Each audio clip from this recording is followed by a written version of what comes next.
Deep minds, we were forced to be alone.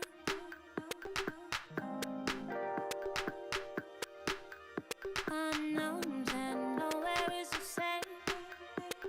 And even when it seems like there's no way out, we'll grow a little closer. We water, we flow.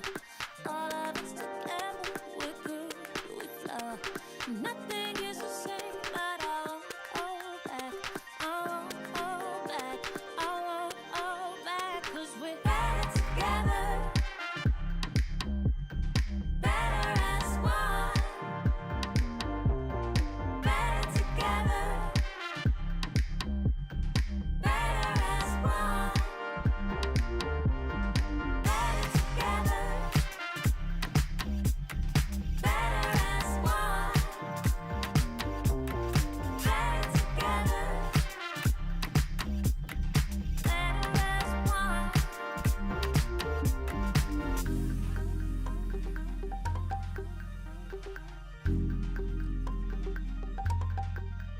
Deep minds, we were forced to be alone.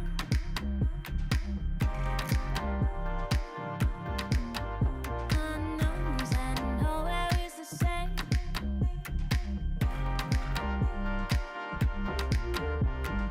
Grow a little closer, we're water, we flow. All of us together, we're good, we flow. Nothing is the same, but I won't hold back. I won't hold back. I won't hold back.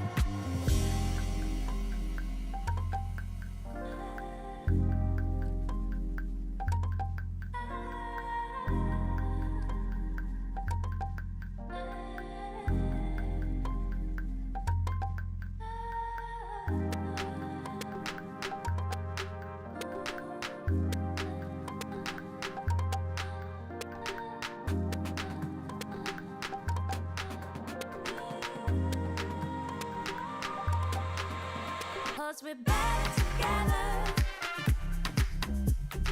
Better as one. Better together. Better as one. Better together.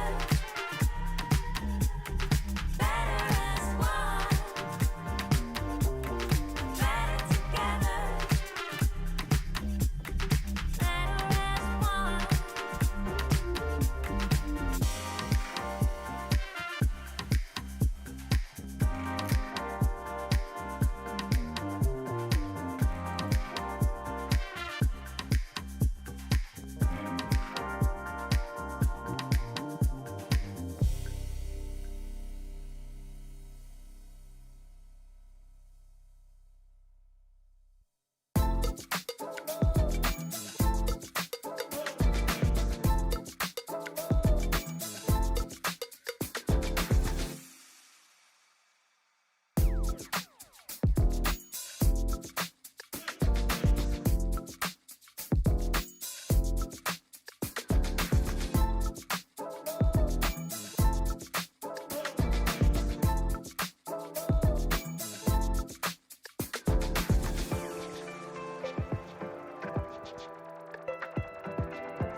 to go.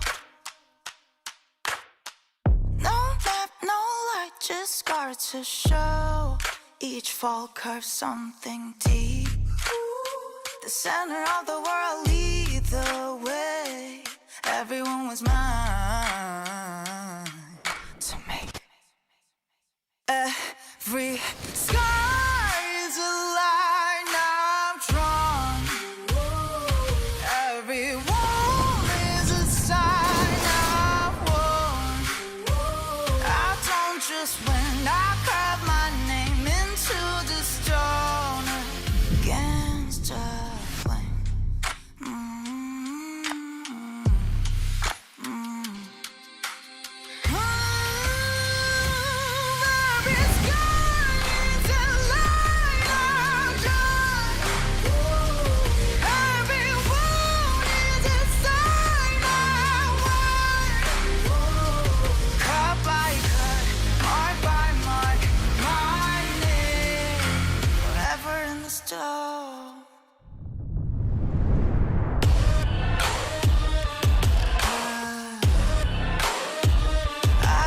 Just when I lift my mark into the stone.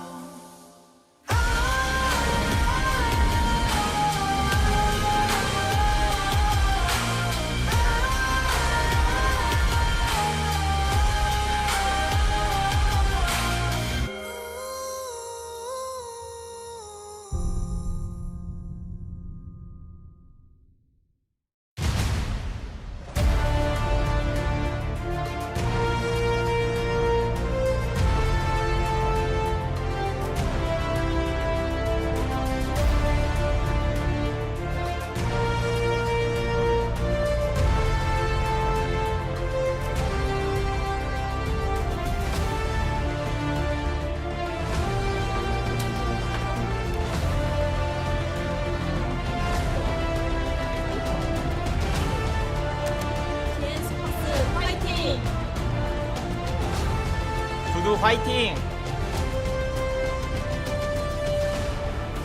랩터 화이팅! 켈리 클리어 태윤 BFX 화이팅! Welcome back, ladies and gentlemen, to LCK 2026. I'm Atlas, I'm joined by Wolf, and it is our first day back. Does feel a little bit like we've already been commentating this league for a little while, but it's not actually this league. It was Kesper Cup, and now we're finally back. Yeah, we've been commentating some of the rosters a little bit. Not always, but sometimes in the Kesper Cup. Pseudo the rosters. And now we're back here at the LCK to find out how those rosters sometimes perform way better than they did in the Kesper Cup just the night before, as we did see KT Rolster defeat T1 2-0 yesterday after losing to QMDRX. Indeed, and being eliminated from the tournament because they were in the lowest possible position making it into the But the same roster, by the way. Yeah. So who does it say more for? You know, is it KT's That's a good question. lack of variance? Is it KRX being a lot better than we thought? Or is it T1 underperforming? We'll let you be the judge. I do not want to say anything about it. Let's have a look at the Rides group, though, because that is where we are starting. We've got, you know how you like to save the best till last sometimes? Other times, we just want to have the best first. Yeah. So we're starting in the Rise group here with BNKPRX taking on DN Supers. So it's second place versus fifth place, but DNS just beat the team that's in the first place spot in Kesper Cup in the matchup against Bro, where they won their first best of 3 in like 4 months or something like that. Charvel is starting for the first time in a DNS jersey here at LOL Park. He did play for DNS in Kesper Cup, which is why Solid replaced him on D+'s roster that did not have great results. We'll talk a little bit more about D+ later on tonight because we have a banger matchup in the Legend group.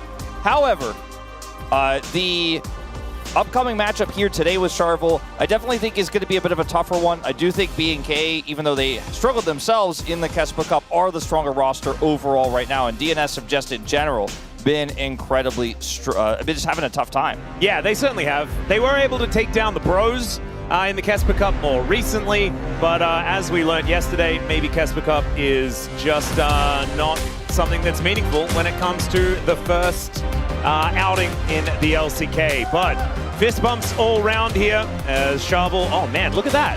Absolutely nailed the walkout. No worries there at all.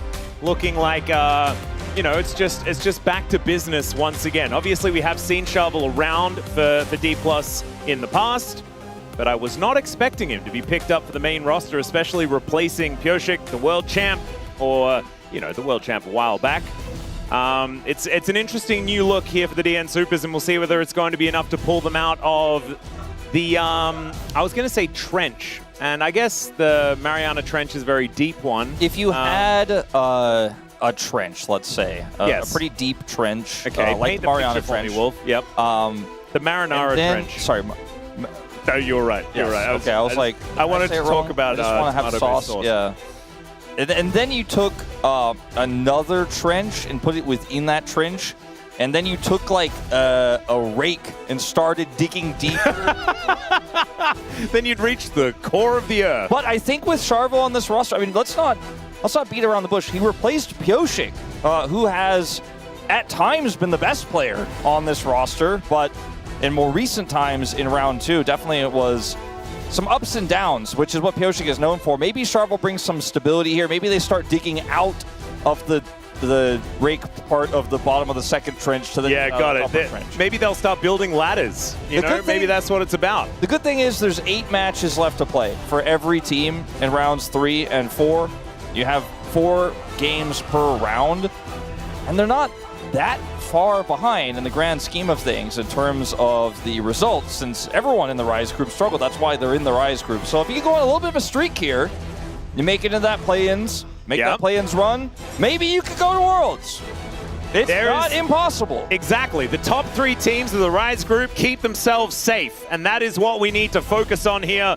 Even though it isn't necessarily the most comfortable of times being on the brink of elimination at all stages of this period of the LCK, there is also that challenge that you can rise to. So that was an unintended pun. I promise. Even though I know I'm a dad and all that sort of stuff, like you gotta rise. You know, if you're in that trench underwater, okay, you gotta think like you're a free diver. You guys have seen this. You've probably seen the big documentaries and stuff. You gotta equalize the pressure in your head. Well, you gotta do that. They took Pioshik out. That might equalize things a little bit, but you gotta keep equalizing as you grab that rope. Okay, and keep pulling up as fast as you can. You just got to keep reaching up, keep reaching up. The tagline for the Rise group is grab the rope. And because right now they're almost out of breath, Atlas. They've got to keep going up.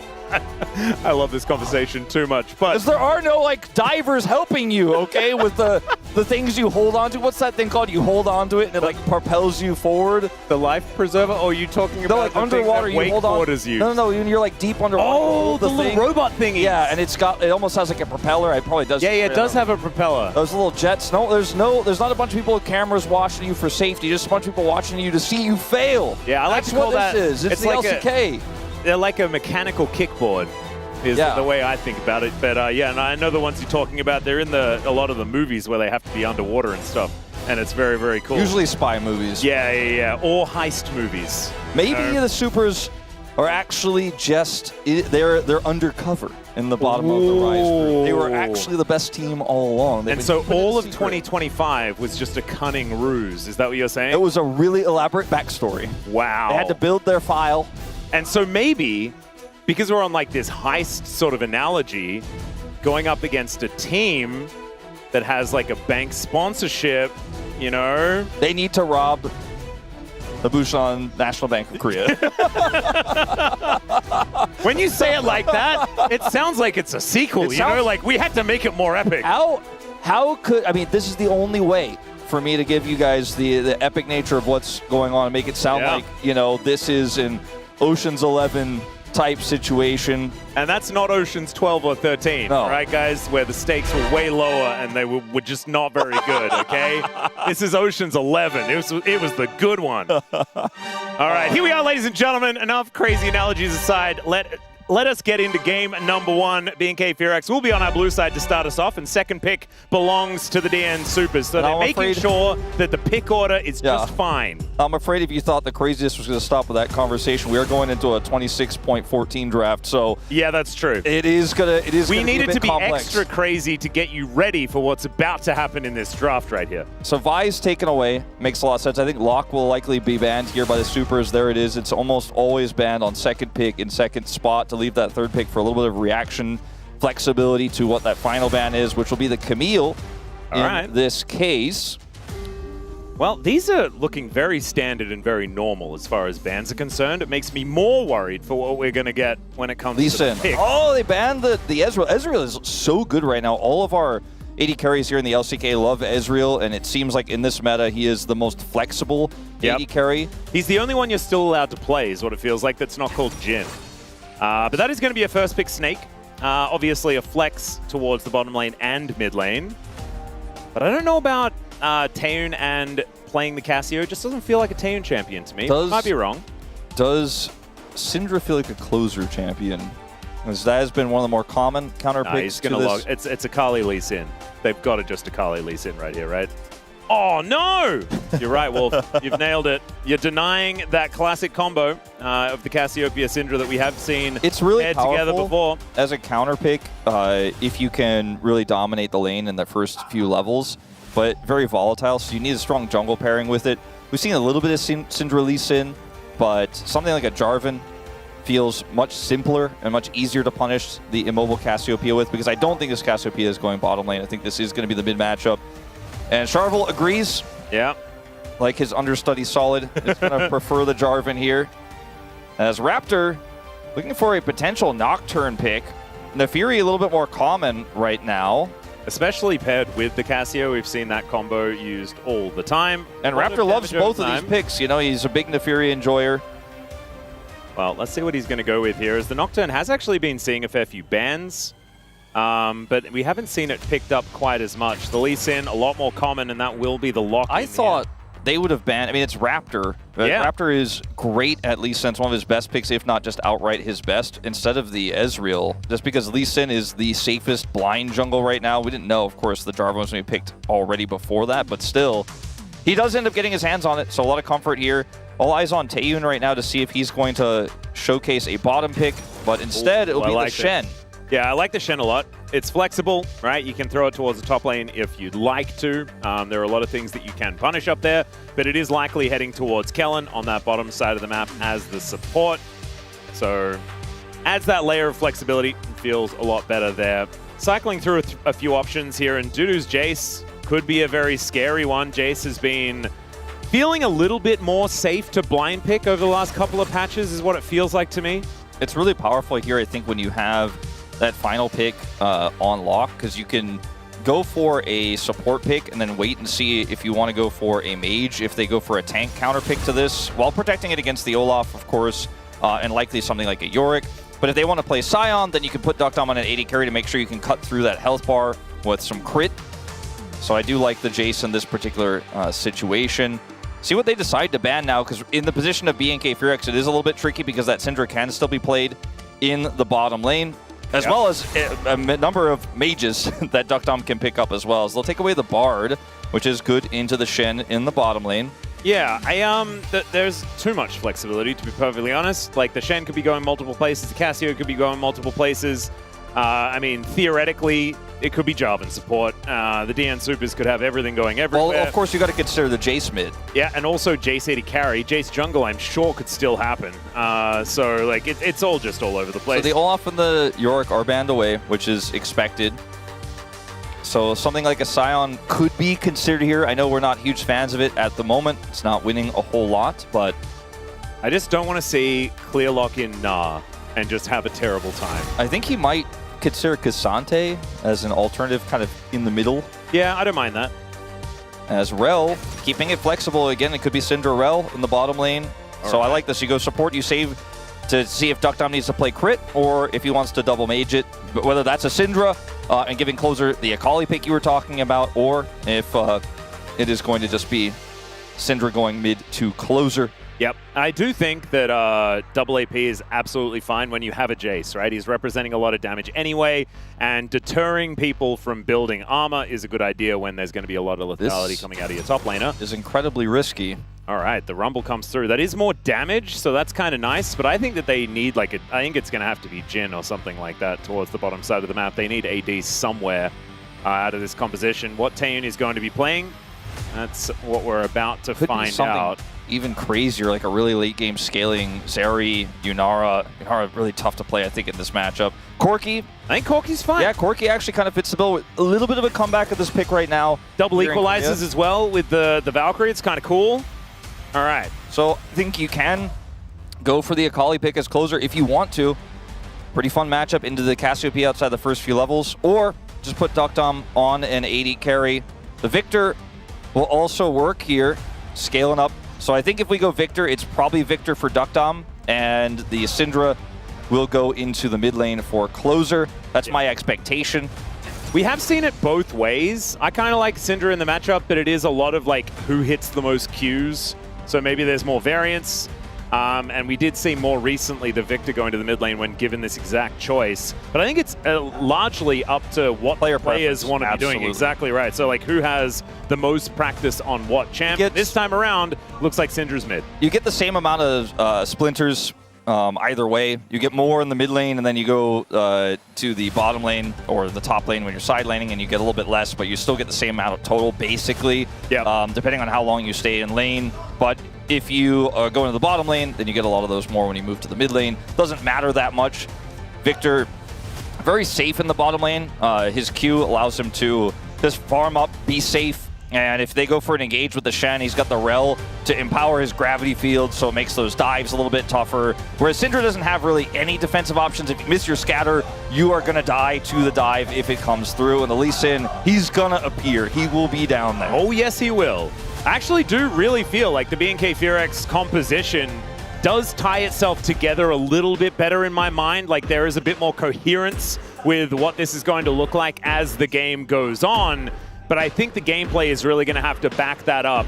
And the DN Supers, we have seen them find some victories more recently. Peter is on, a champion that can make things happen throughout the mid to late game. Let's see whether it's going to work as we head towards the Rift for game number 1.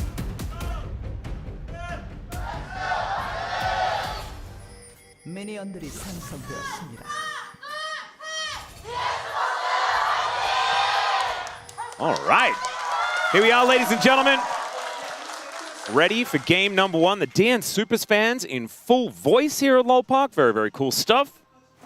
Yeah, it's been a little while since we've had, at least you and I have had, the domestic audience here since we weren't here yesterday. Yeah, having fan chants is actually so much better, Wolf. Like we were stuck in a weird studio. Yeah, there were a few in Paris. I wasn't in Daejeon, obviously they were there, but in Paris there were a few, but kind of people didn't get the memo. They weren't sure exactly what to do, so you can only hear them sporadically. But there were Westerners doing it, which I thought was very cool. I like that a lot. It was a little bit weird when you know, you had different matchups, right? Like when it was like the French fans doing a certain thing for KC, and then there's also the Korean fans doing the Whitings. Now at least it's like the same thing on either side. It's uniform, and it's what we're used to here at LoL Park. It feels like normalcy has made its way back, which is absolutely fantastic. Peter and Kellen doing a little bit of choreographed acrobatics here, as Duckdom is just going to try to get as much access as he can to experience, but as the wave will crash through, he'll be able to just farm it out. They'll be able to deny a little bit here initially as they get level 2. I think they missed out on experience on a couple of minions there at least. Yeah, definitely. I mean, you could see it in Duckdom's bar there versus Peter's. Yeah, not great. Duckdom obviously has to play safe here. This is how the Victor level 1 goes. And it's very difficult to get kill threat as long as Duckdom plays safe, but this is just the nature of the beast with this Corki pressure with the Shen to back it up. Well, Kellen is going to go in. Deathray not exactly doing the most at the moment, but Peter is offering a little bit back. And that is going to be Kellen looking somewhat worse for wear. And now, finally, Duckdom able to hit that level 2 and start to make this Victor work out. So not feeling too bad, but still 10 CS behind. That is an entire wave that is likely to be missed here. And yeah, that's 7 minions down as the waves do equalize. So nicely done here from BNK Furex to make sure that they have as much control of this lane as possible, put Taeyun in the best position they can. This mid matchup going pretty evenly.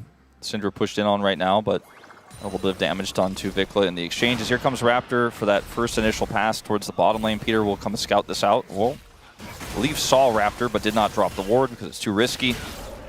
Yeah, and a gentleman's agreement when it comes to these scuttles as well, but I don't think Raptor was actually spotted at all moving up towards that scuttle crab, so possibly still able to get something done. He's just going to be going back as now Sharble looking for an option towards Clear. Flag and Drag comes in, but Clear is just able to get himself out of there. No investment of the flash from Sharble, so has that available for the next players. Taeyeon is just, for some reason, at 250 health. That took like a lot of damage there, it looks like, from Duckdom. Duckdom was applying a lot of damage to him while he was sitting under turret, just constantly harassing with autos and Qs and his E when available. So just took a lot of damage in general there, and now has to back. So this matchup is turning around a little bit on the bottom side, which is amazing for Duckdom, as Dudu should be able to walk this off without phase rush. Yep, just needed to make sure that he got out of the way of that Q and did so very nicely. So a couple of ganks in the top lane, and neither of them finding too much joy. Speaking of joy, though, it looks like B&K feeling good about everywhere else other than the top lane, which I think makes a lot of sense. Just marginal advantages. Duckdom has teleport, so can take this free back here. We'll TP back to the ward. It's pinged instantly. Poser's going to be able to catch this wave. It's a very even early game. Like you mentioned, there's a small lead here, but you know, about a control ward or two in it across the board here. Yeah, Kellen actually trying to go for a reset potentially, but not being able to. As Peter finds a Shattering Strike, Kellen looking a little worse for wear, but Taeyeon's going in, looking for the angle. The Ignite was on, but not on Taeyeon, who does decide to go hyper-aggressive to try and kill Kellen. Both supports, you know, losing out on one of their summoners, but no flash for Peter could be a big deal later. Yeah, Taeyeon, we've had a lot of players give their takes on the mage bottom lane and whether they like it or not, and whether they think it should be fixed, etc. Taeyeon gave his take right there. It was like, oh, Victor, he can't hit me. He doesn't do damage with his auto attack, so I'm going to just continue to chase Peter away, and I like this exchange. As Raptor is going to go ahead and start the Dragon with the pressure they have here. Duckdom will apply some damage here, but we'll have to deal with the minion wave, so really nice crash here for Taeyeon to give him a little bit extra agency to both protect that Dragon, which has good vision, and also get a nice back for himself. Teleportless, hasn't had to employ his barrier or his flash, and is very comfortable with this Corki start. Yeah, this Corki is going to be pretty dangerous as we move towards the mid-game as well. As we know, the Ezreal has been very, very good throughout this particular patch, and Corki likes the same items. And so you could imagine going to be strong at very similar times as this game goes on. So look for Taeyeon to really explode in that mid-game on that 2-item spike that we often like to talk about. Does need the rest of his teammates to be able to make something happen as well, though. As you can see, Raptor has like a camp lead at the moment on the Lee Sin. But otherwise, Sharble is doing just fine. And everywhere else on the map is looking very, very even. Yeah. Very, very close game. No errors made. And we'll see what happens with Grubs here in 2 minutes' time. That's going to be the next potential point of conflict, as Sharble will eventually stop the back there, ultimately stop the back. All right, there's the taunt in. Duckdom in a lot of trouble here. He was the one with flash, but they still managed to kill him. Taeyeon picking up first blood. Oh, God. We were just talking about the Corki being in a great spot. Well, there's three. It's greater. There's three critical parts of this, right? It's the fact that there's vision control there in the river. There's a control ward. There's a ward, or the Scuttle Crab. And they have Lee Sin in position, so those are the first two. The third part of this, which makes the attempt to kill instant, is because they see Jarvan, because he stops the back of the Cassiopeia, and Raptor's like, well, we go in. He's got the ward hop here to get over the wall, close the gap. There is no play here for Duckdom except to try to clear that wave, which he ultimately almost does to get as much farm as possible before dying. Does not even attempt to flash because there's no way out.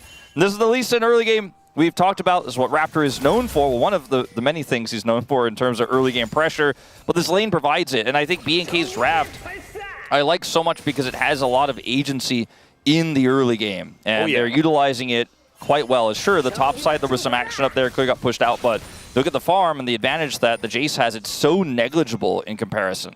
Yeah, and Clear is so comfortable on this Rumble as well. We know that he is extremely good at this champion, and this whole composition is just going to kind of go ballistic when it gets to a couple of items, and then Vikla can carry that late game pretty comfortably.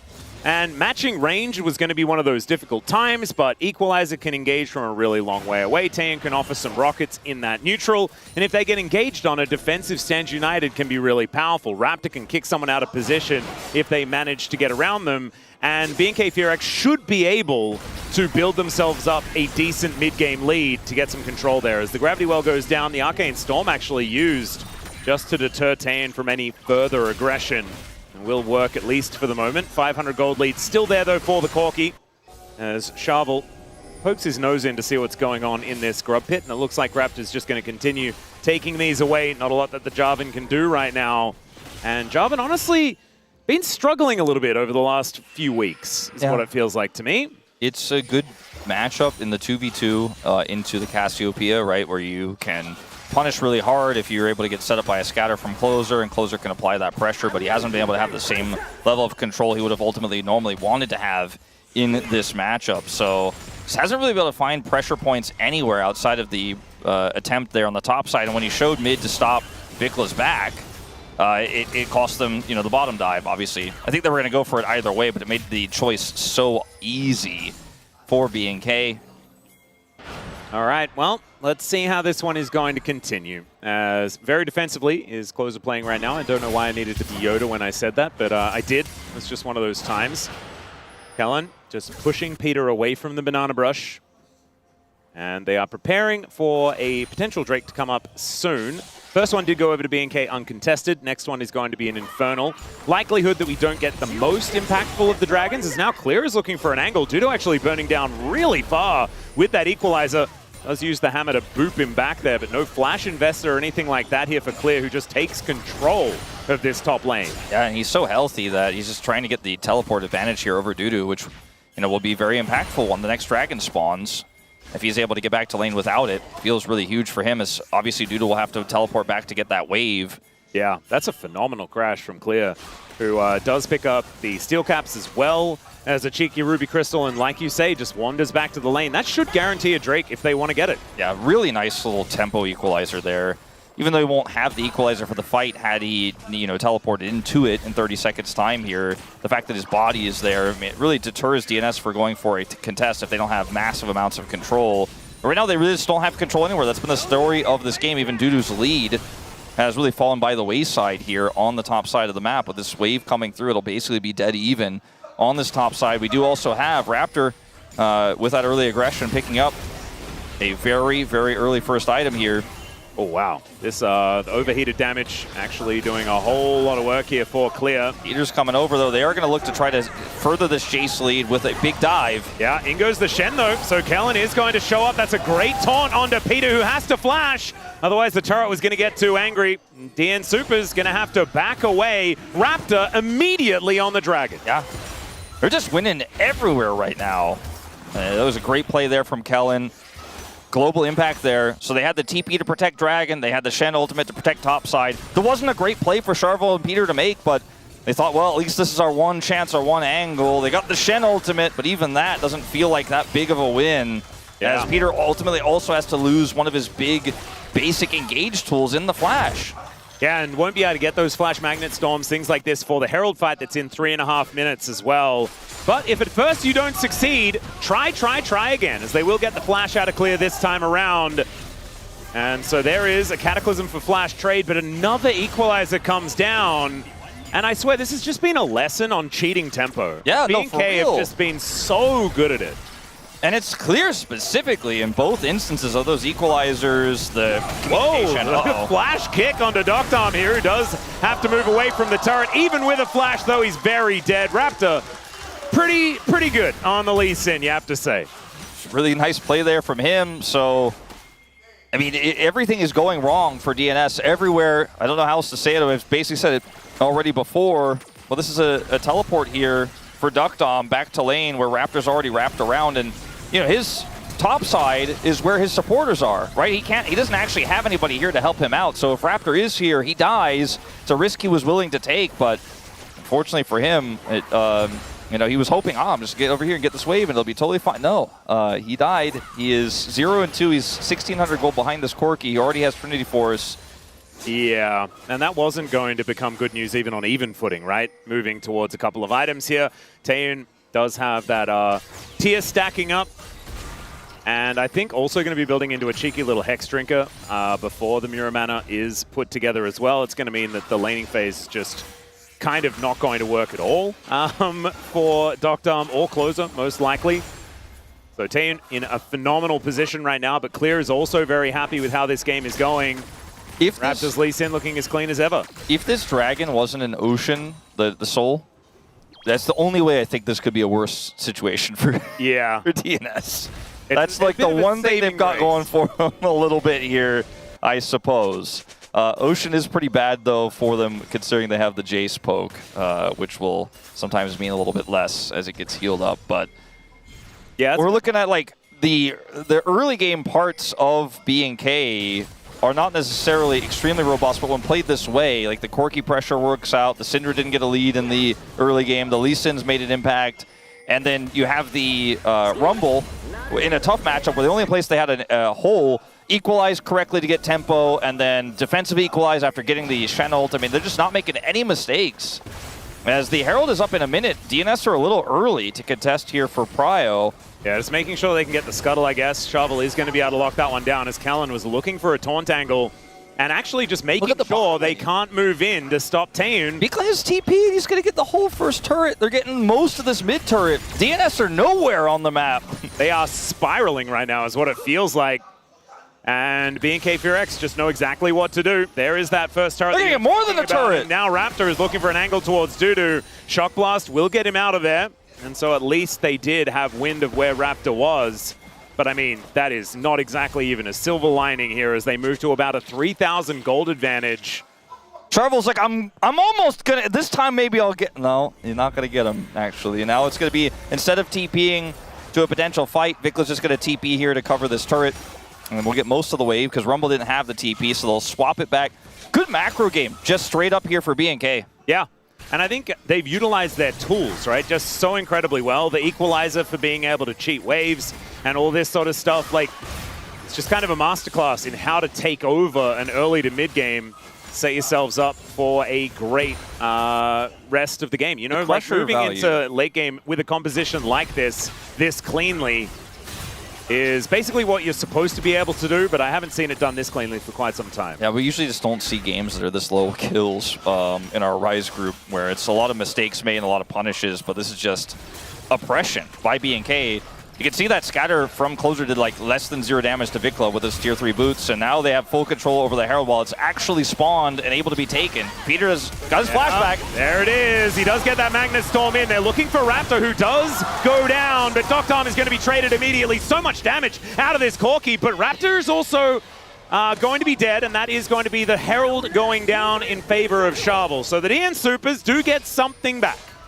Raptor's flash had not come back up just yet. It's very close to. And he still almost, you know, looked like maybe he was going to be able to get out there, but wasn't quite able to. So it is a 1-for-1 plus Herald going over here. This is all on Peter's flash going back up. That's why earlier we were discussing how valuable it is. The Herald was delayed slightly here, so he was able to get it up just before this fight. And they get the engage here onto Raptor. And in return, Kellen is able to get the taunt there to take out Doctarm.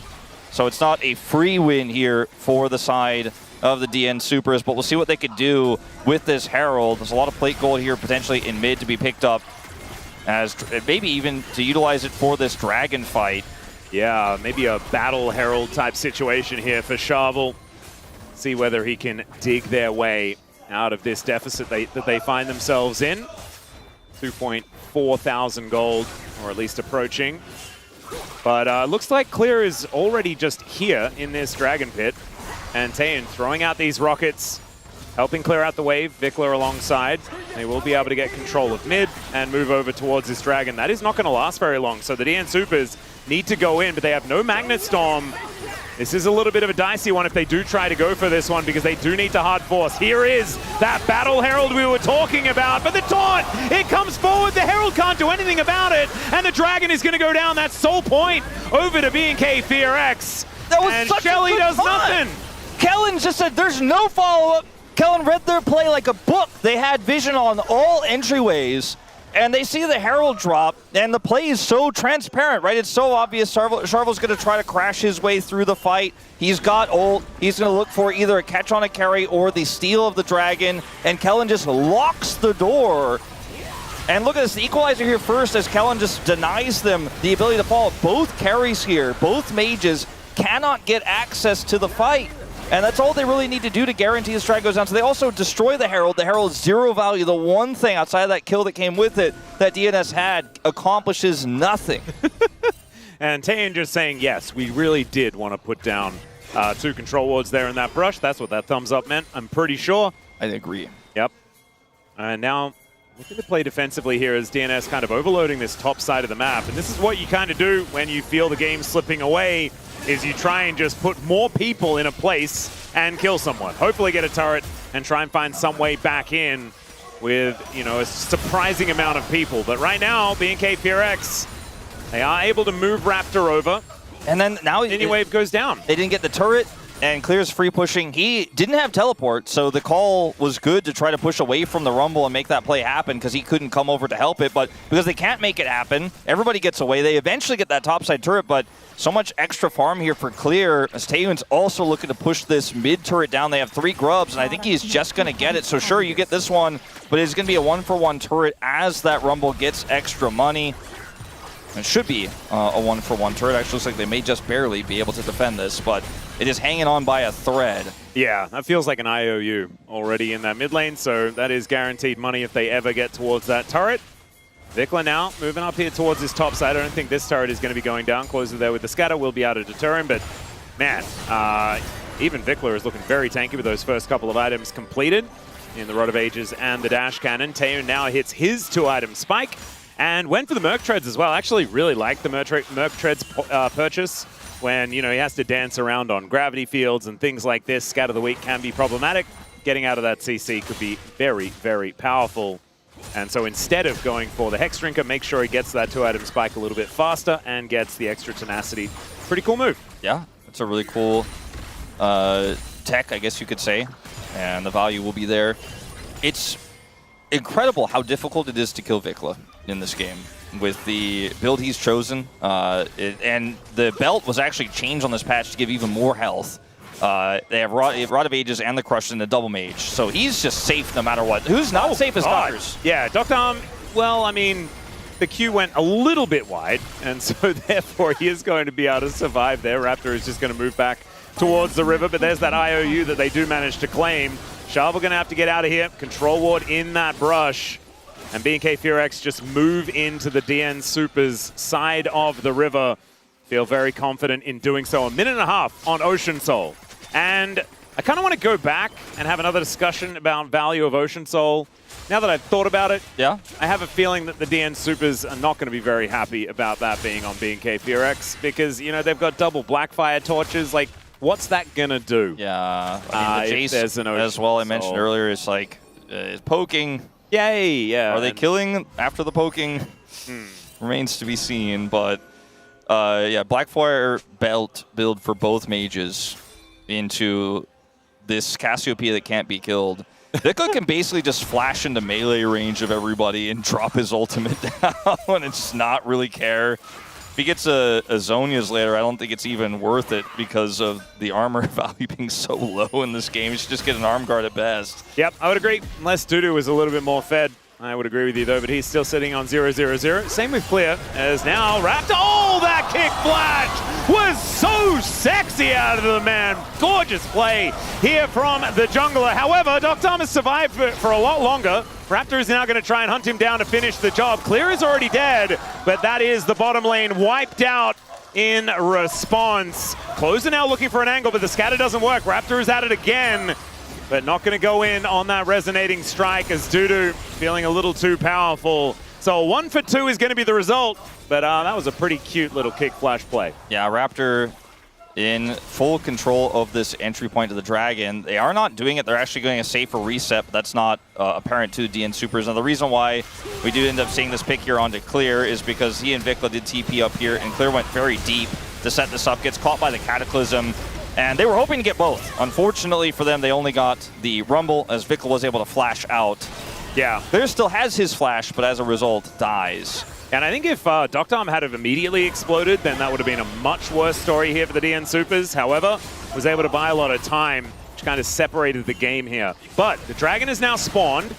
BNK FearX are suffering at the hands of a bit of this poke out of the DN Supers. Vikla, though, back into this mid lane, clears that wave out. Dudu having to deal with that. This might be the best fight the DN Supers could hope for, since Peter got that flash engage on Herald. He has his flash back up, his ult's up in 10. They have a lot of banana brush control here. This is the moment they can turn this game around. They've got one real shot here. Maybe BNK just walk away. That is what they're doing right now. Is even the rocket poke hurts a little bit here, but you see BNK's macro again. They're just like, nah, I don't like this position. We're leaving. Vikla might not be able to leave. He doesn't have flash. Oh, dodges out of the way of the scatter and just slithers up the river. DNS can't get anything in this one. Taeyeon is frontlining. I'm not sure about that one. The Magnustorm comes out from Peter. Good flash, gets away from the shock blast. Peter is going to be taken down. The defense of the president comes in, and Taeyeon walks away. Clear not so lucky, but Raptor gets another gorgeous kick. And down goes Doctom. The Arcane Storm, not enough to kill the Corki. And this is honestly just a Raptor highlight reel now. I say that he misses a Q, but that doesn't matter. I think Dudu is not going to be able to prevent this Dragon from going down. Therefore, Ocean Soul comes in. BNK FearX set up to win this game. You kept going back to the Ocean Soul and the Ocean Soul value a little bit there. I want to go back a little bit further. Okay. To them not banning Lee Sin in that spot I thought they were going to. Yeah. This has not been great. Now, this is just, unfortunately for DNS, they're not able to follow up on the setup here. And so Clear gets this cross, and he sacrifices himself to do a ton of damage. The follow-up is there. Raptor is able to safeguard, hop his way behind there for another kick play, despite having no flash. Does miss a critical Q here, so Dudu is able to escape. I think he expected Dudu to flash right there over the wall. Yeah, that would have been pretty sexy if he had managed to do the prediction. That would have been like Insta-Mad Movie. I think it might still be like, you know, there might be a reel for a Mad Movie from this game, but that would have guaranteed it 100%. Ocean Soul does come through though for BNK FearX, and I think that's just the end of the game for the DN Supers. I don't think that they will have nearly enough damage to get through this team now. It's just the setups have been so rocky as well. And now Peter doesn't have flash. You know, he used it in that gambit they took to try to win that fight before the Dragon.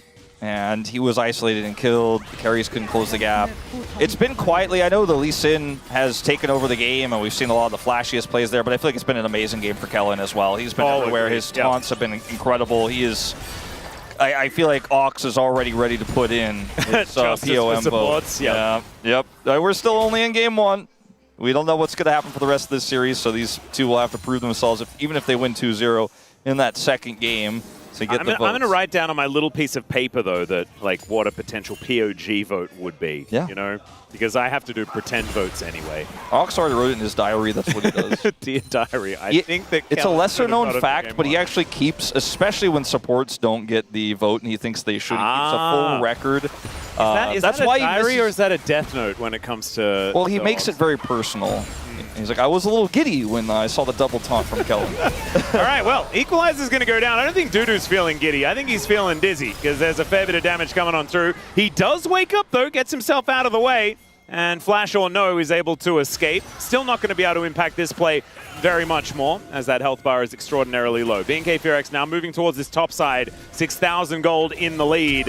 As Taeyeon going to get flashed on, but just sidesteps. Now Valkyrie's forward. Clear comes down. Doctom's almost dead. See, they just don't have enough damage to kill Taeyeon fast enough. He already does so much work. Closer comes in, unleashes the power, but unfortunately the power station is just not really given very much back right now. Raptor comes in, claims a double, and now Dudu back at full health, but he's ran out of teammates. It's crazy that Doctom escapes. Won't have his 6th death of the game. He's 1-5 on this Victor. And I think if this was an even game state, that would have been the fight. You know, that was really well played by DNS, all things considered, but they're just so far behind. Itemization is too good here. You know, you mentioned the Merc Treads for Taeyeon, so high value here. Yeah. He dies, but it doesn't matter because they have Cassiopeia, they have Fed Lee Sin. And Dudu, one shock blast and a dream. Well, he's not even really going to be able to do it, as he doesn't get kicked into the Baron Pit in order to die to everyone, but he gets kicked far enough to definitely die. No flash on the Jace, no chance to escape, and that is going to be Baron picked up for B&K FearX. This sidestep was very, very And he makes the correct call to go up here to buy time for the rest of his teammates to come over. And he almost lives. It's crazy. Closer shows up, of course. Duckdomin just has to leave. In live, we are sieging up with the Baron, trying to break open these inner turrets. And this game is just, you know, it's circling the drain, as you often say. Dudu here wants to get in, or rather wants to find the Shock Blast timing to try to look for a miracle steal, but he gets seen and deleted, and he's the only one dead now in live, but the Baron is already starting to get some serious work done here. Yeah, and the flash is back up for Raptor. Doesn't quite have kick just yet, but that'll be up very, very soon. As you can see, 8 seconds on the clock for that one. So that's when the next play for this Lee Sin can come on through. Taeyeon very comfortably takes down this inner turret. No more of them left on the map, as it is 6-1 in favor. And that's going to move them to a 9,000 gold advantage. I mean, there's Soul already in pocket. There's 2 minutes until the Elder. The Cosmic Drive here for Vikla, I feel like it's such a great item choice. That's a cool choice, yeah. He's just like, I'm tanky enough. The fight's long enough. I'm just going to get so much out of this. All right, well now they're going to siege their first inhibitor turret.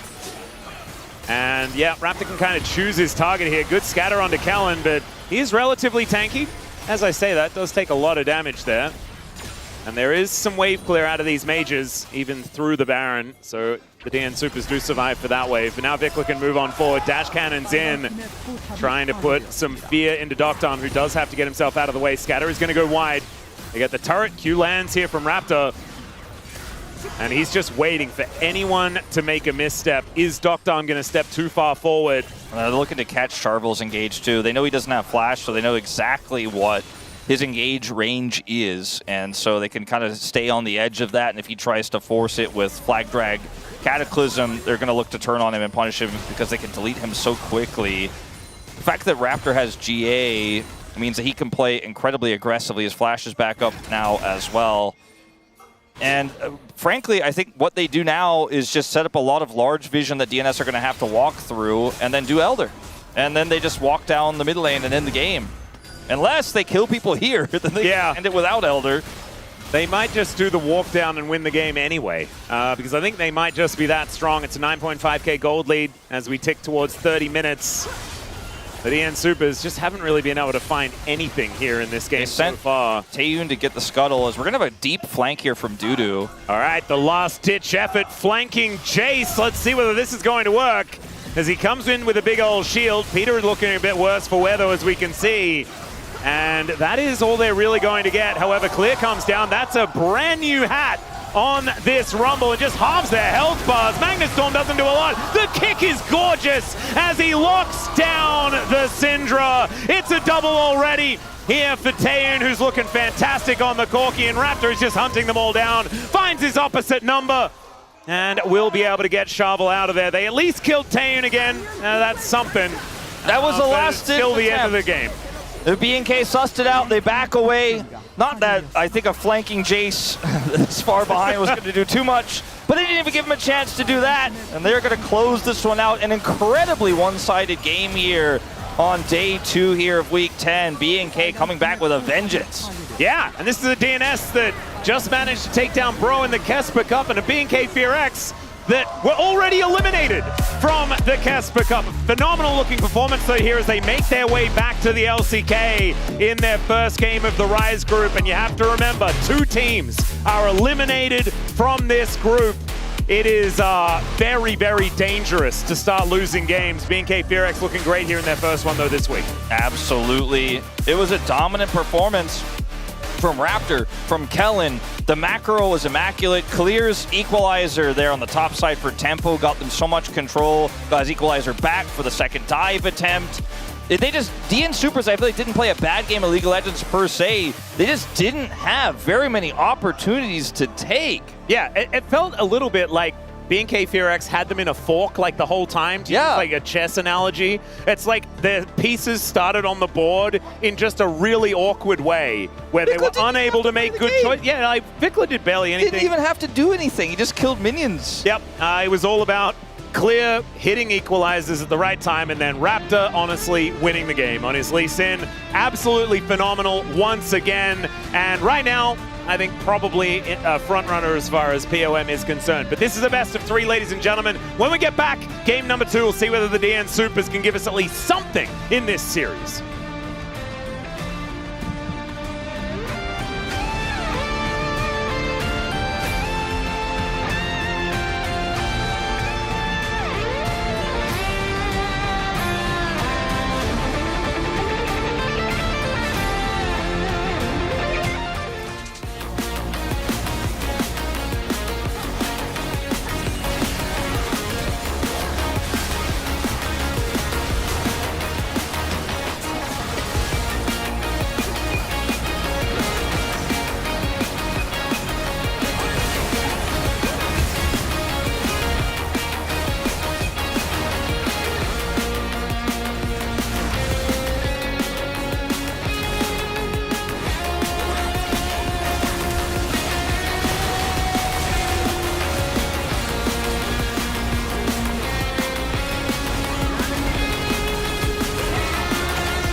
사실 그냥 뒤에 있어봐. 아, 나 쭉 뺄게. 나 바텀라인 다 했어요. 역광을 확인하긴. 천천히 와봐. 럼블 이퀄 깔고 갖고 오면 좋아 이제. 천천히. 나 갖고 올게 천천히. 여기서 이퀄 갖고 와도 돼. 잘 깔았고. 야, 얘네 갈렸어. 레일 보자, 레일. 레일 잘해. 레일 W 빠졌어. 베이스, 나 죽었어. 나 죽었어. 좋아. 좋아. 이거로 노펄이야. 가봐라. 어제나 보여주라. 아, 땅만 그다. 바텀라인 지킬래 어제나? 죽이는 거. 가비. 화가 왜 이렇게 안 맞지? 좀 오늘 안 좋네.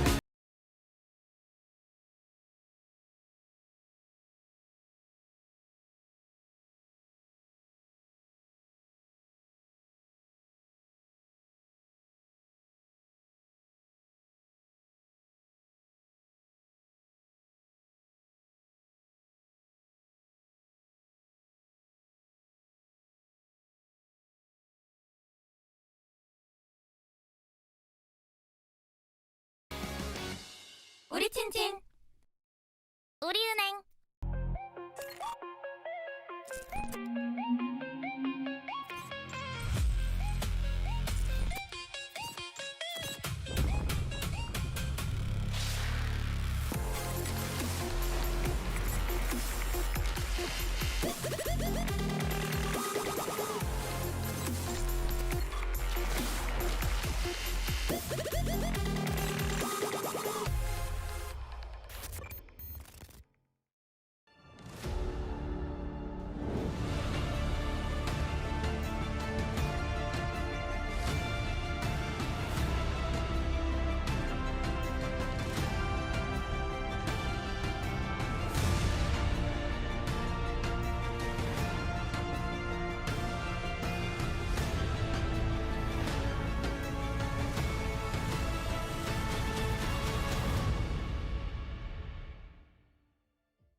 Red Bull gives you wings.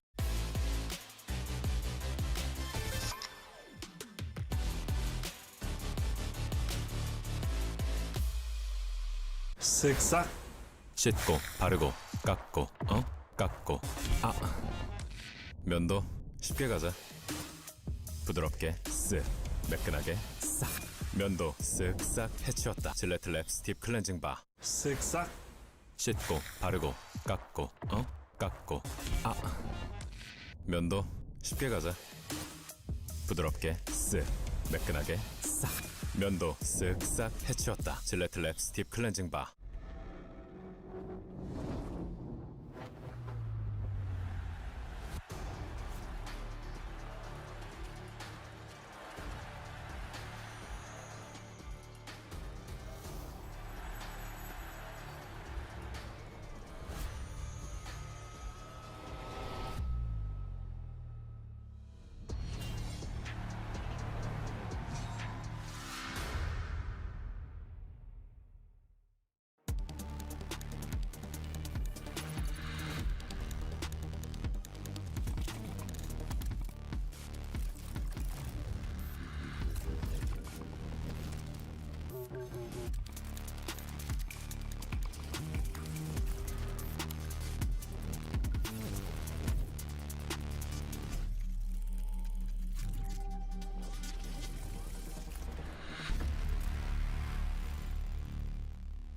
When I was a player, if I was to like make a misplay, maybe it's my mouse, maybe it's my armrest, something feels wrong.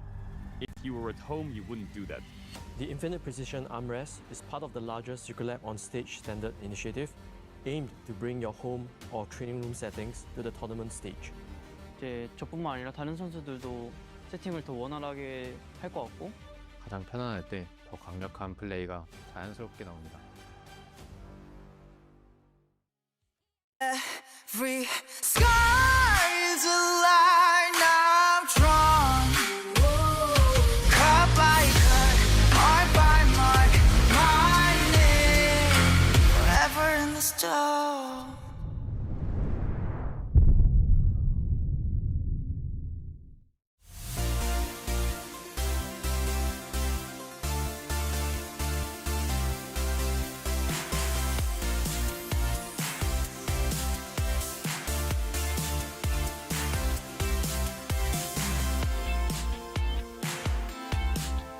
Hello, everyone. Welcome back to this Thursday at the LCK. It is some Rise Group action as B&K Fearex strike first against the DN Automotive Supers. Degon here alongside Ox and Wadid. And DNS still searching for answers, still trying to find something to get themselves their second series win. But B&K Fearex put a stop to that. And I've said this like 17 times now, there's not many games in the Rise group, in the Legend group. It's only 8 matches per team, so you don't have much time to turn things around. They really need series wins when they're already so far down in the standings, and this was not a great start for them in this one. They got the new jungles, and I think they had enough time to repair something that they couldn't really do something. But I guess it's literally the same DNS that we knew before, and it's kind of depressing, right? I think it all started from the draft, though. Did you do that on purpose? 17 times, 1 in 17 DNS. As we take a look at the draft here, go ahead. What jumps out at you? Yeah, I mean, for me, DNS tried to adapt on the new meta, which is AP bot mage picks, but I don't think this concept is gonna work into this one because the point is that you have to at least have the lane priority, or you have to get some win some trades on the bot side. Otherwise, I don't think you are willing to have the under turret your AP mage on the under turret, right? Because your support can't roam because he's gonna get dove, and enemy AD carry is just farming up, right? And I think in this game there was so much freedom for the Shen and the Lee Sin. Lee Sin is a Jarvan, really comfortable matchup, but also like a Rel is a bit of a slower engaged support, so very easy to just outplay that with the mobility. And the fact that he could just move around, make plays, to Shen as well, ever present, and into a team composition that was very bursty. There's not that much sustained damage here for DNS. So when they fell behind, even when they tried to make better plays, better team fights, they just couldn't cut through targets quickly enough. Well, let's show how they fell behind. It started off on the bottom side of the map where Victor was just dying a lot here, we did. Yeah, so the point of the AP bot mage is to neutralize the lane and let your support to roam around the map. But here, they already got punished so many times, and there's no counterplay. It was really great play by Kellen. But again, they tried to do something on the top lane and tried to defend the bot at the same time, but it doesn't work. Yeah, and this is kind of a crazy one because they put so many resources in the top lane, and it's negated by the presence of Kellen, which is a great sort of lean up there to block them trying to overload. But the TP down here just leaves you exposed, and it felt like DNS were trying to, okay, our play top hasn't worked, we need to compensate, get someone down bot lane immediately, and it just felt like a really rapid and kind of rushed reaction that ends up getting punished and just puts his Victor further and further behind. And because of that, I think BNK FearX managed to secure the third Drake in 17 minutes, which is quite impressive number here. And, you know, Ocean Soul is a soul that we often don't rate too high, but into a composition, as I said before, quite bursty, and they're behind. It means that when you don't kill that target with the initial salvo, they just start healing back up, and it becomes a bit of a pain point for them. Yeah, and I thought the cast did a great job highlighting. It was just that little bit of damage that DNS were missing to get those kills. And then finally here at 23 minutes, after an attempt to try and assassinate Vikla on the top side of the map, they tried to take control of the Drake and walk into death. And the thing here, the flash from Taeyun is great, but it just means the follow-up isn't there. They don't have the damage to kill him. They end up turning that damage round onto the Rumble, but the Rumble's already done his job, dropped the Equalizer, and that gives so much freedom for Raptor to fly in and continue to clean up these kills. And he was just completely on fire this game, so smooth on this Lee Sin. So going back to the draft plan again for DNS, they had the AP bot, but they couldn't really push the lane. They couldn't really do anything in the early game. And also, they couldn't really outscale them because Corki was already too fat. So I think they should like figure out what they want to do on the bot lane because, again, it's Doc and Peter struggling for their team because this is not that you could see it from them last year, right? I think they need to figure it out on the bot lane. It's quite depressing here. This feels like what we talked about yesterday. I think it was with Nongshim and Kiwoom DRX where their draft plan and what they're doing didn't quite line up. Here it's nothing really kind of lined up here for DNS, and this has been part of the season for them. And if they want to get those things to change, you really got to line up something and build upon it. But when you fall behind this early, it just makes it so difficult in this meta. It makes it so difficult when you're not the ones who can sort of have the agency make the plays. And I just feel like, you know, we had the initial LCK Cup where things went okay for DNS, and then regular season, that first series win, a big struggle. And I think it really feel bad, not only in terms of the fact they don't have much space to turn it around, but in the fact that, like, if you just start off with a loss again after that big break, it makes you think that all that work we've put in hasn't really come together, and we don't have much time to fix it. A lot of this post-game focus has been on DNS. However, BNK FearX, they played well. They put the pressure on. They got themselves the first game win. Let's see if they're able to clean sweep it here, a 2-0, or we'll go into game number 3. We'll just have to find out, Digon, as yes, BNK FearX looking absolutely fantastic in that first game, but I understand why the space would be talking mainly about the DN Supers because the depression continues. Yeah, unfortunately, that last game wasn't very inspiring. The draft had some pretty narrow win conditions, and just generally speaking, the game, they couldn't find any entry points. I think the Des did a really good job of breaking down the few errors that DNS made in that game, and especially the Victor teleport. But otherwise, they just weren't given any ins, right? It's a very oppressive game by BNK FearX. Now, as we move into game 2, we'll see what kind of draft we get here for the Supers. Maybe that could be the first step to turning things around. Exactly right. And a 17-match losing streak is a difficult thing to overcome, right? They have picked up a smattering of best-of-3 victories in Road to EWC and in the Kesper Cup, things like this, but it's not the LCK. This is where they need to be finding that level of success. We'll see whether that is going to start here with a comeback victory in this series, or whether BNK FearX are going to be the squad to get their first 2-0 in the Rise group. There is the Orianna ban and the Poppy, so we are not really straying from where the bans were last time. Lock also taken away, but that is just going to be kind of a swap. So, Lock, I think, is just going to fit in this spot pretty much every time, but usually it would be in this case for the team that's second pick, so they ban it earlier here. I am curious what this first pick is going to be here for DN Supers, because they opted for that, right? They chose that. What their game plan is, because oftentimes in my mind, in counter picks, you have a lot of agency to, for example, get the right top lane matchup, but also hold your flexes on your mages. That's a little bit less relevant when the Victor, the Syndra, and the Cassiopeia are all gone, but picks like Taliyah can still be in the mix, especially with a player like Closers. So good on Taliyah, as he showcased recently in the Kespa Cup. So, see, Camille's gone. Camille's a great first pick champion. Lee Sin's a great first pick champion, unfortunately gone. Same with Cassiopeia.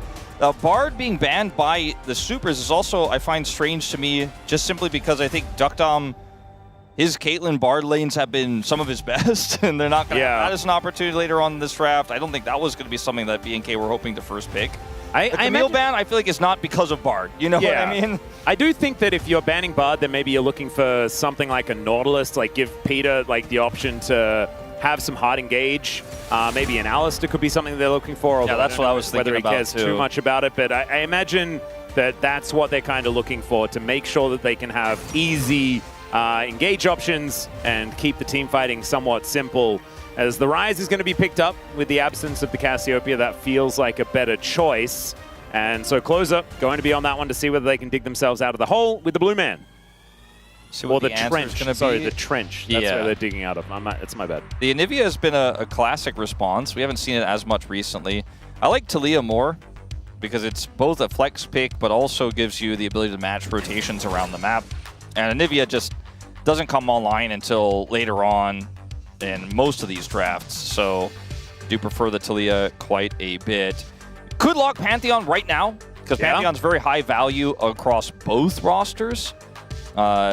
And you're otherwise looking at like a Xin pick. I think Pantheon makes sense, and they're going to get it. And could be a support pick. This could be the bottom duo, and that's the scary thing here for the DN Supers right now. They have to keep that in mind. I don't think it will be, but it could be, and you have to think about your bottom duo as a result of that. And the thing that I really love about this is the way BNK FearX played around like global pressure and sort of cheating tempo around the map in game number 1. It was so beautifully done. You can do that really well with Weaver's Wall and with the Grand Starfall. And so back on track to get that one done. Closer does have Realm Warp that can kind of counter it, but I don't think it's really going to be enough, especially with how fast-paced BNK FearX have been playing. Saw what they were able to do with Kellen's Shen, Stand United's, and now you've got 2 tools like that, not to mention, of course, teleports around the map. As the Nautilus you mentioned, with the Nefiri here, sets up somewhat of a pick comp potentially here for the DN Supers. So that is a nice amount of synergy they have here. And see what the answer is. Will they reveal a support pick as a response here, or will they keep that a little bit less known and then go grab a blind top pick and protect it in the second match? I think those are the 2 choices that they really have here. I wouldn't mind just an Ambessa or something like that, but instead they are going to give away that the Pantheon is definitely going into the jungle and pick up the Alistair here as the response. Kellen, bit notorious on this Alistair, but has had some fantastic games on it, especially more recently since those times, if you can remember back to 2023. When your Pantheon's already in such a good spot with mid-jungle, you don't have to hide that. And you have counter pick, because they pick first pick, so you don't have to blind top here and protect it. You can just wait and see. And that is one of the cool parts about this. I don't think Taliyah Alistair is going to be played in the bottom lane, but you certainly can just grab whatever 80 carry you want here as a response to the composition scene. The Ezreal is banned again. Yeah, I imagine a Jhin ban here is pretty high on the list for the DN Supers to try and like give a little bit of fighting power to that bottom lane. But we'll see what is going to be paired with this Alistair. We know that it's not really going to be a winning lane no matter what they do. There's a lot of really strong picks here for BNK. Obviously, the Alistair's not going to be great at level 1, but could even go Misfortune this draft because there's so much setup for it, as they want to give Dudu a more stable top lane matchup, is what it's looking like here with the Vayne ban they opt for. At least initially, they could still ban Jhin. Yep. I think this is all about the Ambessa, Gnar, Renekton type trio. Crazy we'll see which one they're going to be aiming for. Exactly right. Ambessa has been one of the most popular champions, was the most played or the most picked in the Kespa Cup over the last couple of weeks. Banned. there it goes. So not a surprise to see that. So I imagine now Clear can just lock the Gnar and kind of feel all right about it. Dudu will probably go for a Renekton or something like that as a response, but it doesn't really make you feel like, ooh, DN Supers have checkmate or something like that, unless they go for something a bit weird towards that top side. See what this last ban is going to be. You can even just ban Gnar here. We have seen a bit of that as well.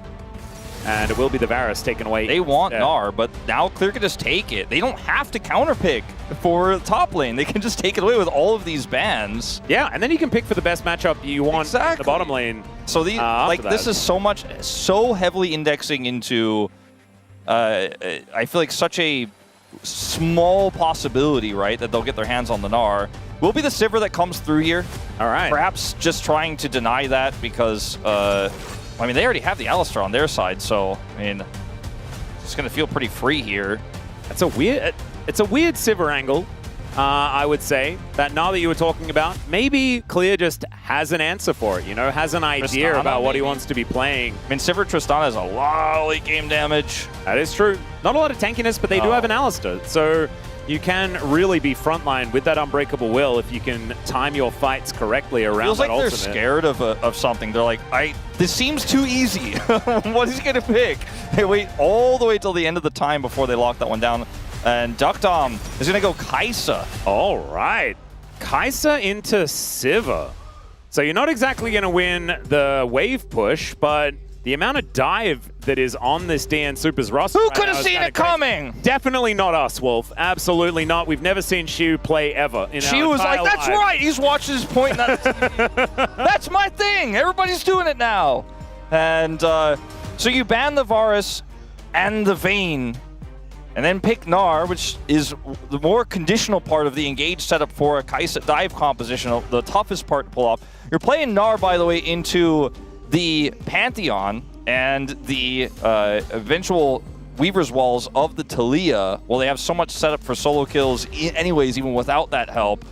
And now you're also going to have to try to play Kai'Sa and get out of lane. I don't see it. There's too many things that can go wrong here for DN Supers. Yeah, and Clear can really be like the tennis master as well in a composition like this, right? Gnar wants to be bouncing forward, finding those big ultis. Nefiri wants to be setting up the ult in order to get all of those resets. You can just be buster shotted away from both of those abilities to deny any sort of usefulness moving into later stages of the game. Not only is Tristana very, very good in the lane against the Gnar, but you're also then in a great spot in later game team fights to play disengage and get everyone where you need them to be in order to make these fights work. I actually really like what BNK Fearex have done once again in Champion Select in this series. DN Supers well and truly on the back foot. Yeah, absolutely.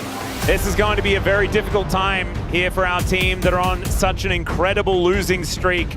But it's when your back's against the wall that it's time to fly. Let's see whether they can.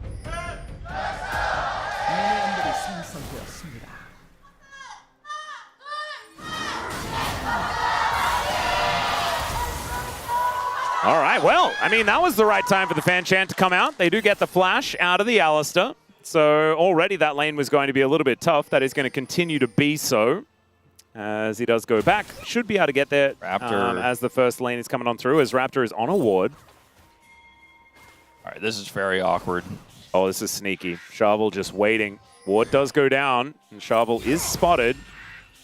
Can't one-shot those doggos with even with a charged Q at level 1.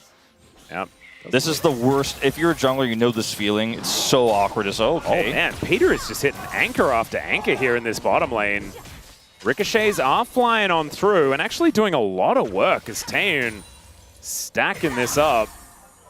And I thought that was going to be an absolute disaster for BNK Fearex. It turned out that it's a little bit more even than I was expecting.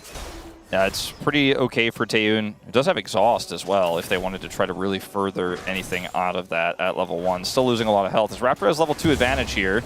Oh dear. Shovel is just going to get stunned up. Does hit the level 2. But you can see Raptor with that full Q is going to get him down to 100 health, and Shovel's just going to have to go back. This is bullying here from the more experienced LCK jungler. He just walked up to his Raptors on vision and said, this is a good matchup for me. Yeah. What are you going to do? And there was a late go over to the Krugs, concession Krugs. Dudu is still at 0 CS. This wave is so massive that Clear is pushing forward, and he picks up the turret aggro, and down goes Shovel. It's gorgeously played here by BNK FearX. And yeah, this Neferi, it's going to be a while before she's valuable. So imagine all of the problems we talked about with the draft here for DNS. That, like, we didn't even talk about what could happen in the early jungle. We were talking about the lanes and also the team fighting later on, the comp. Oh dear. Speaking of lanes. We weren't talking about the fact that B&K were potentially going to, at 2 minutes into the game, remove a player from Summoner's Rift and turn into a 5v4 game. So it gets a little bit tougher now as well as we go back to this play. And he's just trying to, like, Nar's begging for help. And Neferi's like, I can't help anybody, I need help. And he dies. The kill goes over, by the way, to the Tristana. Exactly. Explosive charge, I think, took it down. And I loved how they orchestrated it, right? Like, Clear had the health bar, and so therefore he goes in, tanks up the turret. Rocket Jump is so powerful at being able to get out of there whenever you need to. So let's just say, to put it simply, I think Raptor looked at the draft, and the lane stayed there on the top side after 2 bans, and Tristana comes through, and he's like, well, we win top and jungle, and we win them at the same time. Yep. They absolutely did. 700 gold the lead here for this Trist. That's absolutely crazy. In a matchup that for Dudu is miserable right now. That's without the lead. With the lead, I mean, I hope we don't look at this top lane too much. Let's just say that. Look at the item. Picks up recurve already. Oh, man. All of these sort of stats are always going to be a bit depressing for the DN Supers, as the 0 in the front column is basically everything. Hepa Pulverize comes down onto Closer, but he does manage to put Kellen in cow prison for a little moment. As Raptor is standing on a ward, but it doesn't really matter. Yeah, I don't know if he knows about it. What is he going to do? Just leave the whole wave? He's zoned away from this whole wave! And also Krugs, by the way. Oh, like, God. Peter, please, I need a rise up here. I need everybody. Close is coming, but Kellen and Vikla are going to get here first. The flash out of the way of the headbutt. And at least Dudu comes over for the scraps of that wave. But, I mean, everyone's getting involved, and they're still losing. When you have such an inherent prio advantage and such a lead in an unfavorable matchup, it becomes an instant pressure point, right? And they're playing through Clear. So everyone on DNS is trying to do the overload principle you were talking about before, where you're like, well, maybe we'll just show up with a lot of people and their pressure will actually then be relieved. But B&K are just like, no, there's literally no reason not to also have everyone up here and win the war of attrition. It's as if they just know they have more guns, more firepower. They're like, yeah, you can try to match us, but you also lose that. So, yeah, Duck Dom a little bit late to return to lane, but he will match the CS for now there on the bottom side. And that is, I mean, he's got a call. Yeah. They're just going to have to hunker down, but it's a bad time. It's certainly not feeling like there are many positives. I knew DNS was going to have a rough second half of the season. We all did, I think, right? They can't magically fix everything. We were hoping to see a little bit more signs of life, but this isn't about DNS as much as it's about the draft and how good B&K have played both early games here through Raptor. Yeah, and honestly, I wasn't expecting this level of play out of B&K FearX after what we've seen already from them in the Kesper Cup. Just shows that the LCK is a different tournament. They have locked in, especially for this series, trying to make sure that they can stay near the top of this Rise group. Remember, it's do or die. You really need top 3. Otherwise, it all just falls apart and your whole year ends very, very quickly. Dan and Kellen here just getting the push out here in this bottom lane. Things very, very even. And when it's a Siva and she's going extraordinarily even in lane, you know that you're feeling pretty good about it. Although I guess a Kaiser is not exactly going to be hard winning in the early levels either. Raptor now going to get Hex flashed on here by Peter, and the flash forward from Closer. They might be able to lock down this kill. The Aegis did come on through as now Shovel is going to be able to get over that wall and make sure that this Pantheon is going down. So an answering kill here finally for the DN Supers. And this is Peter outpacing Kellen on this one to give them the numbers advantage. So this time, the match isn't there for B&K, and it is a crisp setup for the side of the DN Supers. And a kill goes over to Closer, so they get one lane with an advantage out of this. So definitely a big bounce back, but the woes will continue elsewhere. Yeah, Docton taking a lot of damage here. Peter is able to offer a really nice re-engage. Remember, Kellen doesn't have the ulti just yet, so that damage is going to stick a little bit more than it otherwise would. Good exhaust here onto Dudu to keep Clear alive, who's rocket jumping in, trying to utilize that summoner spell. As he has stacked up that lethal tempo, was starting to do a bunch of work, but now Dudu, oh, he gets buster shotted back and isn't going to be able to finish off that kill. The flash comes through as the traded ultimate comes on down, but now the Realm Warp is going to bring a doggo and a rise towards his top lane, and it's a solo kill for Dudu as the assists are denied. Well, I think there's a lot going on in that play there from Clear. He got super greedy. He tried to get a little cute with it. I think initially when he actually rocket jumped forward there, he wanted to get the flash out of Dudu because he was like, oh, he probably thinks Raptor hit 6 and this is about to be a kill and he's going to ult over. But that was not actually, in fact, the case. We're going to go way back to this catch here by Peter, where they had control vision and Kellen was not here. But on the top side, he decided, like, okay, I'm going to try to get his flash with that hop forward here because he exhausts initially. And it makes this hop happen. You'll see it in just a second here. And I think he was hoping Dudu would flash there and that would be the end of it. But instead, Dudu just is like, no, I'm still Mega. I'm fine here. I don't think your Pantheon is coming. And it actually buys enough time for the Realm Warp to come up. The Buster Shot pushes Dudu away, but isn't enough to kill. And now Clear is just up a creek without a paddle here and just ultimately will get taken out. They do, of course, commit the Realm Warp for this, but it's well worth it. Well, we've got another Pulverize coming on in, and as Kellen is likely to just die, there is the cow going down, but the bounce on in from Clear, Goomba stomping everyone, gets the first reset, and the Pantheon is on a double kill now. Taeun is just racing forward, grabs his kill, and that is 3 on the floor already. BNK Fearex, I mean, it was a little bit of a rough time, but that time is now over, and Doctom is also going to be taken out, threads the volleys beautifully. That is 4 kills for 1. So the good news was they killed the Tristana. The bad news was everything that happened after that, and I'm not entirely sure how that all broke out because we came into it kind of in the middle of Raptor cutting people's heads off, or impaling them, I suppose, in this case, on the Pantheon. As Closer gets caught initially here by Kellen, and they just, I mean, it's ricochet damage coming through. This is an amazing follow-up. As they try to shut Clear out of this, but he gets the reset and gets away, and now Sharvel's too far forward. And it's just an early, great fight here for Taeun. Like, he's doing so much damage because he's set up so well. DNS tried to pull the trigger on this one. It backfires in a massive way. And man, we're still in the early game. Pantheon early does a ton of damage. He really does. And Clear, once he's done with his Kraken Slayer or whatever he's building first, I want him to build a Jack Shows or something like that, man. Like, this Tristana in the front line, he was tanking up so well. It was kind of crazy. He gets himself the rocket jump, gets himself out of there. When you look at all the damage they have in this fight, Tristana plus Sivir plus Pantheon early game damage, it's just too much damage for you to be in range of all of that. Yeah. Oh, man. Well, the woes for DNS continue. It looked like they were on the up just a little bit. You know, after that earlier play, managing to grab that kill for Dudu onto Clear. But now Dudu's wave is in a really awkward spot. Explosive charge comes in. There's a Grand Starfall as Dudu does go the correct direction. The flash forward from Clear here as the Realm Warp is set up to get the Gnar out. That's gorgeously done. Clean. They do get Dudu out of there. But I mean, he's still got all the same problems. He's still not getting that wave. He's still super far away, but at least he doesn't die. This time the Pantheon comes. I think Clear flashed there because his exhaust was like 3 seconds away, so he was hoping he was going to then be in exhaust range to catch him there, but the Realm Warp ruined all of his plans. As Clear has had such a huge advantage, hasn't really been able to turn it into the big kills he's been looking for there on the top side outside of the initial one that did go through in the early 2v2. Yeah, but there's the Kraken Slayer you were talking about. Yeah, one item is going to be pretty big here for Clear, who is 20 CS up and feeling very, very good about how this game is going right now. 600 gold isn't the end of the world, but 800 gold is getting close to that as Taeun has a gigantic lead.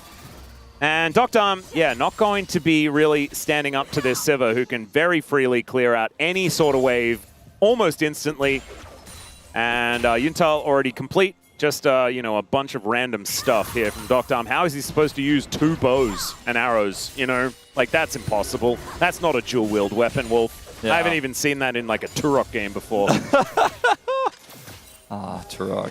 Classic. I feel like weird stuff happens in that series of games. It's weirdly cool, but it doesn't make sense. Yeah, and I kind of like that. I respect it for what it is. Okay, there's an ulti coming on through from Sharvel. Vikla tried to catch it, but it does not quite work out there. So the Talia will be taken out. Kellen now in a little bit of trouble, but the resets are coming on in for this doggo. Raptor not going to be deterred from his Brambleback. Does manage to take that one down, but the first Drake looks to be taken here by the DN Supers, with Clear taking down a bunch of plates in this top lane. Clear doesn't have his role quest completed, so he doesn't have his teleport, so he can't join the fight. It's a numbers game here for DNS. It's a bit of a Hail Mary, but like the last one Peter set up, you know, it works out. Okay. You don't need to wait anymore. No, it's fine. It's over. As the Boomerang Blade actually did a whole bunch of work here towards DNS, so that's going to stop them from pushing further in. Taeyeon at full health. It's going to be absolutely fine. Kellen just going to go back. So it's that health bar. It's a small win, right? It's something. We're starting to pick up a few more kills. The draft itself and the spikes that are being reached really fast here, though, for BNK across the board are the bigger problem. It's like, oh, Cole's about to cash in for Duckdom. It's about to cash in for Taeyeon as well. Yeah. The Tristana has still a lot of power in this top lane matchup. Now has teleport with the role quest completed. And what do you do as Charvel in this case? Like, where do you go? Where's your, okay, I got to patch holes everywhere. Where are we going? Where are we dropping? Well, I think you just get a whole patch kit and you just go to the closest place and start patching. And Close is going to flash into the wall. And honestly, it feels like DNS as a team have kind of flashed into a wall this series. Do you guys remember there was a player on a Freako? Hold on, we're going to have a little bit Kane? of action. Well, that was that one. I'm talking about perhaps a little bit lesser, a little bit more indie player, okay? Okay. Speaking of Bang, his name was Moham, and he had bangs over his eyes. Who did he just join in the LPL? I'm trying to remember. All right, well, we have a bit of a fight. He has recently moved over. It's okay. Here's a little bit of an option. Pulverize onto 2. Down goes Peter, but these health bars are getting lower. Duckdom, will he find a Killer Instinct angle? That's the question. The explosive charge not going to quite kill, but gets pretty dang close. As Taeyeon just not even interested in that fight, is just going to be hanging out in this mid lane. Vikla taking a lot of damage. There is the Gnar, but the flash gets him out of the way. Flash out of the way at the seismic shove as well, as we are running out of those flash buttons. And Charvel going to have to bounce his way out of there. Not a whole lot of kills, but it is still BNK Fearex with control of the map. I bring this Moham situation up because DNS was playing today in honor of the ex-Afrika sub player. I told the makeup people to give me the Moham today, right? I've got my bangs. That was your look. Yeah, I've got my bangs. You guys might have seen it earlier in my eyes here. Now, if you are a DNS fan this season, last year, and also in this team fight, unfortunately, where they're trying to pull the trigger here, Duckdom isn't here early, and they're going to the meat grinder of this Tristana with Kraken Slayer.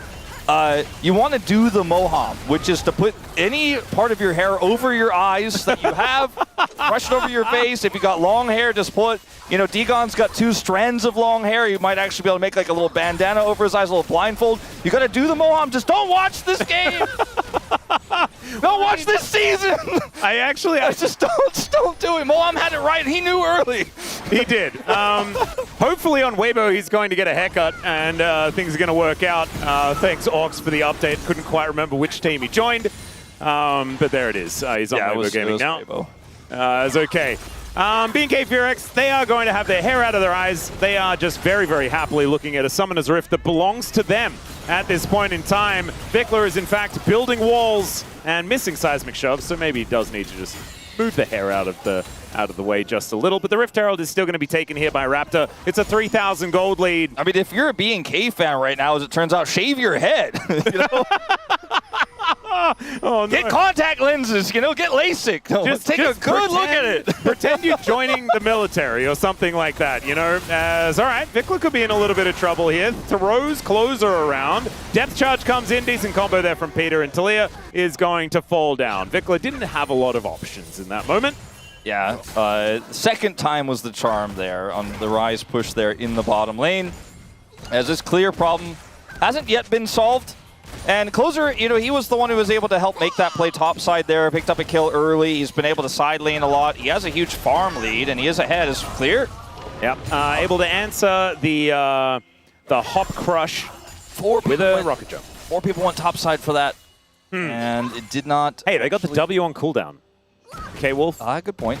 Yeah, see? Fair, you thought that it was for nothing, but actually, it's for, you know, a few seconds. The Rise on the other side, still up 30 farms, still the only real goal lead in this game. He wasn't touched. He wasn't up there with everybody else. He didn't have real morph. I mean, he killed Vikla like a little bit ago. Yeah. There you go. There's something. They also did delay the kill on this turret, which is value 0, as the award says when you kill it on this patch. Yeah. But I thought we were just never going to mention that. no, I know. Well, someone mentioned it. Yeah, I think Ox mentioned it briefly. I guess we didn't talk about not mentioning, but I thought that was because we were busy not mentioning it. Yeah, it's a little floating number, floating value thing. The floating value in this game for BNK is actually smaller than you might expect at 2.7K. Flash coming back up here for Raptor. They have Hextech Dragon on the mind. It is a late second dragon, unlike last game where they speed ran. They really did. And it'll be their first dragon of the game if they do get it. They're going to use the Herald here to take out this bottom turret. There's no other outers on the map. This is going to give them so much control of the map as well. I don't think it's going to be realistic for the DN Supers to get over towards contesting this Hextech Dragon.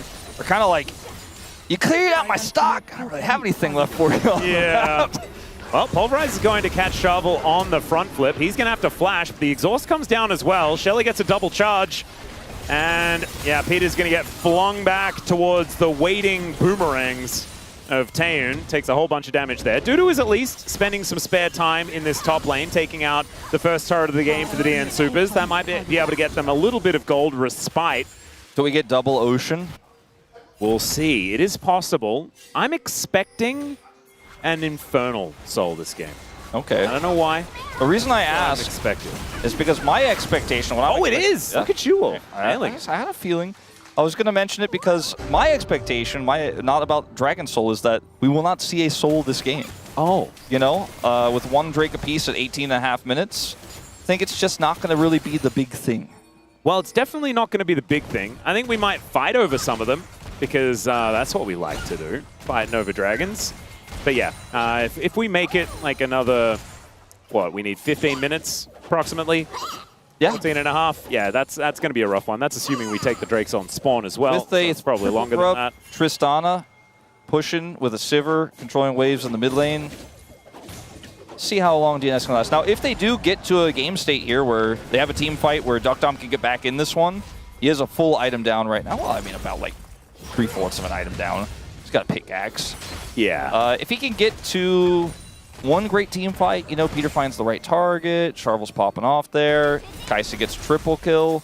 Maybe we get a soul, and maybe then we could see DNS win this game as Killer Instinct. Duckdom needs to avoid a seismic shove, but instead he just flashes towards Vikla, does avoid the seismic shove, and now Vikla's going to try and wall his way out, and you know what?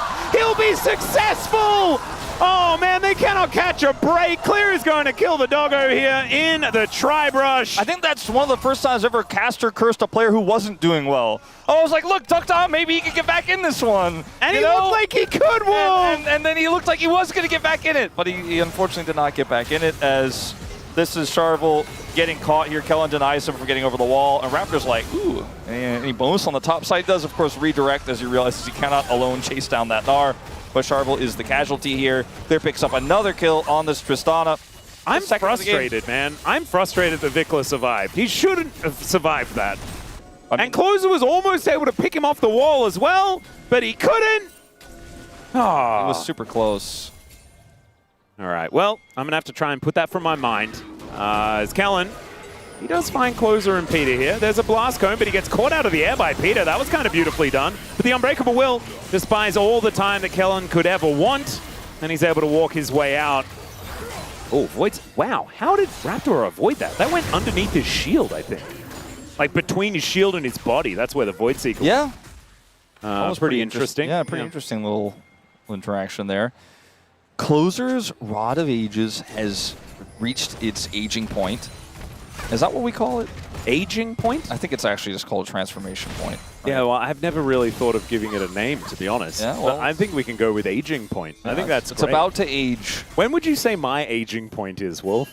When will I be considered a grown-up? In 10 minutes. Just like Rod of Ages. Ah, it's just like Rod of Ages. Yeah, exactly. Wait, is that like as soon as every you 10 ask, minutes? It's 10 minutes right after that. Ah, wow. Yep. Oh, I've been wasting my life. Okay, everyone in chat, can you please just ask when you're going to grow up, because then we'll give you that 10-minute timer. You put a close eye on the grow up timestamp in the chat. Yeah. Then you can really know exactly when. And theoretically, we could all grow up together or something. All right. It's I'm never going to ask. I'm Peter Panning this whole I was going to say, like, I kind of wish, I kind of regret it, you know? Like, what's it going to mean when I become an adult? Oh, I don't even know. All right, 3.6k is the advantage here for BNK Furex. There is a Lord Dom's picked up second here for Clear, which is kind of crazy, but Dudu is representing a fair bit of armor already in this game, and so it does kind of make some sense. He's like, also I just a want lot to of keep health giving as well. Dudu a hard time the whole game. Yep, and honestly, who could blame him? It's a good idea. The Raptor POM, by the way, is, I think it's locked in. I think I locked it in at level 1 for him when he came over to Charvel's. Yeah, when he removed the dog from the game, I think is what kind of happened there. Charvel is going to be able to remove himself from this position. That was definitely good. As Raptor trying to get the stun onto Dudu, but he hops beforehand. So we'll be able to keep himself alive. Still, turret does go down, and this is what Tristana loves to do. She's drawing beads, right, level 15, so that passive is stacking up the range. And yeah, Closer, he's parked himself in a side lane. This is kind of what he did against the Bros as well, where he's just making money elsewhere. The problem is the game is just kind of falling apart, and he's going to get punted around a bit and does manage to flash away, but that is both summoners invested just for some plates in the top lane. Yeah, Closer's, just like in that game against Bro, I mean, he actually ended up making a ton of impact on the Talia after he hit in side lanes and got a ton of money. In this game, he's basically trying to not only kind of absolve himself of all blame of what's going on in this game, yeah, but B, getting a lot of money, has level 16 around the corner on this Rise, you know, is looking to maybe be able to actualize if this game goes on a few more minutes where they'll have any relevant team fights, but it's looking a little tough right now. It's only the second dragon here for BNK. Like we said, you know, or at least I said, not an expectation of an impactful soul situation here, but means that Closer has some extra time, right? Duckdom is very far behind, which is the issue. It's not like Duckdom's going to farm it up and scale up and be a crazy scaling threat later on. He needs agency, needs setup from his teammates. The Randuins will maybe help Dudu get into a position where he could actually gnar some people into a wall. Yep, I do think that like Dudu and Peter have the tools, you know, to get Duckdom into a fight, you know, maybe start some resets for Charvel, something like that.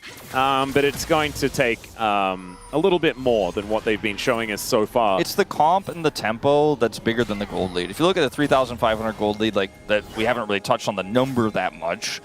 And IE is done now for Taeyeon. It's these things that are bigger. The IE, the vision, lack of vision rather, the lack of agency for this pseudo dive comp with the Kaisa, that speaks bigger volumes than the goal, which is why we're basically casting this entire game like it's an obituary rather than DNS have a chance to get back into it. There is a chance if mistakes are made. Speaking of mistakes made. Oh, goodness. Yeah, Dudu is going to be pushed away here. Taeyeon with his newly built Infinity Edge you just mentioned is able to do so much damage here. Raptor unable to find the Q, and the flash out from Charvel will get him out of there somewhat, but Clear didn't get the hasn't charged the explosive charge, but there's the kill. And no real escape here from the Tristana. And it should be, because there's now no smite on the map. Closer's ready to actualize, though, Wolf. We are actually ready to game. That's what he's been spending this whole game doing. I remember when Actualizer first came out, Faker was in a game state like this and was able to farm up to Actualizer and carried the last team fight and made a comeback happen on Rise. I don't know if that's necessarily going to happen for Closer here, but he's going to have to try. Dudu TP top, but they have no vision. Kellen's wrapping around. Yeah, that's a lot of damage. He does manage to jump forward, pick up the kill onto Dudu. Oh, yeah, no, I think he's theoreticalizing. It's not an actualize this time around, Wolf, because there's not enough players on the map here for DNS to contest. Maybe they can get this mid turret in exchange here with this cannon wave, but even that is out of reach. Oh, dear. Well, there's a nice purple buff here for BNK Furex. And they move to a 5.4 thousand gold advantage. Inner turrets, a couple of them left available here, so BNK can even further the coffers. And we've seen a lot of games on this patch where the gold lead is like 9,000, 10,000 at 26 minutes, and the game is completely done. Part of the reason why the gold is so even here is this is just Dudu trying to be relatively impactful in any sort of way and try to be a living ward here to try to set information. They don't have a jungler. There's no steal. Is that like A, Closer farmed a ton and actually has a gold lead in this game, and B, the gold is spread between everyone. Like, everyone's ahead, but it's not like one person is the problem that could be solved by DNS. They solve every problem. It's this late game Sivir, late game Tristana. With Baron and 3 grubs, these turrets are just not going to last. I also think that Clear went back and bought Navori, like, just straight up after the Lord Dom, so he is very, very scary on this Tristana. Dudu does get headbutt pulverized. Now Charvel looking for a bit of a flank angle, but is spotted on the control ward. B&K all grouped up, just trying to work out which part of this fork to pick off, and it's going to be Sharvel that draws that short straw. And the rest of them now move over. It's another kill onto the jungler. It's another opportunity to go for even more in this game. There's still a minute and a half on the Drake. Probably turrets is what they're going to be looking for, but now Kellen turns it into a 3-man pulverize, and Raptor wraps around, finds the option. It's a double for Taeun. Vikla flashes forward. Dudu finds himself in the death chamber yet again, and Ebba Pulv is going to connect onto Closer in the back line. It's a wipe, and B&K FearX will be picking up their first 2-0 here of the LCK for this round. Round 3 starting off on great footing here for B&K FearX as they take this Nexus out here just about 15 seconds shy of 28 minutes in an extremely dominant game. And I think a lot of this came down to draft, but Raptor just took over with the agency he was given in draft. And sure, the first pick, Rise, was the least of their worries, was the one who had the most gold, but the impact was minute, and I think the choice to go first pick did not work out, especially with the draft they ended up with, where they banned Gnar counters, blinded the Gnar, and walked straight into the Tristana top side, where they were demolished in this one. And they should have known, Wolf. I'm realizing right now that they should have known. Clear, phenomenal at the Rumble. He's a great Gnar player. His cannon has been good. They're all Yordles! Obviously, he can play Tristana really well, Wolf. I mean, he's just a Yordle guy. This meta, I feel like it's not a niche pick anymore. Everyone's practicing it, everyone's prepared on it because Gnar is blinded so often. Tekla having a really good performance here on the Taliyah once again.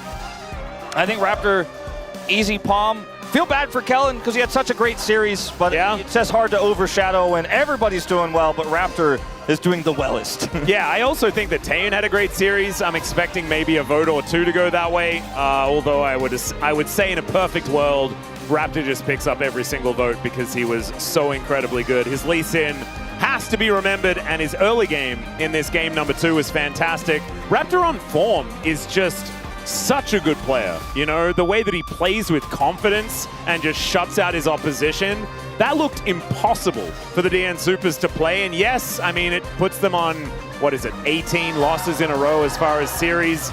It's not exactly a great time for the organization, but they just came off a win against the Bros, right? A fellow Rise Group team. And it felt like they were in a decent position to try and make something happen here, and then they just got Goomba stomped.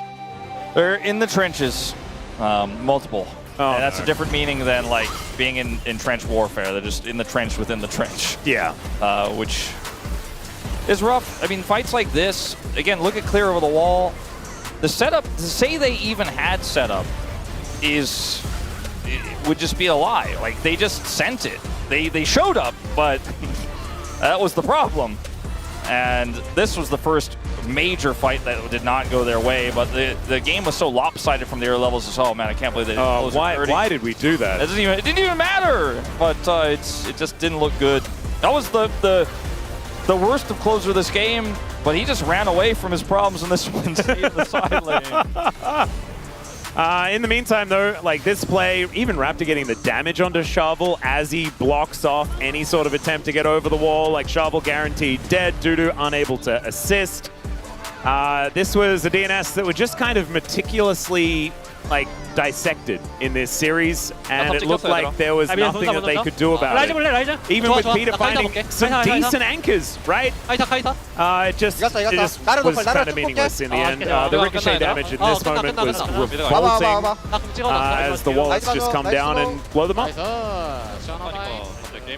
Pretty straightforward calls here in the end of this one. Yeah, Kellen, big smile on his face. Raptor still locked in, but you can see, like, he's like, oh, I'm ready for, what am I going to answer? Which questions are going to come up in my POM interview? I should probably get myself prepared for it. That's what I can see in his face here. That's the end of the series. Pretty straightforward. And DNS, I'm not seeing a big change from round 2 to round 3, whereas B&K, I am. Yeah, that looks better. That's a problem, because you're going to have to play against DNS again, and you got 7 other matches, and every single one that you lose makes the chasm even larger between the rest of this group and you sitting at 1-18 at the bottom. And there are some scary teams in this Rise group as well. I feel like Nongshim have turned things around a bit earlier on this season. Raptor is going to pick up player of the match. Pretty obviously, to be perfectly honest. It was beautiful play on the Lee Sin, and it was just as good on the Pantheon, although it's a Pantheon, so you can't do the sexy plays quite as easily. It was still phenomenal work in the early game. Yeah, gonna have to do the Moham. Yeah.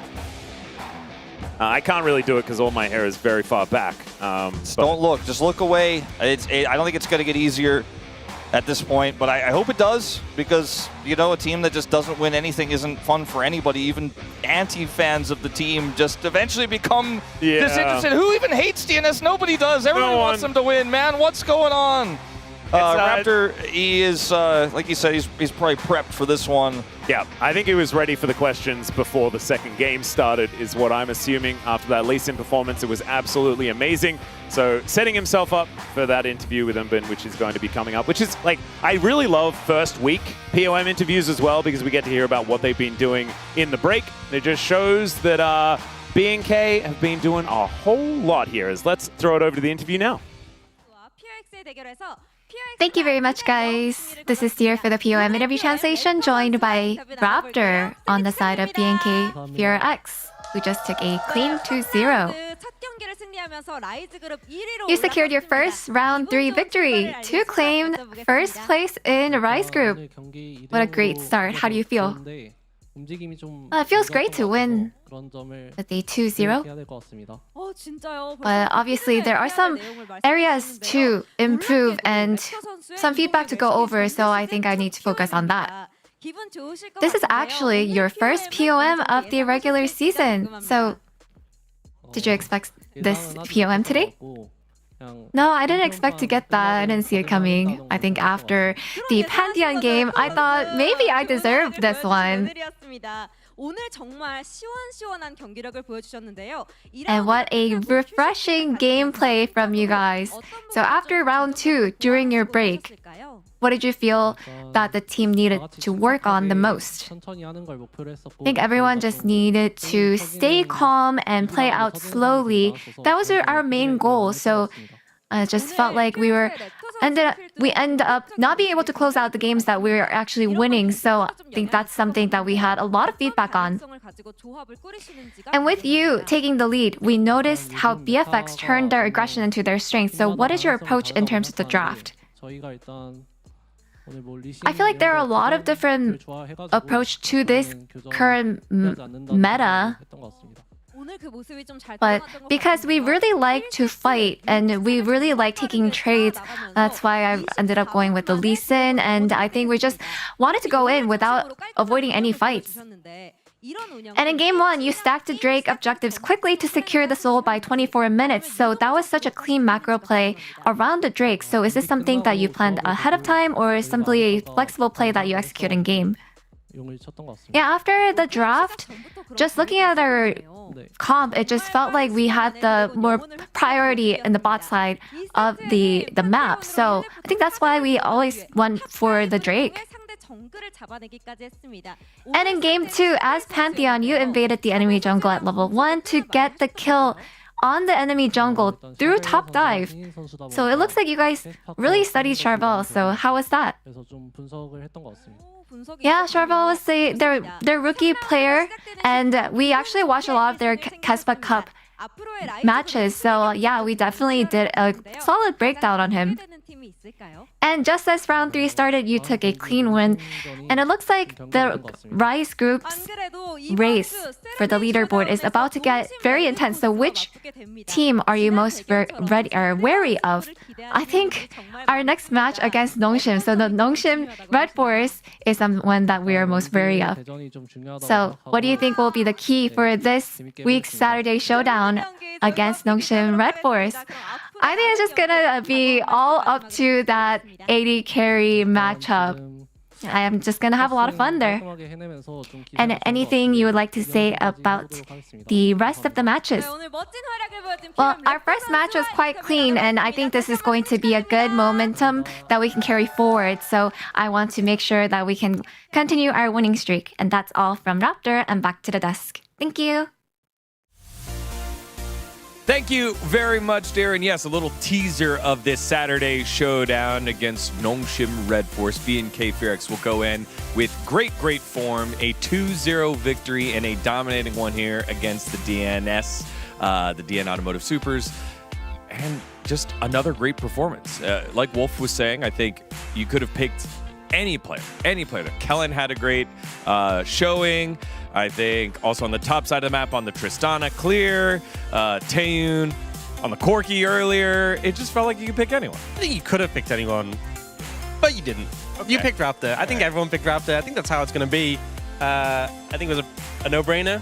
Yeah, for sure. I mean, it's understandable, you know. I think he brought up the new pick into this meta, Corki.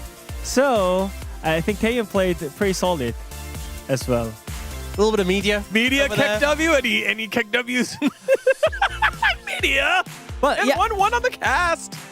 I wonder who that is. We'll find out very soon in comments. We'll hunt them down, don't worry. I mean, I think I was expecting 13 out of 13 because of like the actions that he made with the Lee scene. He had so many great kicks, and he was not like he was like overdoing it. He did the like correct play in the correct place, right? So that was just so satisfying to watch. And also the Pantheon, man. Oh. Yeah, that's the thing. I think after game one, it was like, okay, it's probably Raptor, but they've got to play a game. And then game two, it's like, okay, well, it's a slam dunk. For most of us. Let's take a look at the comments here from our voters. For most of us, as Dan said, we'll start with the no-brain pick here himself. Raptor's ruthless routine required rapturous. Oh! Like Dan! Like Dan! No! Ox sausage! No! That's why you need some Red Bulls. I ruined my own comment. Come on, Degon, hit me with it. Raptor's ruthless routine required rapturous reception. Okay, what did your turn? Raptor's ruthless routine requires rapturous reception. How about that, huh? How about that, huh? I'm just a fraud, guys. Get me out. Oh no. Ox is sent to the Rise group, G-Sun says. Time to see what Did said in his comment. I mean, who made Raptor this angry, man? He was so mad at the game 1 and game 2. He was invading Charbel at level 1. Just, you know, just let him play jungle. But he couldn't even be able to play the game. And I think this is crazy that Raptor got his first ever POM in this season. I thought he was more impactful, but, you know, welcome to LCK. Very first POM. Congrats. Yeah, again, just a brutal level 1 there for Charvel. I gotta shout this out though. Someone in the chat saying, Ox getting language mogged by English second language guy. Jeez Louise, man, that was pretty crazy. English is your second language? What's your first language? I actually don't know. Oh. Okay. All right, let's see what else that we had here from our panelists. Sorry, Kellen. It's Raptor. Oh, yeah. I think, that's fair because Kellen had such an impactful moment with his Shen. I think he literally won the lane by himself with his flash taunt. And I think him denying enemy damage dealer in the team fight with Shen was kind of insane. See who else that we have here. The type of player you never want on your solo queue enemy team. The type of player that you never want on your solo queue enemy. We've all had that situation where your jungler gets invaded level 1 and he's like spam pinging. You're like, bro, I haven't even touched the way. Give me a second, please. And he comes to top side and he brings enemy jungler to the top side. That's the worst experience ever. We've all you been can there. experience. I think Duty was kind of in that. Oh no. Yeah. What happened? Let's see what else we have here. I think it's Go-Go next on up. Rap Gods! Fantastic macro. I was waiting for a Rap God. No one pulled out the Rap God earlier, but Rap God in the chat. Go-Go knows what's up. And then finally, Prince! He was the one. A true AD carry in an era where AP carries thrive. I think it's just sensitive to it. That's interesting that Prince voted for a bot laner, especially one who's playing AD carries. What? Sorry, my memory is just lost. What role did Prince play when he played competitively? I'm just blanking for biased. Degon, do you remember? He might have been the LCS. I think he was MVP. He was MVP from that season ago with FlyQuest. Yeah. The only player to get pentakills in LCK LPL and LCS. Prince. I'm detecting maybe a little bit of bias. A little bit. Obviously, I'm allowed to say that because I'm never biased, right? Especially not when it comes to support POM. So You didn't vote for Kalin this time, so. We wanted to highlight the moment earlier, though, in that last game, in game number 2, the invade that happened to Charvel. A learning lesson here and what he could have done and why they didn't help out. yeah, this is pretty tough because you have the Talia around mid lane, who's obviously very strong level 1. Pantheon as well, his tap Q is such short cooldown, very hard to contest. And we see Charvel just trying really hard to stick around on this side of the jungle.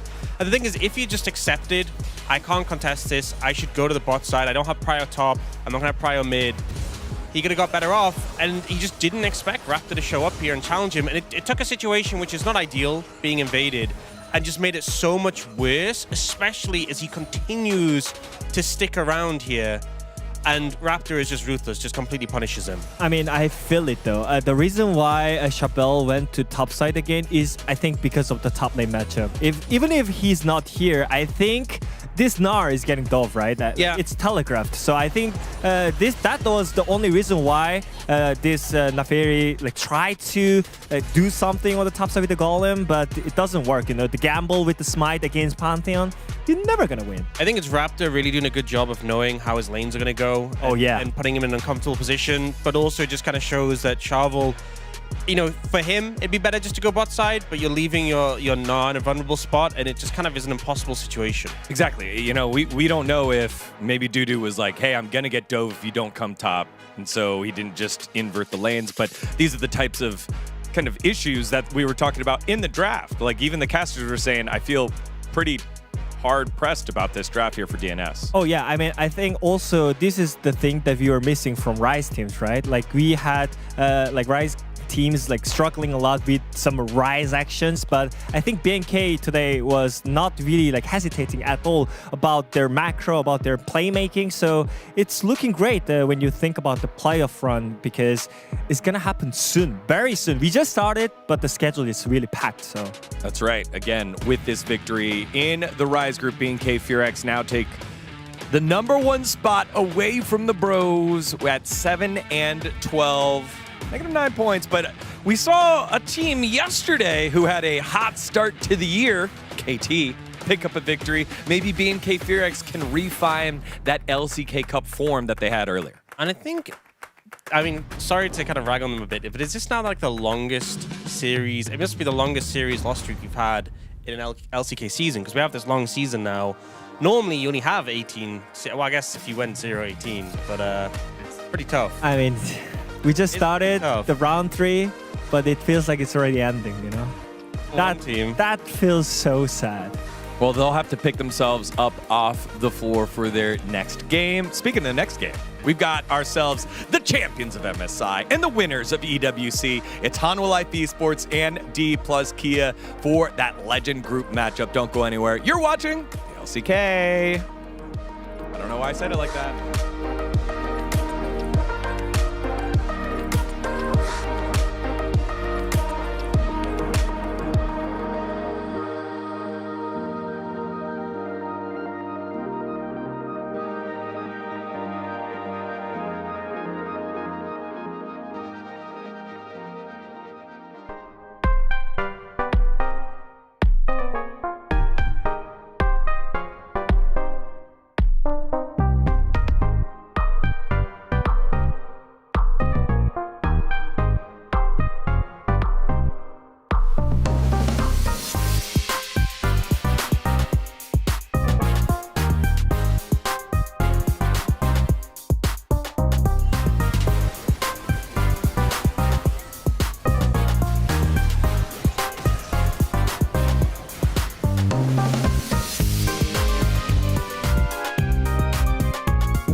굉장히 뜨거운 관계가 돼버린 두 팀. 안 되겠다 이거. 유니폼 보는데 못 참겠다. 이겨야겠다. 야! 아니 다 운평은 좋아요. 상대가 상대인지라 너네가 누굴 버리는지 알려줄게 라는 마인드라고.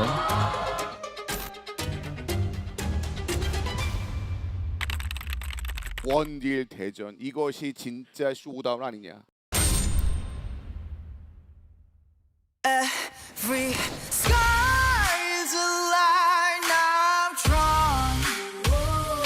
Every wall is a sign I've worn.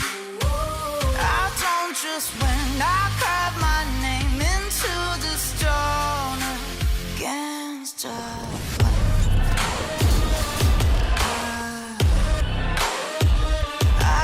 just when I lift my mic into the stone.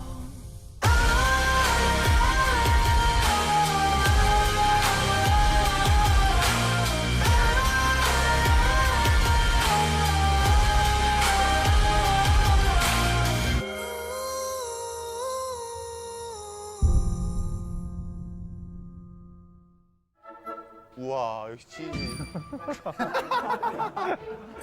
우리네? 아 이게 뭐야?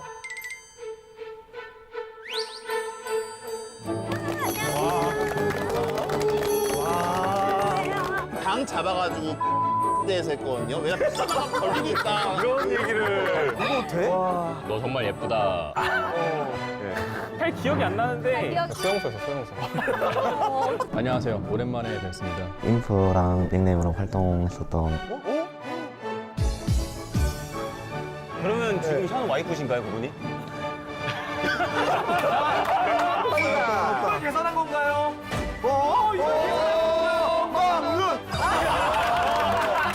와 대단하다. 너 한국어 배워. 야 능력한 거 한국어요.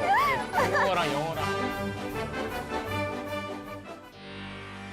Hello everyone and welcome to the League of Legends Classic show match. Yeah, these guys are feeling pretty old, so I feel pretty confident. I think I'm going to on everyone, including Pawn, but we'll see.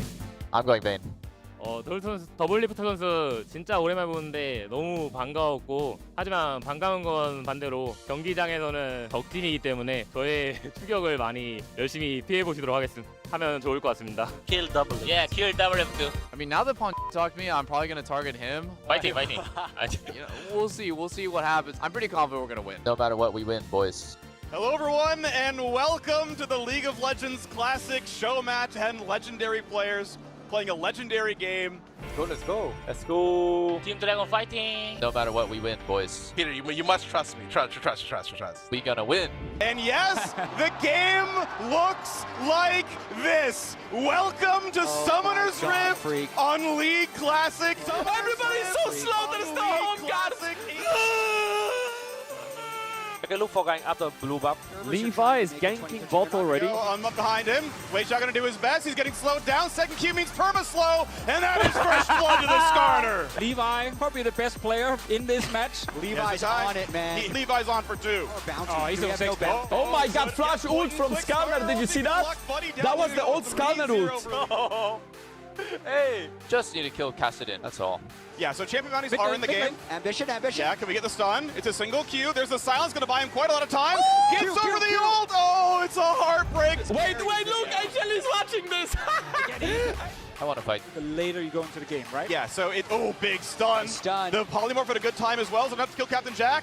That Valkyrie. Nice. W should kill. Just a punch, but next spell, down he goes. I'm ulting.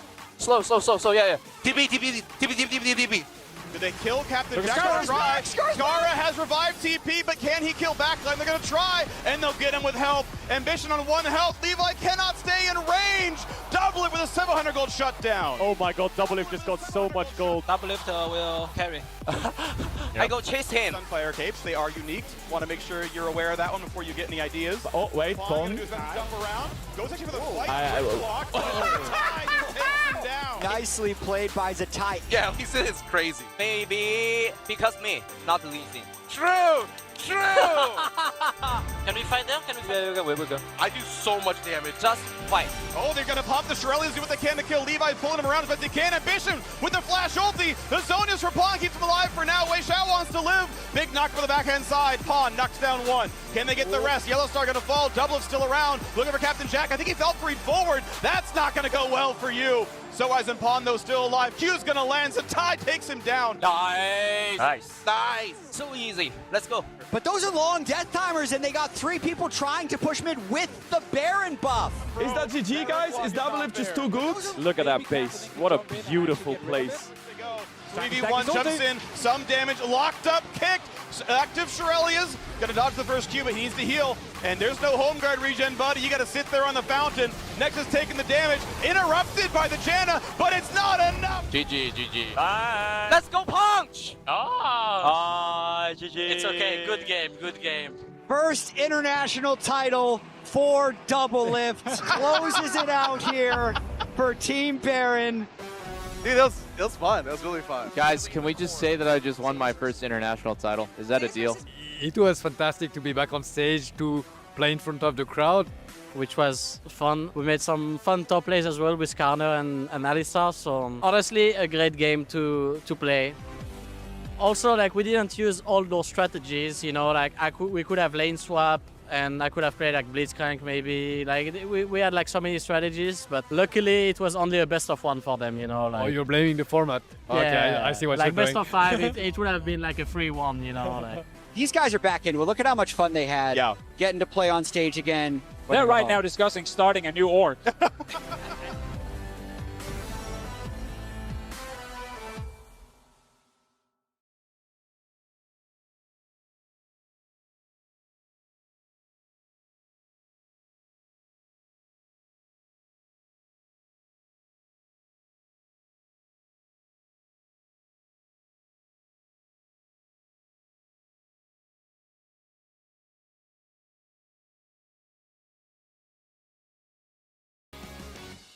우리 친친 우리은행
Red Bull gives you wings.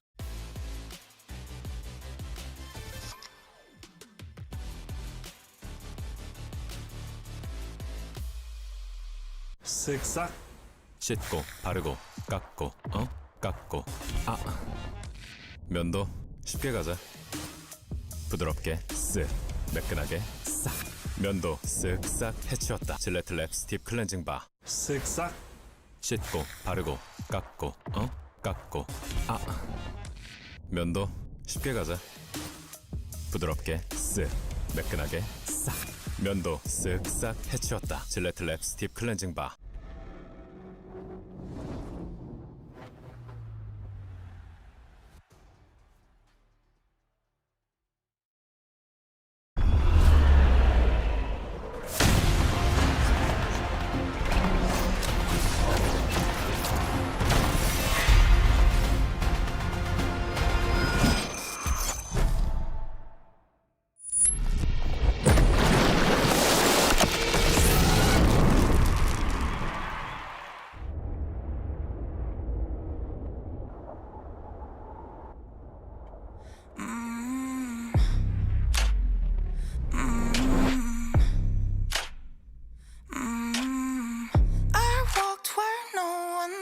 to go. No map, no light, just scar to show. Each fall curves something deep. The center of the world lead the way. Everyone was mine to make. Every sky is a line I've drawn. Every wall is a sign I've worn. I don't just win, I carve my name into the stone against a flame.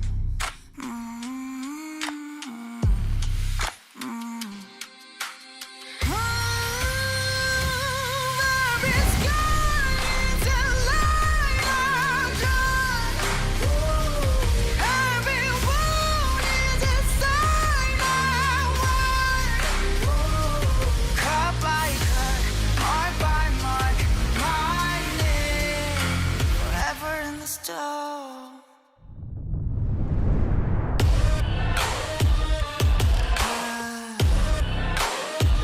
I don't just win, I live my mark into the stone.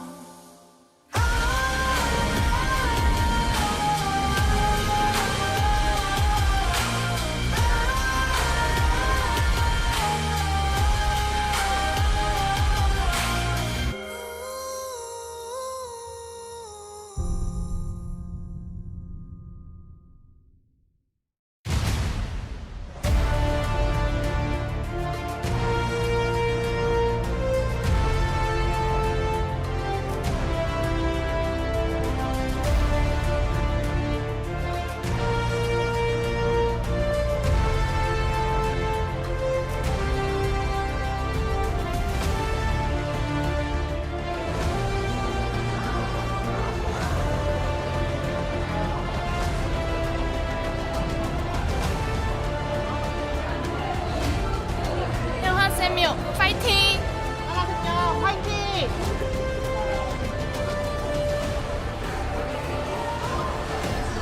메이커 루시는 플러스 기아 파이팅! 플러스 기아 파이팅! Welcome back, ladies and gentlemen, to LCK 2026. It is Legend Group time, and we have two legends for you here today. In fact, the two most recent title winners from our most recent international events. It's kind of crazy that we get both of them here on the second day of the LCK for round 3, but here we are. D+ Kia taking on Homolife Esports. This should be a banger. This was a matchup we were denied at Esports World Cup. You know, everyone wanted to see with the rise of D+ Kia how they do against Hanwha, but that was not the finals matchup that we got, as Hanwha was taken up by T1, lost to KC, and Gen G were defeated narrowly by D+, but we didn't get this one.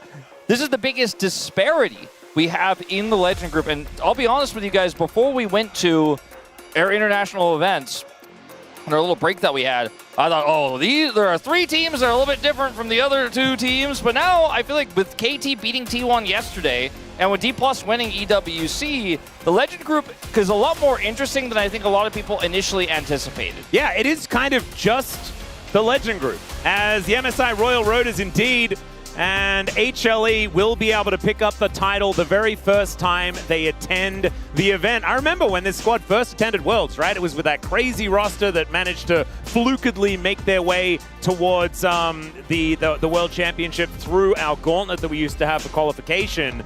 Weren't able to pick it up that time around, but this time, absolute dominance in the LCK, and they continued that road into MSI, came out with the victory. It was hard fought, but they did very, very well. And this, a very different story, right?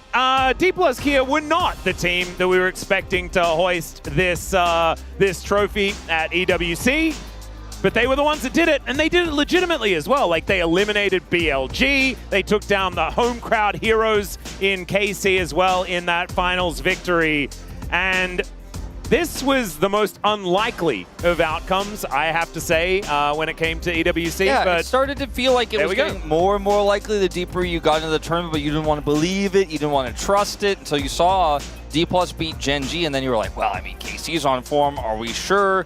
And then the end was very dominant.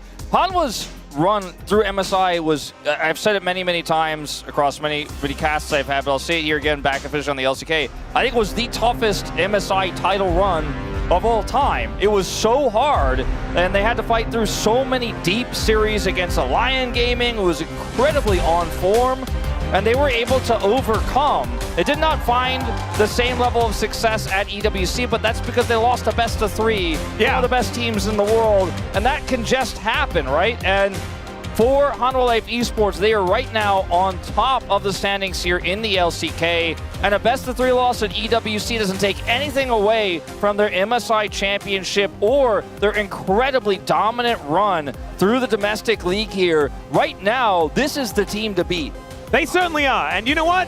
D+ couldn't beat them. The last time they faced, it was the road to EWC, in fact, that these two teams faced off last, if you're not including the Kesper Cup, which I'm not because the rosters were completely different. And it was a 3-0. It was not close. It was obliteration. It was difficult to watch, Wolf, and we had to because we were there working. I'm pretty sure I was casting on you. Yeah, that's what I'm saying. Like, we could not turn away. You know, you were talking about mo-harming situations. Yeah. I know you right now with your fringe as it currently stands, you could probably do it, but that's what we should have done, I think, during that series, and then just commentated what was happening underneath our fringe instead, because it just might have been easier. It was a tough time, is what I'm saying. So much of the success of D+'s run through EWC was that they had figured out how to double mage better than most of our Eastern teams, and were doing it earlier and doing it more consistently. But also, Smash's AD carry performance, whether he was on a bottom lane mage or whether he was on Ezreal, was out of control good. Showmaker had a great performance. And some of the inconsistencies of D+ in the past is what career looks like on any given day. What does Shiu look like? And Lucid, who's looking a lot more consistently, I saw the Luwawa, the fan there with Lee Sin, shout out. He also looked consistent. So when everybody's firing on all cylinders, D+ have a good read on the meta, and Smash showcases flexibility, that's when suddenly a title can materialize out of nowhere. And if they want to prove that EWC wasn't just some fluke run where they were able to win through that unique format and take a trophy away, beating KC, which again, you know, it's tough to quantify because they beat T1, but we all know how that series went, who the real favorites were in the finals there. But if you want to say we're EWC champions, we can go toe-to-toe, we deserve also the title of best in the world, then you got to win this series. You got to prove it today. Since, like you said, they haven't faced off with their real rosters since all the way back in that qualifier, so it has been a while. Certainly has, and I want one of the new D+ jerseys. Kind of looks like that shirt that Wadid keeps wearing on the space. I feel like they've kind of stolen it away, but the good news is... looks a bit gangster. I'm kind of into it. They generally, every single jersey set, give us one, so I imagine you have a pretty good chance. Hey, that's true. I need to just keep so giving it shout-outs. Yeah, me too. It was, in fact, the only jersey that I brought to EWC. In fact... I got a bit lucky there. I think because they started giving me jerseys after they rebranded to D+, which is when I joined the LCK, I think I have every single variant of every jersey they've ever had as the Org D+ Kia post-Dom one. Well, let's see whether they give you one of these. Exactly right. That's what you need to finish off the grid. It's got like there's a bit of like a Grease vibe. You know, I feel like they should all have like put up their hair or something like that. It's like a jean jacket, you know? Yeah. Got studs in it. I mean, definitely the tough guy at school kind of vibe. Yeah. They're not going to get pushed around, except they might get pushed around if history has taught us anything about what this series could be doing. As Korea, big grin on his face, and let's see whether D+ Kia can take the success of EWC and transition that into success here in the LCK once more. Did you predict Hanwha or D+ here? I really wanted to predict D+, but I didn't, because I was like head and heart, and I was like, maybe I should predict with my head. I went head as well and predicted Hanwha Life Esports. As much as D+'s run was phenomenal, there isn't enough proof for me yet that they are going to, in a best of 3 here domestically, overcome the most dominant team we have seen this year on this stage. I think there's a lot of star power here on D+. I think they really figured it out at EWC. They have a great read on the meta. And they probably have a good read on this patch, but we'll see. Yeah. Time will tell. This is a banger. This is an incredible series, and we are into it now as Champion Select is upon us, and we'll see exactly what is going to be locked in first. First pick does go to D+ Kia, and HLE will be answering here. Counter pick on this team is very, very scary, so I don't think that, you know, right of first selection and being able to get that first pick is even all that much of a benefit here.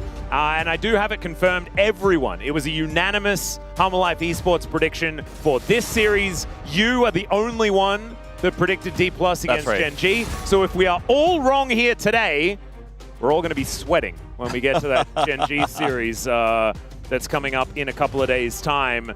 We aren't going to see the Jace, though. She is going to have to go 0-8 on something else. That did happen in EWC. This is the thing, though. Like, you were talking about how, like, a lot of these players have become more consistent. She has had games like that, but it just hasn't mattered, right? This was a team that went mental boom quite a lot in previous seasons, and I feel like the mental resilience has been the biggest improvement for D+. Showmaker wants to play Orianna. I don't think he's going to get his chance to, but I think in this draft, if the Orianna is banned, you can go first pick Cassiopeia. You could also potentially go for the Lee Sin first pick because of Lucid's proficiency on the champion. You probably don't want Kanavi to have that. But Kanavi, if you go for the Lee Sin first pick, is okay, we're over Orianna's open, so forget everything I was going to say. Nocturne is banned, but they will get the Ori here. I want to see what the response is going to be for Hanwha Life Esports. I think if you go Lee Sin here and walk into Zeka, Kanavi, Orianna, Jarvan, you're going to really regret your choice, as strong as Lee Sin is right now. Yeah. Let's see, because there's a lot of factors here, because so much is up. The Cassiopeia, another consideration, but we'll also be walking into that. I think the Orianna has to be picked up. This has been basically permabanned apart from that one game, but Locke was also up in that game, and then that didn't look so good. That was where Scout had a bit of a pop-off yesterday, so not going to see that as a response, but there is a 1-2 punch here that Hanwha Life Esports can go for, and the Camille is going to start it off. Maybe just Camille, Jarvan. A lot of engage. I don't think you want to let Lucid play Jarvan with this Orianna. Vi also fine here. Yeah, you can't also let Lucid play Vi. Yeah, that's also available. We've got a lot available, including the Cassiopeia, which has not been touched yet. Jarvan or Lee Sin are both great ball carriers, and you don't know what the enemy mid laner is just yet, so it's a matter of preference. And matchup-wise, we consider a third option here in the Xin. I think Jarvan feels the most obvious.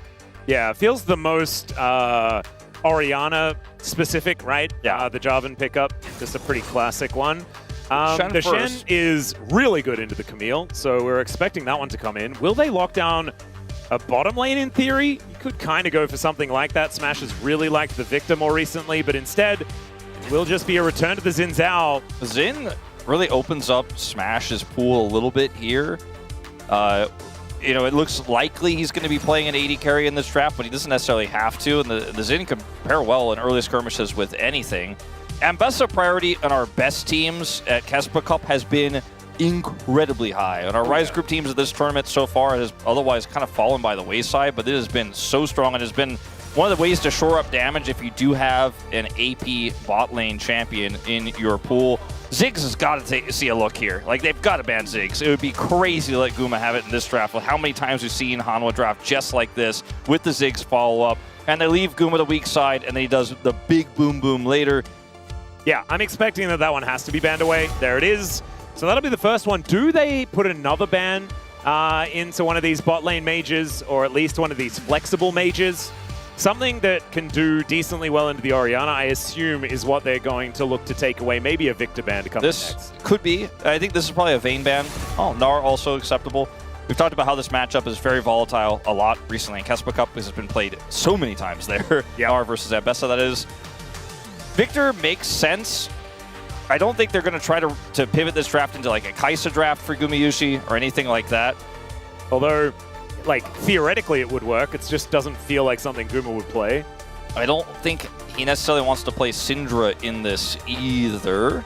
So, tough call. Jhin also works, as he's a great Jhin player. But the Victor is what they opt for, which is expected. He may just go down the Jhin route and say, look, I've got an insane front line. Cassiopeia Jhin here to round it all out. You get the information about what's in the bottom lane first here for D+ Kia. All right, what is Smash going to be playing? That is going to be the question here. And what is Xiu's answer to the Ambessa? So I guess one of the options. This is an interesting time where the Vayne wasn't actually banned away. He could opt for it. It's a statement of confidence by Hanwha Life Esports for sure that they banned the Gnar instead. Ezreal here for Smash was the pick he True Shot barraged his way to the finals with in that first game against Gen G. Man, that was such a It's been a favorite of his. Barrage. My goodness. It's been a favorite of his. It is the most commonly picked AD carry in this meta. That is, of course, traditional AD carry. Yep. See what that final pick is going to be here into this Ambessa. Vayne, I think not necessary here. They could just try to front to back. We'll see what they want to do. Could be a Cassante. The Olaf. Olaf is a fun angle. That's what they're looking for into the Ambessa. So you don't necessarily have the same level of mobility. You were released about 10 years earlier, but I think we'll still be able to throw some axes around this lane. And if you find your all-in window, you can make things very, very difficult for Hanwha Life Esports. You can also just chain deaths until it's the end of the game. So we'll see what Xiu is going to be able to get done here on the Viking. And one more pickup. What is Guma playing? He played Xerath in Kespa Cup. He did. And it looks like he's going to do it again. Magic. No. Okay, it doesn't actually happen. The Aurora is going to be locked in. He's playing Cassiopeia, I think. All right. It's the Aurora into Orianna that we've seen a few times. He's going to pick the Cassiopeia ultimately here into that bottom lane, which actually is very good into Ezreal if you consider how that all works out. And they have a lot of damage through. But this is not... The thing about Cassiopeia compared to like Syndra or Victor is if the AD carry on the other side is like, oh, I'm gonna keep exchanging blows with you. I'm gonna trade with you. The Cassiopeia is like, well, I'm Proc and Conqueror. If he does opt for it, I will fight with you. I've got a Camille with me. And you can actually go toe-to-toe depending on how the engages go. So a lot more flexibility in the Cassiopeia bot lane. And I feel like it's got to be so much catharsis for you because you have mentioned so many times this can be played bottom lane for the last month, and it has very rarely recently. But finally, Gumayusi says, no, it is still a flex. You're right, Atlas. It was something that Viper was doing all the time, and unfortunately, he's not in our league anymore. So I guess I have to wait until our players pick it up. Gumayusi is going to be doing it here today. I don't know whether you're necessarily going to have a great time. You get severely outranged by Mystic shots in that bottom lane, but like you were saying, if you ever get to close the gap, the consistent damage out of this Cassio is going to be very, very frightening, and you can guarantee that the gap will be closed by pressing Hextech Ultimatum on someone, and then that is just going to sort it all out completely. So we'll see how it does go here. The Orianna, a coveted pick at the moment, though. It's gone to the Rift, get into the game.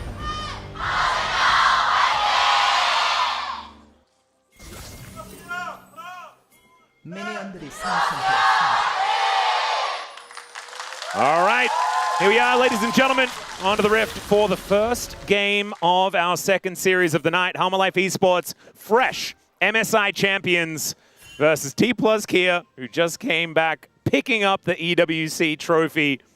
Both of them finding success, but they haven't met up actually on Summoner's Rift since the HLE the HLE win over T+ Kia in the road to EWC a long time ago. Yeah. See what has changed moving into this one. I like the D+ Kia draft, I'll say that. But I also just feel like HLE are very, very scary as Showmaker's going to flash at level 1. This is why we see Camille banned usually in the first phase a lot. She's very, very strong. All she needs is one ability to actually ruin everyone's day. As you mentioned, without the support, without any engages, Smash will be able to use his range here with his Mystic shots to continue to annoy Gumayusi. But now that Delight is here, he's going to have to be a little more careful. Looking for the taunt. Yeah, very nice double taunt to come through from Korea. Utilizes the Aftershock to make things happen. And she is throwing axes around. Zeus is in a little bit of trouble. The last undertow will not land. He did use his Ghost for this, though, mind you. I mean, it is Ghost and Teleport, though, in this lane. I don't know whether that's going to deter Xiu here all that much. However, he did absolutely have to win the all-in. If Zeus had to come out on top, it would have been very bad for the Olaf without that ability to sort of cheat a recall. Yeah, I just don't think he'll be able to do that to Zeus again. So Zeus, with this wave pushing through, should be fine here, unless he makes a mistake. And there is no jungle attention up here, so a little bit of tempo gotten by Xiu, as he will take this back here, but not going to be the end of the world for Zeus. If he got hit by that last undertow, would have been a different story potentially. Very close there. Yeah. In the exchange. But showcasing he has a lot of mastery in this matchup, and this niche pick Olaf that is doing incredible. I believe his win rate was like 75%, something like that. First time we've seen this one in a while. Aiming played it into Deft in 2020. My goodness, when Deft was back on DRX. Crazy times. Pretty cool tech into the Kalista pick in hindsight. Yeah, also kind of funny that Aiming was on KT back then. He then since, moved around, D+Q, all sorts of things, and then found his way back and has now left. So there you go. Well, he's still there. He's just not playing at the moment. Yeah. Well, yeah, no. So hasn't moved to a different org, but is no longer, or isn't playing at the moment. Yeah, he's taken a little bit of a back seat to Fenrir, who's looking really good, but yeah, I know a lot of that has been discussed yesterday, so I'm not going to rehash it all out today. But Kanavi up here with Delight. TP commitment here from Zeka. It's an incredible dive angle onto this Olaf. It does have flash. Let's see how much it gets him. Yeah, there are 4 people in this lane, Wolf. They're going to make sure that the Olaf is dead. So the reason he doesn't have teleport. Yeah, exactly. That's exactly what I was going to say. You could see she was not happy about it. Opts not the flash because he knows he's super dead. And he gets chain CC'd anyways on the initial play. But the reason why they go for this, which is more valuable than the plate that Showmaker grabs here and some of the lost farm, which is he's still ahead on farm, by the way. We'll get some of this wave from Zeka, is that there's no TP. So he's essentially going to be starved after the fact of money. As they're trying to make something happen here bottom side now. D+ on the cross, but won't even really get much out of this either. So Hanwha Life. Okay, so HLE do have a gold advantage as a result of this, but I actually kind of think that this was fine for D+. Because I think Guma lost an entire wave as well. Zeka definitely lost a cannon and most of a wave in mid lane, and Showmaker picked up a plate. He doesn't have flash though, so maybe this is what they're going to be able to pick up for themselves. The Showmaker Command Protect is pretty powerful, and the last tick of Ignite is not going to be enough as he drinks his potion. By the way, this is what Guma has been for this roster so often. Is Xiu, no Ghost still. Yeah. He is Olaf at low health, so a little bit scary to try to further that. But Guma is just, he lost some farm, right? He's a wave down now. But he just is the one they leave behind. And they're like, okay, I see what you're saying, Atlas. Is it a big enough advantage? They try to push on the Showmaker. If they get that kill, if that Ignite ticks down one more, it's an additional kill. The Camille getting accelerated is a big thing, even in the support role. Oh dear, Xiu is just dead. Does manage to pick up a shield, and he's going to be fine. Never mind. They didn't have vision in the river, so I guess they were like, Lucid could be there. I don't know, this could be tricky. Low health, Olaf, a little spooky, but ultimately he's lucky that he gets away here, but he still doesn't have teleport. Yeah, and he did have a slight CS advantage a little bit earlier on. Now that will belong to Zeus, as he's going to have to run his way back up towards his top side. Lucid could pick up what is, left of this wave before he gets here, but Crystalline Overgrowth going to get eaten here by Zeus, and he'll go for a cheater recall himself. So looking a whole lot better here now for the top laner of HLE. Smash trying to, with no supports in this lane, the range advantage, try to generate advantage. But this is what I was talking about with Guma. Hard to actually punish him in this 1v1, and he's happy to just farm it out. Yes, he's behind, but this is the position that it's almost like he thrives in it and pops off later on. Ooh. Okay, Korea just some supportal combat, but that is not going to be real. Shockwave is going to connect as Korea looks for an angle. Delight is just dead though. Lucid grabs the first kill for D+ Kia. And it is a great response here out of D+. A little bit of a buffer there, a stun to come through that actually forces a second flash to be used by Lucid. So looked cool for a moment. And did get the second flash, but ultimately still does die here and pushes D+ into a gold lead. Yeah. Again, a kill onto a Xin. Still a very even game state here. The problem for me is that if the Orianna is allowed to just kind of cruise through this early game and become powerful, grab a couple of items, this could get very, very difficult for Humble Life Esports. We've seen Auroras never really be able to match the value of an Orianna in the later stages of the game unless they get pretty accelerated. It's just so simple when you're ahead as Ori to just put a Q down and say, well, you can't be anywhere near this. And now the entire team fight is warped around that fact. Not to mention when you have an Olaf and a Xin that can get into the thick of things, even a Shen, it can be very, very hard to avoid getting hit by that shockwave, even if you're not walking where that ball is on the ground, because it's going to get moved. But yeah, I like how D+ played that. I liked how they were proactive around that moment. We're able to get a small punish there. Guma is the big question mark, right? Because Cassiopeia classically takes a long time to get online. And if this mid game goes well for D+, and that 2-item spike comes through for Smash, they're going to be really online there. If they can grab the first dragon, for example, I think it would do wonders for D+'s chances of sailing through that mid game. We'll see if they can do it, because right now they do have control, but no jungler on the bottom side of the map. Yep. Zeka taking a bit of damage here from Showmaker, who throws out the combo. And she will be able to make it back towards this top side. Slowly but surely getting towards that quest so that he can actually start teleporting around, but will not get that huge shield that Zeus will have for himself. She now wanting to be able to safely farm. Good ward does spot out Delight there towards that top side. Kanavi starting the grubs. And Korea, he's over here. It's going to be one grub going over to Kanavi, and I think wisely will not stick around as Delight. Wind becomes lightning. Oh dear. He's going to try and hookshot wall dive his way out. It's going to be a rough time. However, Kanavi was looking to come on over and punish. There's a shockwave once again. And Korea, I don't think he's going to be able to lock down Kanavi, but Zeus is also just going to have to distract them with an ultimate of his own. And the last remaining grubs will go towards D+ gear. But not having anyone die there, kind of crazy. That was quite fancy, the way that HLE played that. As Delight gets out, as you mentioned, grubs do go over. Kanavi had to use his flash to escape, and arguably Zeus' ultimate was somewhat involved in that as well. Smash is in trouble, has flash on E, so should be okay. Yeah, able to Arcane Shift away. Delight not really wanting to tank up these minions. Delight has not been the Ezreal. Speaking of minions, really near too many of them. It was level 3 until getting this wave here, so we'll catch up a little bit. But you can see that damage coming through Smash on a very squishy Camille. Does really hit. Oh yeah, starting to hurt. But Guma is going to be able to get this wave shoved in. Korea does make his way back down towards the bottom side, though, so I imagine Gumushi is just going to back away. Not looking for plates necessarily right now. Zeus with a slight level advantage. She very close to level 8 himself, but the fact that this Ambessa is doing just fine in this matchup is boding pretty well for Humble Life Esports. She's taking a while to get through all of the shields and shenanigans that the Ambessa can throw out, but I think if in a full commitment, the Olaf should still be pretty scary. Even though Smash survived that exchange, she's losing a lot of farm. Guma's caught up with Smash as a result of that. Career trying to catch the wave there, hold it, but so much denied.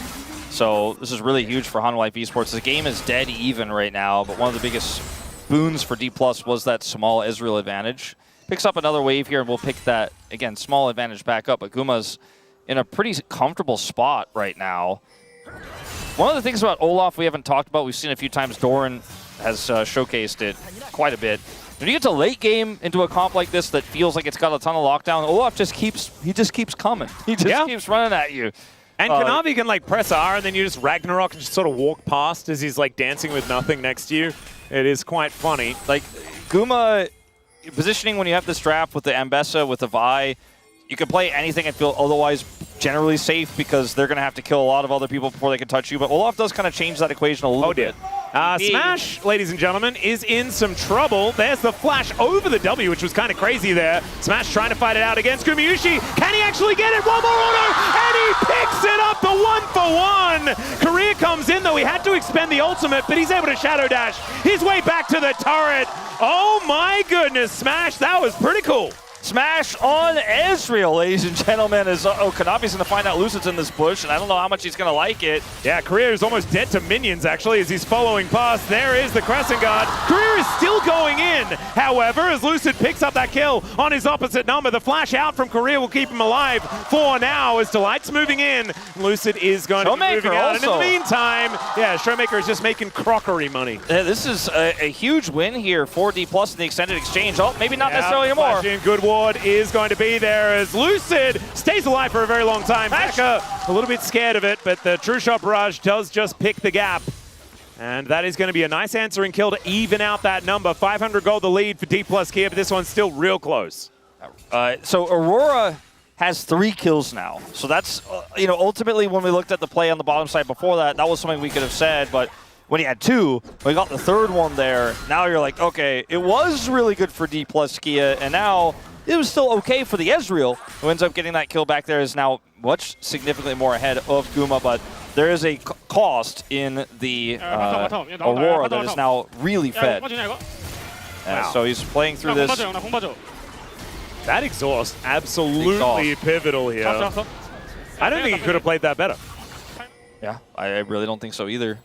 And then here, Lucid is in the brush. Kanavi is not aware of it. And he just uses the Crescent Guard to prevent Zeka from damaging him further here. Then Career comes over. And there's actually a lot of wiggle room here, right? Career flashes away, and Zeka doesn't want to chase any further because he doesn't have any ability to catch Lucid there initially.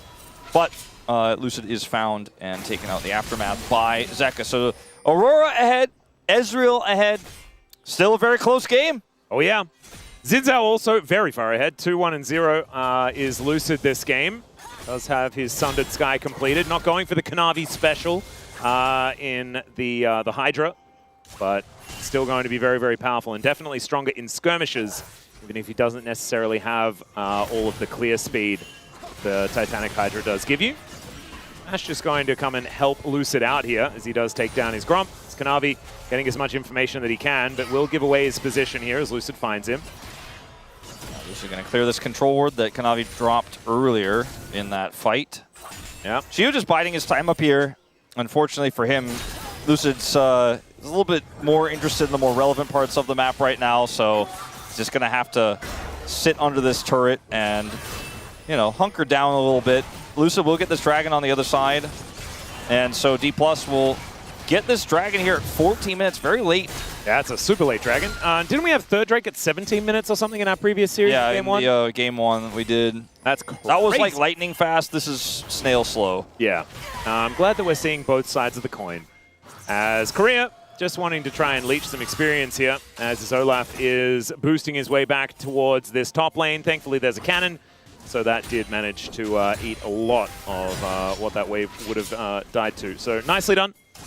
And Shiu is now, with his Hydra now complete, see what the build is going to look like, but it's probably just Stride Breaker into something. Herald, I would argue, is more valuable here for Hanwha Esports than it is for D+, given how much time Showmaker's had with this mid-turret. The fact that it has Crystalline Evergrowth on it right now, it's basically dead to any interaction with it, and that's going to open the map up for D+. I think Hanwha Esports with this Aurora Vicomp really need that mid-turret down, so they want to fight for this. They absolutely want this to break open the middle of the map so that Kanavi has tons more agency through this mid-game. They're grouped for it. D+ are not. Shiu does have teleport now. His role quest is completed, but I think it might be too late here for a contest. Career is going to spot this out, and I think they just simply will give this up and try to put the focus instead on defending the Herald. Lucid is going to walk his way in, but they're not going to be able to stop this Herald from going down. Ensuing fight not going to happen either, but Herald for mid-outer turret, I think you'll probably take that if you are D+. Exactly, that's the proper play. Don't take a poor fight with no setup there when you have already done so much damage to the mid-turret. And in the meantime, I mean, they're just waiting for Smash to get online. Does have his Trinity Force now, still waiting for the Mirror Mana. And Showmaker will just get stronger and stronger as this game goes on. He's the Orianna, so they're in no rush.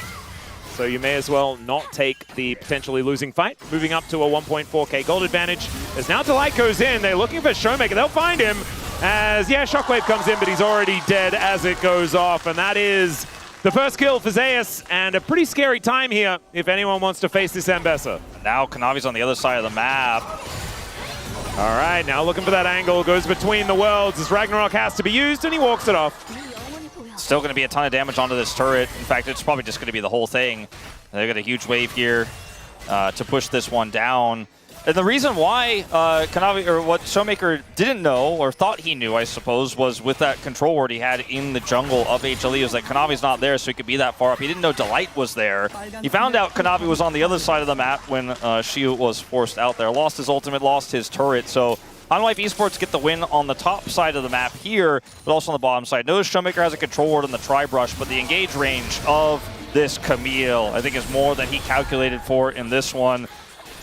And Hookshot Wall Dive into the public execution is very, very difficult to get out of the way of. And so the Camille and Bessa combination working very, very nicely. And so now Gold is absolutely neck and neck. A little bit of an advantage here as far as neutral objectives are concerned for D+ Kia, but that is about it. And so I think the conversation about where this game is going to go later on is going to be important, as Delight might be in a little bit of trouble here. Does get knocked up by the 3-talon strike. And Korea is going to look for this one. Nice taunt is going to connect, so Delight's definitely dead. Zeka not going to be able to offer too much back there as he gets a bit of damage down, but will not save the Camille. The Herald hasn't been used yet. You know, they haven't been able to get enough footing in the middle of the map to actually take that turret out, and this is going to be another turret going down here for HLE in the bottom lane. As all that pressure is applied, Showmaker gets this one. Now they're dropping it mid. Smash is heading over to try to defend. We'll see if they can actually get that whole turret down. I think there's a Crystalline, yeah, it was procced there. But they don't get the turret, and that's a big problem here for HLE. They need it. Whoa, Arcane Shift in from Smash was kind of crazy. There's 2 seconds left on the cease and desist.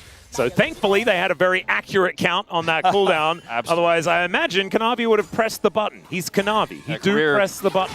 Career also doesn't have his ult, so wouldn't have been able to really help out there. There's a plate left on that turret. 45 seconds left on the Dragon. The fact that it's still up means that HLE are going to have to do something creative here. They may just simply give the Dragon because, you know, it's a late Dragon here. We're already 18.5 minutes in. The Cassiopeia's got 3 minutes left for Rod. It's going to be so strong later on. Ezreal is about to transform his Muramana for 2 items, so, you know, pick your battles, I think is the simplest way to say this. But it is HLE. The general rule is pick every battle. Yeah. It is go in. That is generally the rule. They're just finding out recently that they don't have to pick the battle. There's picking not battling. Which is a big reason why they won MSIs. They were able to adapt a ton of styles through the road to MSI, as well as the tournament itself. Tons of adaptation, but they are going to send Delight over here to try to get some information about a potential contest. Yeah, Kanavi is over there. Zeus is going to be able to take down this outer turret, but does still have teleport at the ready. Let's see whether Kanavi can get this steal. He's not able to. Does get into the pit, but does get himself away. Still, HLE, they take down the top outer turret. It is still a decent move for them as, oh god, it's a Chemtech Soul. And sometimes I'd be like, oh, Ox, what did you do? This is an Olaf draft. But it's also an Ambessa draft. Yeah, and an Ambessa draft. Like, this is an incredible Chemtech Soul game for both teams. We do have Olaf kept in the pen, but gets a big old shield. There's cease and desist from Kanavi. Can he get himself out of this turret range? That's the question. The answer is yes. Has to use the flash to do so. As HLE are also looking for an inner turret here. True Shot Barrage does get double value. But Zeus is just pushing them away. I think that Shiu, he held his flash for so long, didn't go so all there. I think he was just thinking that if he could hold his ground with the Shen ultimate, they were actually going to be able to turn that into a winning play. You could see in the, when we watch the replay, you'll see it, but you could see in a moment there was a moment, okay, hold up, we have a deep TP here to get the punish on Zeus, so it looks like ultimately we'll get at least something out of this. Yeah, it looks like Hidemaker is turning into Showmaker here in this game, Wolf, as he has teleported in. Zeus is, surrounded completely. 3-talon strike comes in. He's doing some funny business, but that is going to be blocking down the kill. The answering Baron will ensue, and let's see whether this one's going to be fast enough, because it's 20 minutes and 30 seconds. Shavaz teleport.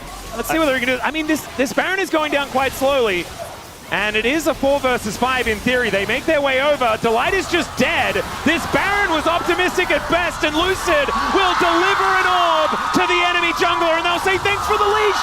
D+ are now so far ahead. The crowd roars because this is a huge swing in this game. Hanwha had so much control. They played the Dragon contest perfectly. I mean, that was so brilliant, right? They got the top turret. They had Kanavi there for a 50-50 steal. Zeus' teleport ready. Everything about how they played that dragon into the push in the bottom lane was brilliant. But then they just got too greedy. As we go all the way back to this, don't be surprised if we do jump out of this. But Shiu here is just trying to buy time. He's got the Shen ultimate coming. Flashes away at the last ball second because Lucid's here. It looks like Lucid's like, I'm going to flash for a Crescent Guard here to trap Kanavi. But he doesn't opt for it. He gets Kanavi's flash instead. And now he comes over here, still flash in hand. They look for the play. Delight goes in super early just to buy space, and they just blow him up while basically ignoring him. And then the follow-up here with the flash that Lucid didn't use in that bottom lane play allows him to get in here and close the gap, push HLE away, and secure the Baron. A bit greedy here from Hanwha. They thought they could turn Zeus' death into a larger advantage. It's Zeus' death into a bigger disadvantage as a result. Yeah, and I like the idea of capitalizing, but they needed to just leave. They absolutely needed to leave when they realized they didn't have enough damage to take down the Baron that early. And it's been long enough that the Baron's been this tanky, right? Like, it's not much of an excuse. Like, you know that, you see that health bar going down, just leave. Just get out of there. It's too dangerous. Not to be the case. I mean, if HLE are anything, they're courageous, okay? They are brave. Confident. They stick around. But I don't know, sometimes bravery and stubbornness are very close friends. Let's just say that. Smash now holding the wave just outside this inner turret. And this game could really just fall away from HLE now. I want to remind everyone that mid turret is still up for D+. Like, that's how much control they've had. And that was hit by a Herald, too. Yeah. And that means that the Vi can't make any tricky plays, really. The wave is always caught by the turret, so it's hard to actually get control over any of the objectives or any of the prio. That's why the mid turret is so important. And now they just have to deal with a Baron defense, so getting into range to touch that turret feels like it is light years away. Smash going to take out this inner here, and D+ are just really ballooning in gold now, looking for that third item for Smash. He probably has it on his next back here. Yep, Hexplate done here for Shiu as well. He's going to have the Ragnarok whenever he will need it. And Smash just rotating over, taking down turrets all over the place, more plates raining down. And honestly, like, Smash has just been incredible on this Ezreal so far over the last, honestly, like, month or so, right? Yeah. Like, he's really started to become the big carry for D+, that I think we've been waiting for quite some time. I think Smash has always been really good at Ezreal. He's been really good at Caitlyn. But when D+ aren't playing as a full unit, it's hard to see that sometimes. Now they're going to try to punish him. Yeah, they're going to challenge. They're going to make sure that they are playing like that unit. As Showmaker gets close in on the two-man Shockwave is too good out of Showmaker. And that is going to be the ultimatum thrown down. D+ say what? I don't really care. We'll take your ultimatum. Zeus doesn't find the public execution, but it is Gumayushi taking down this Shen. And these health bars are getting lower and lower. So it is a one fight in theory from D+, but they cannot move further. Yeah, no, never underestimate that Ambessa with her buttons up. She absolutely will get the punish as they turn this engage here onto Showmaker. Showmaker's like, thanks for giving me the setup for the double. As look at the Zeka goes back in, and Showmaker says, thank you very much. You turned my and he waits for Zeka to deliver himself as well. It's crazy. I was going to look for the one-man peel for myself. Let's look at this flash from Career, too. But Zeus is like, hello. Almost gets smashed as well, there, which would have made it a 1-for-1. Going with some fancy footwork in the fight, but still D+ with a huge advantage here. And even though HLE were able to get a little bit back there, it's not like that's going to give them alone map control. They're trying to get over here to muster up some priority over this dragon right now as D+ limp back to the jungle. And I just don't think this is necessarily the place you want to make your last stand on Chemtech's sole point here for HLE. Not because Chemtech is bad, but just because you're not ready to fight for it. Showmaker has an arm guard for safety for this upcoming fight as well. Oh god, True Shot Barrage sails over Goomer and Delight here as the Crescent Guard used very early because there's a Viking being delivered to the backline. Goomer's immediately punished. The bot lane goes down and we are flashing in. This Ragnarok is lasting forever as Zeka has to get over the base gate in order to escape. And with those two dead, this is a guaranteed soul point for D+ here. They are going from strength to strength, man. There's another kill. Kanavi goes down. What is happening? I mean, they're getting this inner turret down here. The cool thing about this fight is Lusa looks for the wind becomes lightning. He doesn't find it, but he's just like, you know what? I'm going to send it because there's an Olaf coming. And initially it looks like he's gone too deep onto Guma because Guma's so far back. And you're like, well, you can't get this done alone. But he's not alone. Look at the positioning of Xiu at the beginning of this fight. Look how far away he is, but he's closing the gap. He's closing the gap. They don't have vision on him. He's coming over here. Blast cone in from Mega. And now Guma's like, oh, half health actually seems pretty bad to be in right now because the Xin jumped on me. And they delete all that damage. And unfortunately, Zeka is also cut off. So there's no damage to peel for Zeus here. And Kanavi, you just have to retreat. Kanavi's able to taxi his way out here, but Xiu gets the shield. No. And so it's even worse. That final auto for Showmaker for Hanwha fans felt like it stayed in the air forever. Yeah, that was like infinity shields that came in on top of Xiu in the nick of time. His own plus the command protect. And Showmaker has now got a full Zhonya's. There is also the cheeky little book there that he's got and a fully stacked Dark Seal. And I have a feeling that there's a Magi's in the future of D+ Kia if they make it there. 4 minutes on the Chemtech Soul. And if you're an HLE fan, you definitely do not want to see that over on D+ with how Xiu is going to be playing after that one comes in. Mega Blast Cone is going to deliver career to a weird spot. But Lucid is in position, and Zeka taking a lot of damage here. True Shot Barrage comes down. Public Execution to try and escape as Showmaker goes golden to avoid all of the damage and follow-up. And Kanavi's dead once again. I think the story of this game will not be about this Baron, will not be about Smash popping off. Most people remember this game as the Hanwha Baron throw. Yeah. This one for D+, absolutely safe, as we will see a last-minute contest. They're just going to drop off it and look for the turn. Looking for the turn. Zeus is going to get exhausted as soon as he shows up. Xiu takes down Delight before the fight has really started. Petrifying Gaze is scary onto Lucid there, slows him up for a moment. And Zeka has finally joined the fight, tries to dash cannon forward, doesn't find the full combo on a Showmaker though, unfortunately, and takes so much damage back in response. They've got no ults. HLE have no tools to walk through, control vision, and contest this Baron. They're going to have to try. Kanavi just respawned. As, I mean, Korea will watch the top laner walk in, but who cares? The Baron is guaranteed, and D+ is just going to leave. They just don't have to turn. They don't have to force an awkward fight. They're a little bit softened up by the Baron. But they knew in that when they turned initially off the Baron, dropped it and looked for the fight, that they could get those resources out of Hanwha. After they did, they knew there was no way. They checkmated that Baron. I don't want to compare this Baron take to Hanwha's because this is a 7,000 gold lead. Yeah.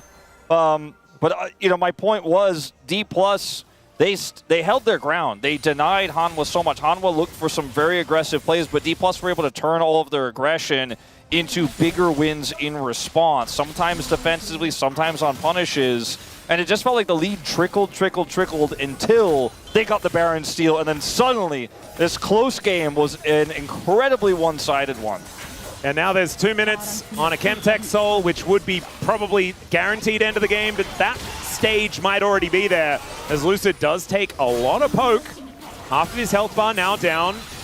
But this Baron is so difficult to deal with. They don't have a massive amount of range, right? Like, look at this Siege minion. It's just chilling, just hanging out. Gumishi will finally get up towards it. But that's because D+ have kind of left the vicinity, giving Shield some time to push in this mid lane and get some control back. Bounties are up. That outer turret in the mid lane still somehow up and available. I think D+ are wise to be cautious here because HLE have their ults back up and this composition layers its CC so incredibly well.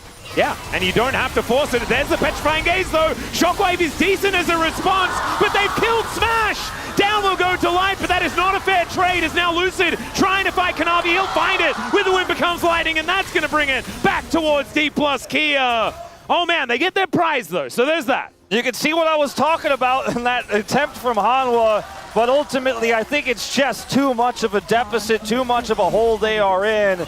Nice attempt here to try to bring this back. There's another one here from Zeka. See if they can push D+ out of the base. Yeah, Zeus is still alive. I have to say that I'm still a little bit frightened. However, they're going to look for the turn. Kamishi gets surrounded and the snake will fall. Now Zeus is going to be their next target. Lucid gets the flash, finds a 3-talent strike, and it's a double for Showmaker. Lucid still going back in. They'll find basically an ace because Delight is level 11. He respawns way too early. These Nexus turrets are going to go down. And D+ Kia will draw first blood in this Legend Group Series. D+ Kia to the roar of the crowd here. Gasps of shock from the Hanwha side. turning a series where not one person predicted to win after they lifted the cup at EWC into maybe a lasting legacy here. Remember, this is an org that shows up early in the year and falls off. This time around, they're showing up a little bit later. They're showing up post the split in the middle, post MSI, where they did not attend, and are going toe-to-toe, beating our #1 team with a 1-0. Now, the series isn't over yet, but it just got a lot more interesting. And I tell you what, I'm real keen on checking out the rest of the Legend group. If we get back-to-back upsets in our first 2 days, oh my goodness, I cannot wait. Lucid, that is a repugnant amount of damage. What is that? For a lot of this game, I thought it was going to be Smash or Showmaker, but the longer it went on, I was like, Lucid is leading my vote right now. He popped off in this game. That's like 3.5 times what his opponent was able to do. And this is Kanavi on his Vi. We know what he's capable of. Just was completely shut out of this game in its entirety, but not shut out of the series. It's best of 3s here in the LCK, and so Homolife Esports have a chance to bounce back. They can say, well, we threw a Baron, haha, let's just win the next couple of games and we can move on from there. But man, ladies and gentlemen, this has already delivered way more than I was expecting. Cannot wait for the next game. Gonna take a short break, then the space, then we'll be back.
빼 얘들아 빼준 쪽으로 보자 오늘 보자 야 카시 보자 야 보자 노플long 이거 해 해도 돼 앉아 노플이야 앞에다 노플이야 노플이야 이거 앞에다 노플 쉴드 줄게 야 앞에다 노플 봐봐 와 아 오라 끝내면 안돼 나이스 좋다 끝났다 와 용혁 역시 나이스 야 가자 나 많아 바위 나오는 거라 야 다음 치면 돼요 잘했다 이거지 아씨 이게 한방이 좋네 아 괜찮아 동지야 잘했어 나이스요 나이스 잘하자 좋았다 동지야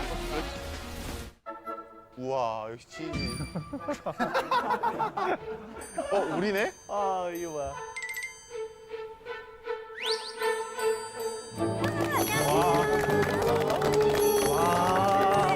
당 잡아가지고 데에서 했거든요. 왜냐면 걸리니까 이런 얘기를 이거 돼? 너 정말 예쁘다. 할 기억이 안 나는데 소영서에서 소영서. 안녕하세요. 오랜만에 뵙습니다. 인프랑 닉네임으로 활동했었던. 그러면 지금 현 와이프신가요, 그분이? 이걸 계산한 건가요?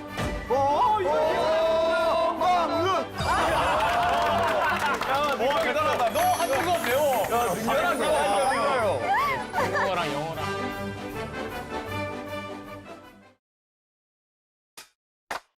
I can make it look easy.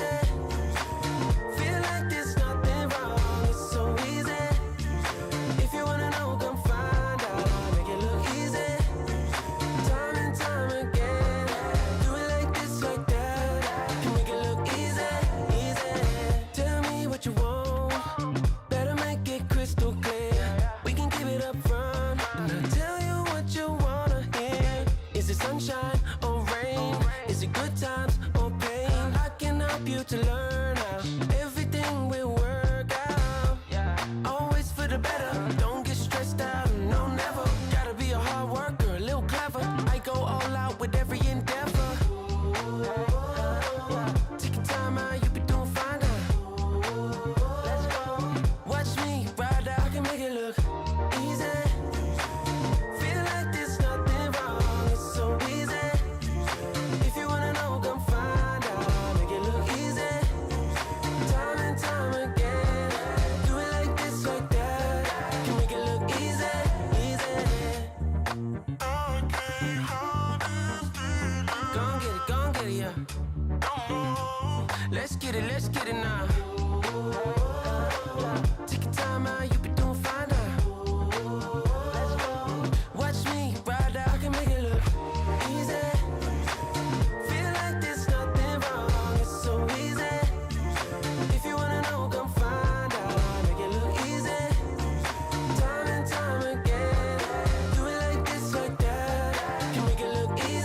Every sky's a line I've drawn.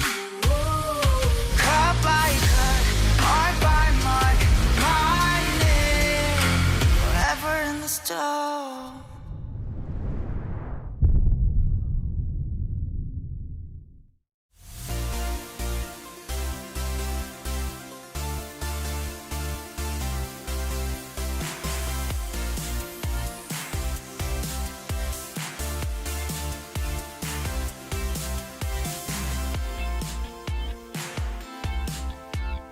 Atlas posed the question, will it be back-to-back upsets in the Legend group? Well, D plus Kia are trying to do just that. It's 1-0 D plus Kia over Hanwha Life Esports. Degon here alongside Ox and Wadid.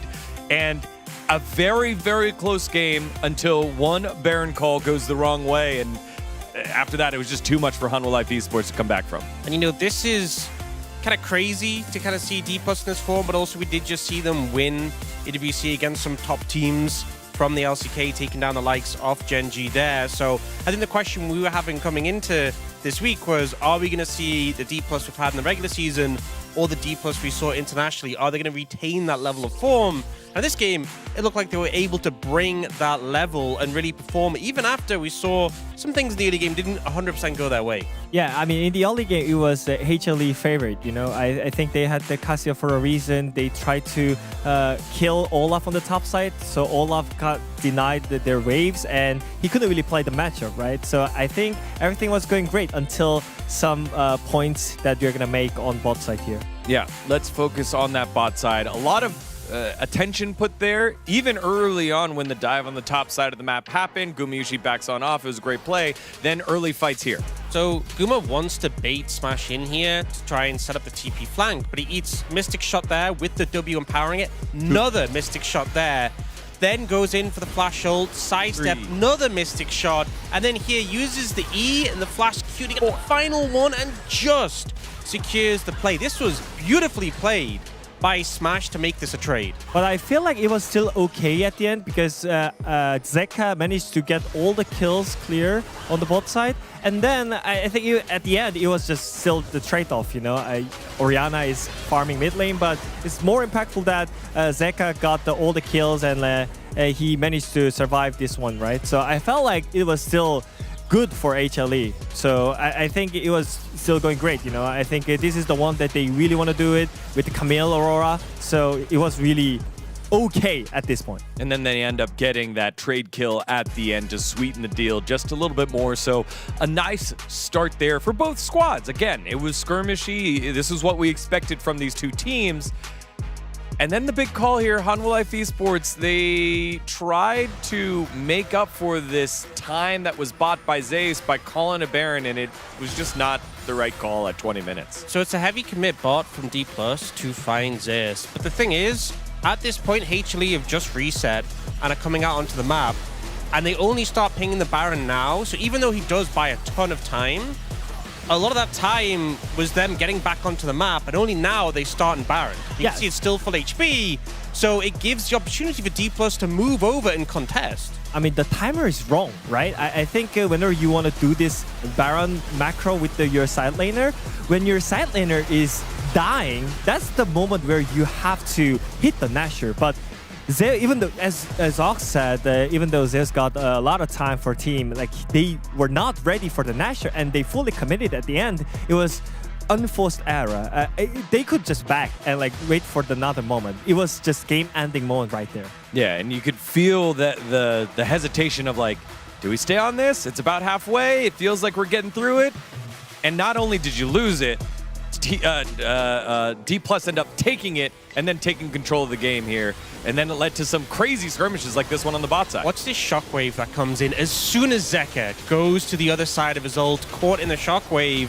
Great defensive ult there by Showmaker, and what started off as an engage to try and catch out D+, get back in the game. It's just beautiful play from D+ there. You know, the dodge away on the public execution, the double taunt at the end. They don't completely wipe them, but we just keep seeing them having the edge in these team fights. And I think this has been a bit of a struggle for HLE. Their early game has been so solid, but they haven't always been rock solid in these 5v5s. Yeah, and Guma using Flash at the end of the last team fight managed to not having a great time in this team fight. And also, in the before this team fight, Zeka was almost making the decap as well. Oh, so well, he surely dies here, right? Of course not.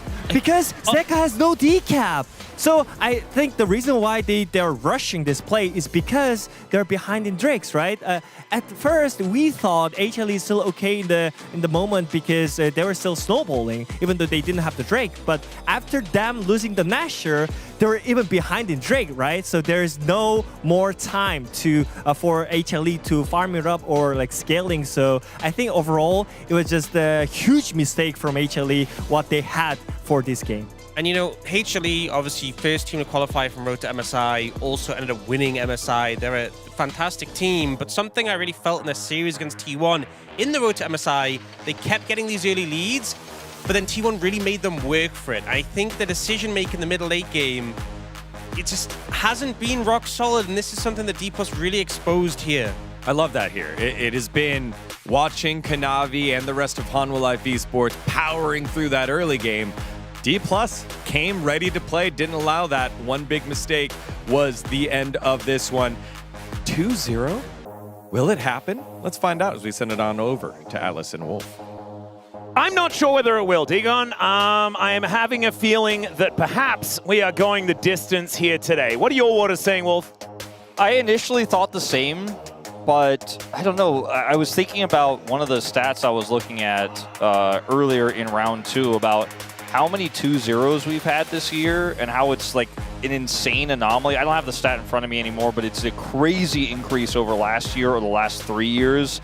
We've just had so many series that where one team has gotten the momentum and just smashed through it in game 2, and they got smashed right on screen right here while I'm talking about it. He was a instrumental part of this win, including in that outplay there in the bottom lane. I think Guma had an overall good game. It was kind of a victim of the game state. Delight's Camille did not work out, and it hasn't been the first time we've seen Delight's Camille kind of fall flat. It's a completely different draft, though, right? And so, you know, Showmaker got his hands on Orianna. That was a gamble that HLE went for that did not pay off. There were a lot of extraneous factors. Game 2 will be a bigger test, I think, for D+. I agree. And we're here now into the draft to see exactly how it is going to go down moving into this next round of picks. And we do have 10 champions already banned away, right? And these are some pivotal ones as well. The Ezreal has been kind of the AD carry that's an anomaly on this particular patch. So maybe now we're going to have to see Smash on the Victor or something like the Talia on the bottom side of the map, something weird. But we know he's definitely very good at it. But I think a little bit more even footing perhaps moving into this game number 2. All right, so Poppy, Locke, Gnar. So Locke will be back here for D+ Kia, you have to imagine. Yeah, I would not want to see Zekra on that champion. In fact, we did see him on that champion. And not for very long. The game didn't go... It did not last. Oh. Although I don't think it was really about Zeka in that one, in the Casper Cup. That is true, actually. It was remembering back on it. It was sort of happening elsewhere. That being said, it was that game was still very one-sided. They'll ban it. Right, they'll ban it themselves. Okay, much to the chagrin of the Korean commentators. Yeah, the Korean commentators were like, no, we wanted to see the law. I have bad news for them. I think we've seen it exactly one time. Yep. It's going to be nerfed, and then we'll see it no more times. Yeah.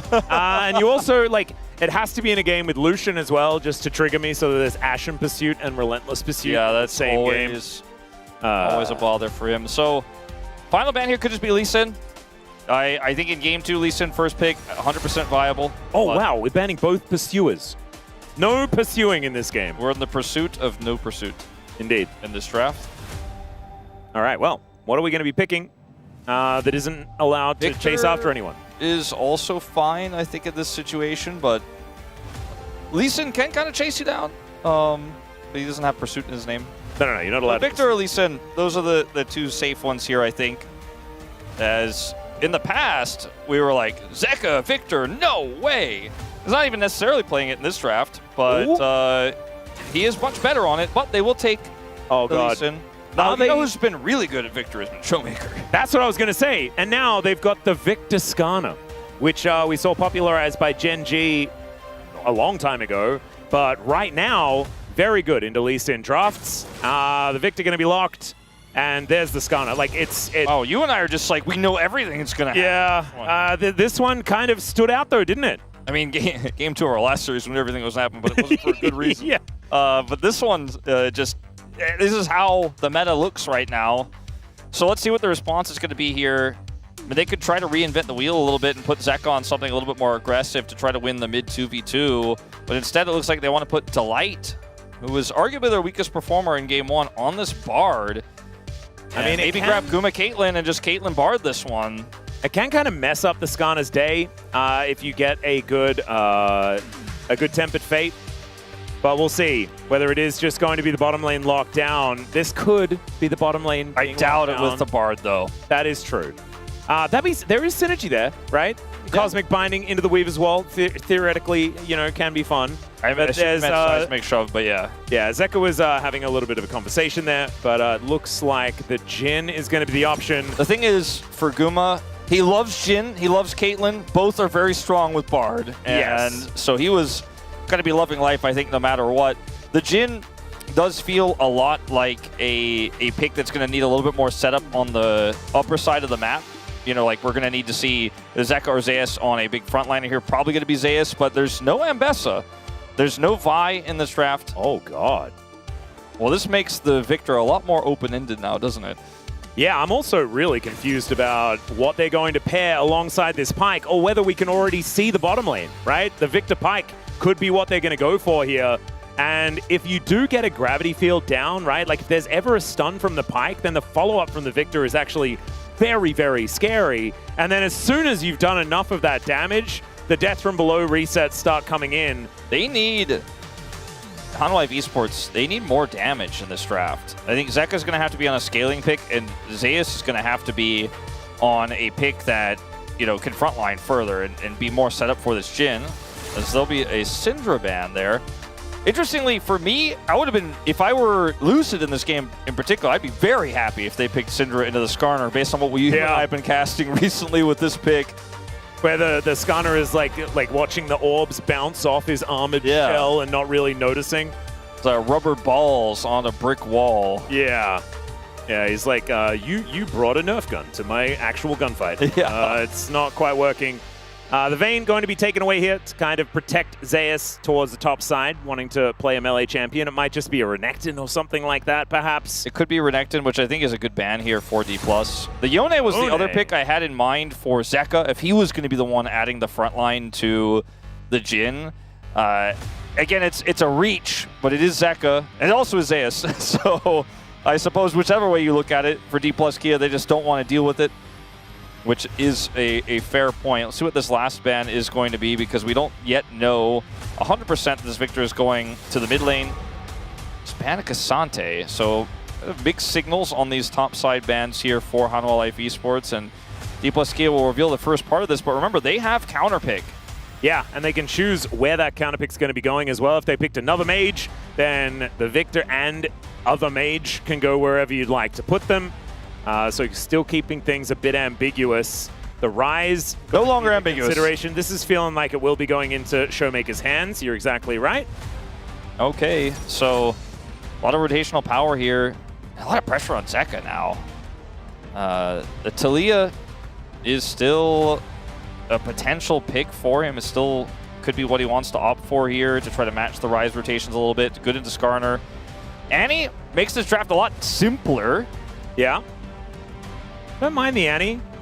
I feel like they're going to need Zeus to... Problem is, whatever he does is blind. If he's like, I'm going to Aatrox it, then Shu has so much agency here to counterpick him. So, is it Rumble? Like, does it have to be Rumble?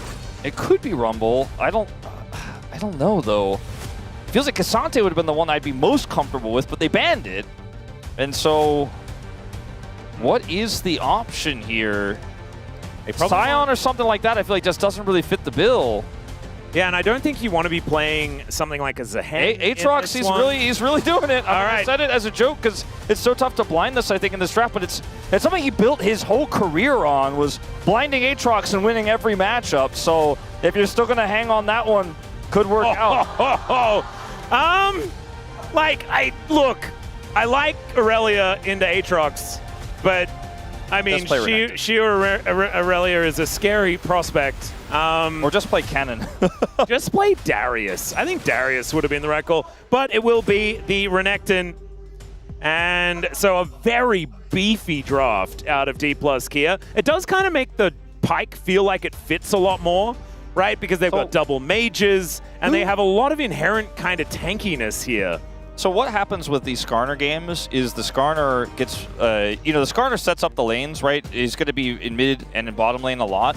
If the Skarner takes the kills, you kind of like that, as we've seen. We've seen that happen so many times across Kespa Cup here and the LCK, where the Skarner gets super tanky. And when your main source of consistent damage overall is a Jhin, later on in the game, sure, Annie and Aatrox can both do it a little bit. That Skarner is a huge problem. But consider also 2 tanky mages. Ryze is going to build the Rod of Ages Seraphs, and the Victor is probably going to go for the Rocket Belt. Yeah, it'll be very difficult to kill. You've got so many targets you need to cut through. The only one you can kill realistically quickly is the Pyke. Well, the Pyke feels like with this draft, if you get ahead as D+ K and you have map control and the Skarner's leading the charge, the Pyke is just following. The Pyke is just catching engages. You got the gravity field and the Skarner. I like this draft. I think it's got strong thematic ties here across the board for D+. This draft here for Hanwha Life Esports feels a little bit more piecemeal. I think it can win if they get ahead, but it's going to be a tough one. Yeah, does have a lot of firepower in the early to mid game, and we'll see whether they can play around it as we get onto the Rift for game 2.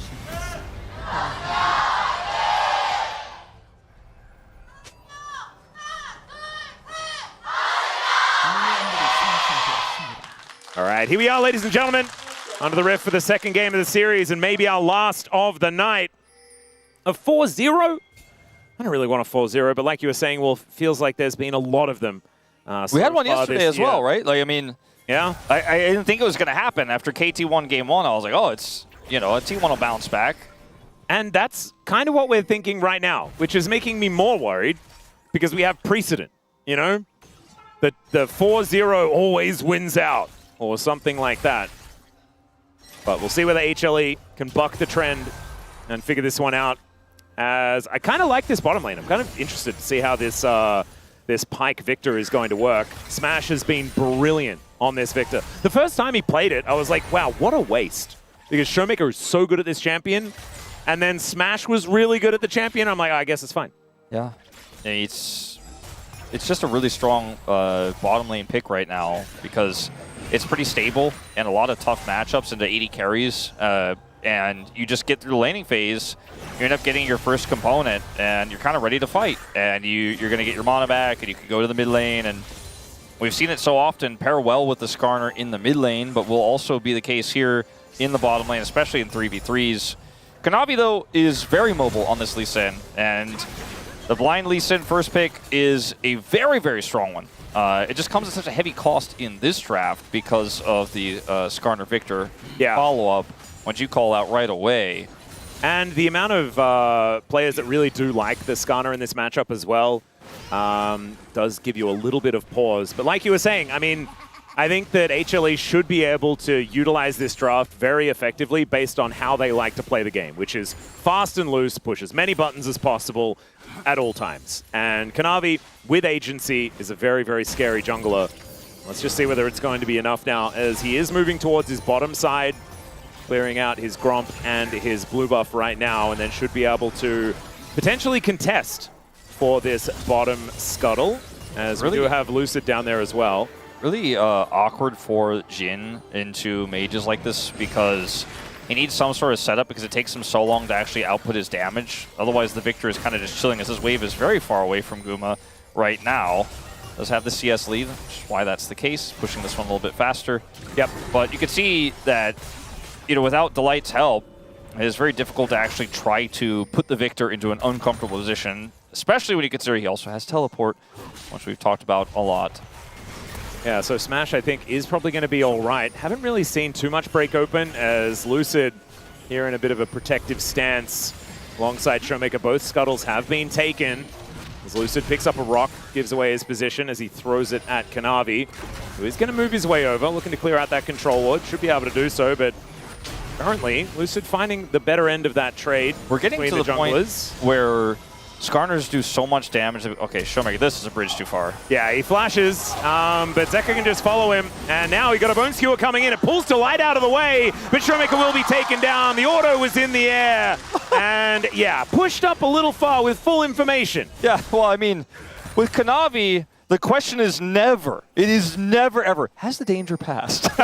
It has never passed. He is still in that bush. He always is there. And you also, better assume he didn't have enough time to recall yet. Oh, I know, like, no matter what. I don't fully understand.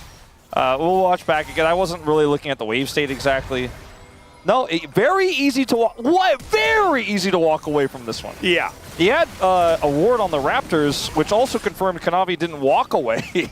Yeah, anyways, this one was a bit bizarre. Yeah. Interesting. Well, not exactly the best move there from Showmaker in the mid lane, but I like the gusto, you know?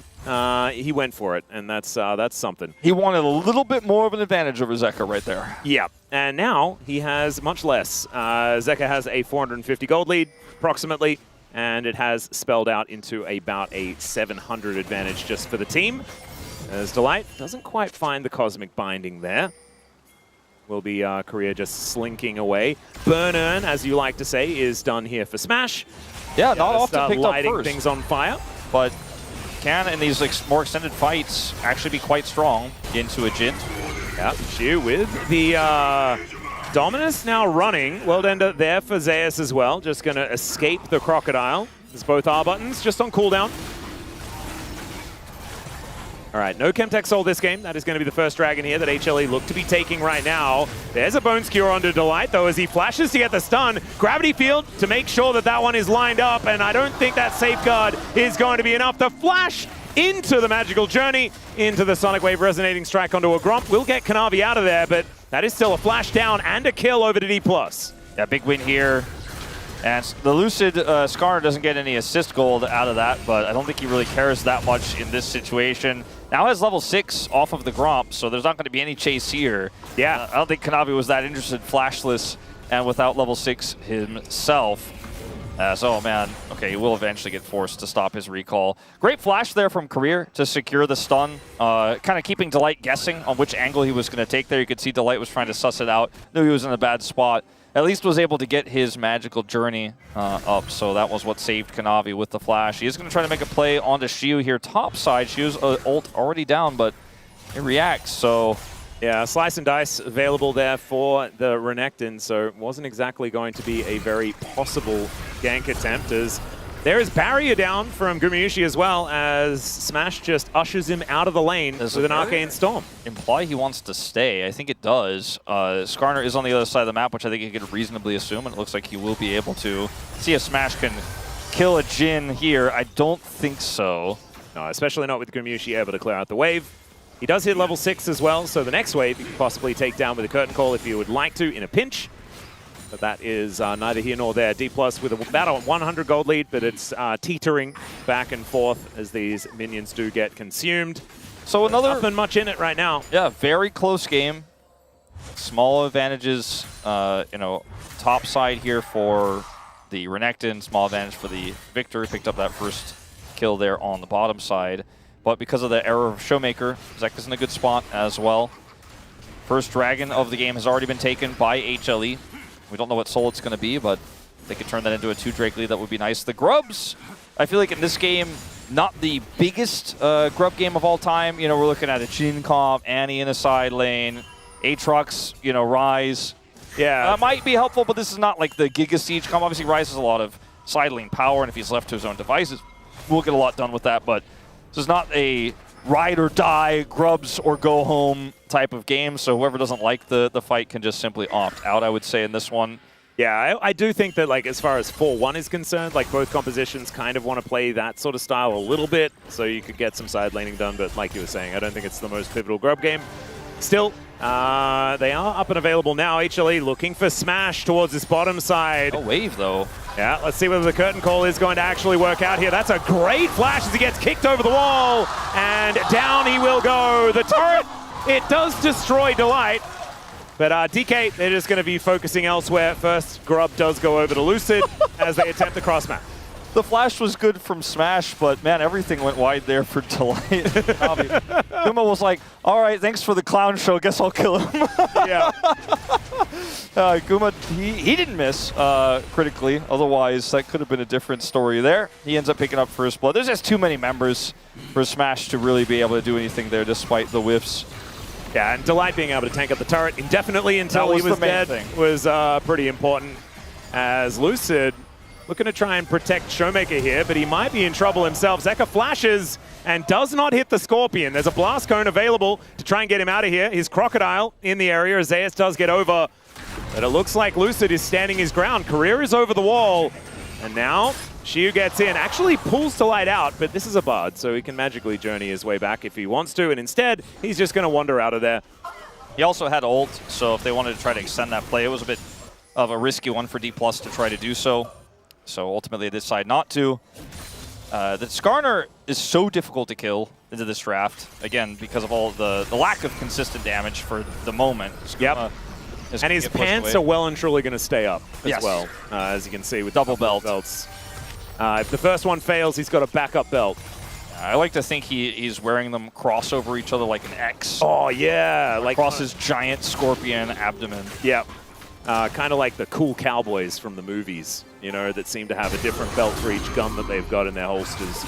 Cool stuff. Anyway, we've got some ultimates now running once again from our top laners, but this just seems to be the thing. When ultimates back up off cooldown, press button. Well, Shiu has a pretty significant experience lead right now, is up a lot on farm. Zeus will hit level 9. He's just going to turn this into a plate get. Yep. And we'll back away as mid laners meet in the mid lane with TPs. Dragon is up. And right now, HLE have a lot of control around the left side of it, but instead of looking for the Dragon right away, they're trying to kind of catch someone on rotation. Finally, Kanavi will just go ahead and take the Sonic Wave in. Career will spot this out. Roam Warp is available for Showmaker, so this is not by any means a secure Dragon start. Yeah, and Lucid is going to walk his way over. Look at the health bar advantage. It is absurd. They can't hurt him that much. No. Well, Deadly Flourish does come down, and honestly, they're hurting him a fair bit. Showmaker is going to turn up, though, and down goes Kanavi. Yes, you were right, Wolf. It's going to be difficult to kill this guy, as it's not difficult to kill Career. He has to get himself into the back of the pit. Tib is running amok as well. There's another Deadly Flourish. The bear does go down, though, as Lucid's getting sniped. Showmaker is looking to tank it up in front of him. He gets himself out of the way. That is Zeka getting in there. They take them both down. Lucid has to get out with the flash, and that may not even save him. It's a double for Zeka and a disaster for D+ Kia. What's with the holds on objectives in this series? He killed Kanavi, so you have Smite advantage in the fight, but you don't have fight control. So initially, everything gets sent into Lucid, right? He gets stunned. The shot follow-up here from Guma is good. Lucid's very low, but they get the pullback here onto Kanavi, and the attempt from Delight to deny damage isn't enough, so he still dies. Here, it's very difficult for Showmaker to leave, but I think they should have opted to flash him out of there and say, well, you guys don't have Smite. We'll continue to contest and otherwise reset, but they stay. Lucid's so low that Showmaker has to tank. Because Showmaker tanks, he dies. He also messes up the flash and doesn't get out of the pit, which is not great. Yeah, it was all a little bit of a disaster there for D+ Kia. Now it's going to continue as Smash not going to be able to contend with a 4 now and 0 Annie in the bottom lane. He got his role quest done before he died. That's something. All right, well, this is a bit of a disaster here for D+ all of a sudden. After a really good start in this game, I want to say, you know, he's exactly where he needs to be in these fights, has been so instrumental, but Guma on the accuracy, getting that flourish as well there onto Lucid in the final moments. He is also where he needs to be right now, chasing Career out of his own jungle. There's another one. Binding lands, and that's going to be a dead Pike. This comp from ahead is so oppressive. You're not getting away from anything. If you get seen and they start getting on top of you, you don't have friends, you're dead. Yeah, and also if you're Pike, you're dead. That's also a problem. Don't have a health bar. He's the one who's the most dead all the time in a draft like this. Well, Showmaker making use of these grubs in the bottom lane. Let's have a look at how this all occurred, though. Even the captive audience to make sure that Gumyushi gets an assist from this play. Very, very cool. No way for the Pike to come over and impact this one. Career, I mean, sometimes you go fishing. Sometimes you catch something you don't like. and just barely tagged by that Cosmic Binding. I kind of thought that sidestep had have worked out, but it did not. And so therefore, the Pyke does go down. Still, first items are coming on through for most people in this game. It is just waiting on Shiu to complete his first one, as he had to take a bit of a detour for some steel caps and an Executioner's Calling. But we know Heartsteel, very important for Lucid. Try and stack that one up as now Smash throws down an Arcane Storm towards Gumayusi, taking a lot of damage here. Is it time? Time for? Pressing R for these two guys. Oh, yeah, probably. They both have their ultimates, so... There we go, pressing R. There you go. Well, thank you very much. Zeus, realizing that he hadn't quite pressed his yet, he presses it. He's now walking the wrong direction, though. Bone Skewer will connect on to Zeus as the Ignite goes down. He's still stunned. The slice over the wall. He does get back. That was very cute, but it's not quite enough as Zeus is taken out. Career got him on the technicality, a bit of a late presser. Yeah. Kanavi not winning out on this trade just yet, but Delight comes on over to try and help him out. And that will get the Scorpion out of there. I know we don't talk about Heartsteel stacks a lot. Oh, well, we're not going to talk about it right now either. Showmaker's going to need to leave. Well, that is a Tempered Fate. Little mini stun kick into the wall there onto Showmaker, and he is surrounded right now. Tries to get back towards the turret. It does not work. And the Safeguard does get Kanavi out of there. So a really good dive. Going to be picked up here by HLE, but it's in trade for the turret on the bottom side, so first turret blood is going to even out the gold almost completely. This game is so wild. I think, okay. Yeah, flashes because the turret got mad, and there's a bullet. Good sidestep from Smash. He tried to get through, and it didn't work. Gumayusi is going to be able to lock down the kill. Uma's popping off again on Jhin. It's one of his best picks. He's got a lot of really top-tier picks, obviously, but this one is one he's most known for next to Caitlyn over the last few years, as Shiu may also be a victim. Yeah, Zekrom was tanking up the turret here, but does make it out with the flash. Shiu not going to survive is Lucid. Not sure about that one, but the Pyke is able to lock down the kill onto the Lee Sin. Magical Journey, I believe, was taken there by Korea. He does find his way to Narnia, but isn't able to catch up with Delight here. This game is starting to get to a bit of a silly state. Yes. What I was going to say before we had that fight, the first version of it, was that the gold lead is very small for HLE because there's a lot of money on this. Renekton had a huge lead for a lot of the time in this game, but the overall lead that's across an entire team is HLE's, right? And that's why I think that the gold lead makes it look like they're not that far ahead, but they really are. Smash, it was a really tricky spot there because he was just on the edge, so if he knew if he kept walking, that final shot was still in bounds. So he walked up, and then he was kind of, he 50-50'd it, and Guma had his number. Here, it's a little bit of a messy follow-up. Oh, the Impale got Zeka out of there. Yeah. That's what made Korea look so silly. He's like, I'm following the Annie, don't worry. Wait, where's the Annie? Well, they basically made it so there was, both exits were covered. Yeah, I like that one a lot. As Lucid here doesn't have his Impale for this fight, so contesting this Soul point for Hextech Soul is going to be a large challenge. Yeah, I think they're going to have to go for it, though, as there is a bear dropped on the Scorpion. Lucid may survive, but he's not looking too hot. Great stun is going to connect there onto Kanavi as they do turn it onto Smash, and down he will go. Zeus now fighting against Shiu here as it's a decent Bone Skewer, but killing the Aatrox is not saving that Soul point, and I don't know whether they can even kill the Aatrox. As Shiu, he has to try and get out of there. The Dominus comes on forward, another Bone Skewer, but it does not matter. It's Kanavi grabbing another one, and HLE are really running away with it now. They really are. And that fight looked kind of peculiar because we had Showmaker on the other side there on the Dragon, you know, saying like, you may have gotten our jungler out of the pit, but wait until my jungler gets back, we're going to take this Dragon. Wait a minute, the logic doesn't add up. As Lucid here trying to close the gap, doesn't have his Impale. If he had Impale, they wouldn't even play as far up, right? Because he could flash Impale them, but they know he doesn't have it. So they just walk straight up to him and push him away. Showmaker on the other side here with the Renekton. Kind of get the Dragon as Kanavi's by himself. He is. He's dead. Okay, Smash is going to pick up that kill. That's normal. Very good. That's normal. D+. That's very normal. I think this was intended, wasn't it? The intended outcome here for HLE. Kanavi gets a lot of information. There are bad guys in the top side. Yeah, if you were, you know, a Hanwha Life fan at the doctor's office, Doctor was taking a look at this like, oh yes, well this can happen at this part of the season, yes. Yeah, it is very normal actually to be, 2,000 gold ahead, but your Kanavi just sends a Rift Herald into the enemy jungle. And He wanted to kill the outer turret top lane with Shelly, but found bad guys. Okay, speaking of bad guys, Shu is completely surrounded, does slice and dice, but the stun comes in, and boom goes the Renekton. My god, Zeka does so much damage on this Annie. I'm just not used to seeing an Annie combo tear apart a Renekton like that, because he is 5-1-5 right now. Yeah, he also does not really have any of the magical types of resistances, so no.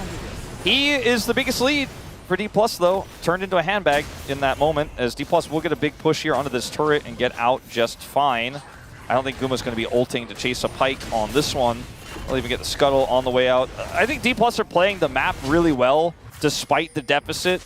They're finding small pockets of gold here and there, but it's the team fighting where they just have no control and no agency in this one anymore. And so it just gets tougher and tougher when we get to the brass tacks of it's Hextech Soul on the next Dragon, 2.5. You can't just walk away from that one or just send your Skarner forward with no impale on that one, or you're going to lose the game over it. So they need to figure out now in the next 2.5 minutes how they can wrestle Prio away, if that's even possible, and look for control over the area. You've got a Victor, you've got a Skarner with Flash Impale, you've got Realm Warp for different creative angles. This is going to be a moment where D+ find a miracle, right? They're able to pull a rabbit out of a hat here, or otherwise, I think we are going the distance. Yeah, and they also need to make sure that they can protect Smash, who will have his Flash available for this next Dragon fight, which is going to be very, very important. The Baron has just spawned as well, and getting value out of Korea, I think, will be a difficult task as well, one that they need to try and figure out, because the Pyke, as the game goes later, as we've experienced, just kind of does less and less.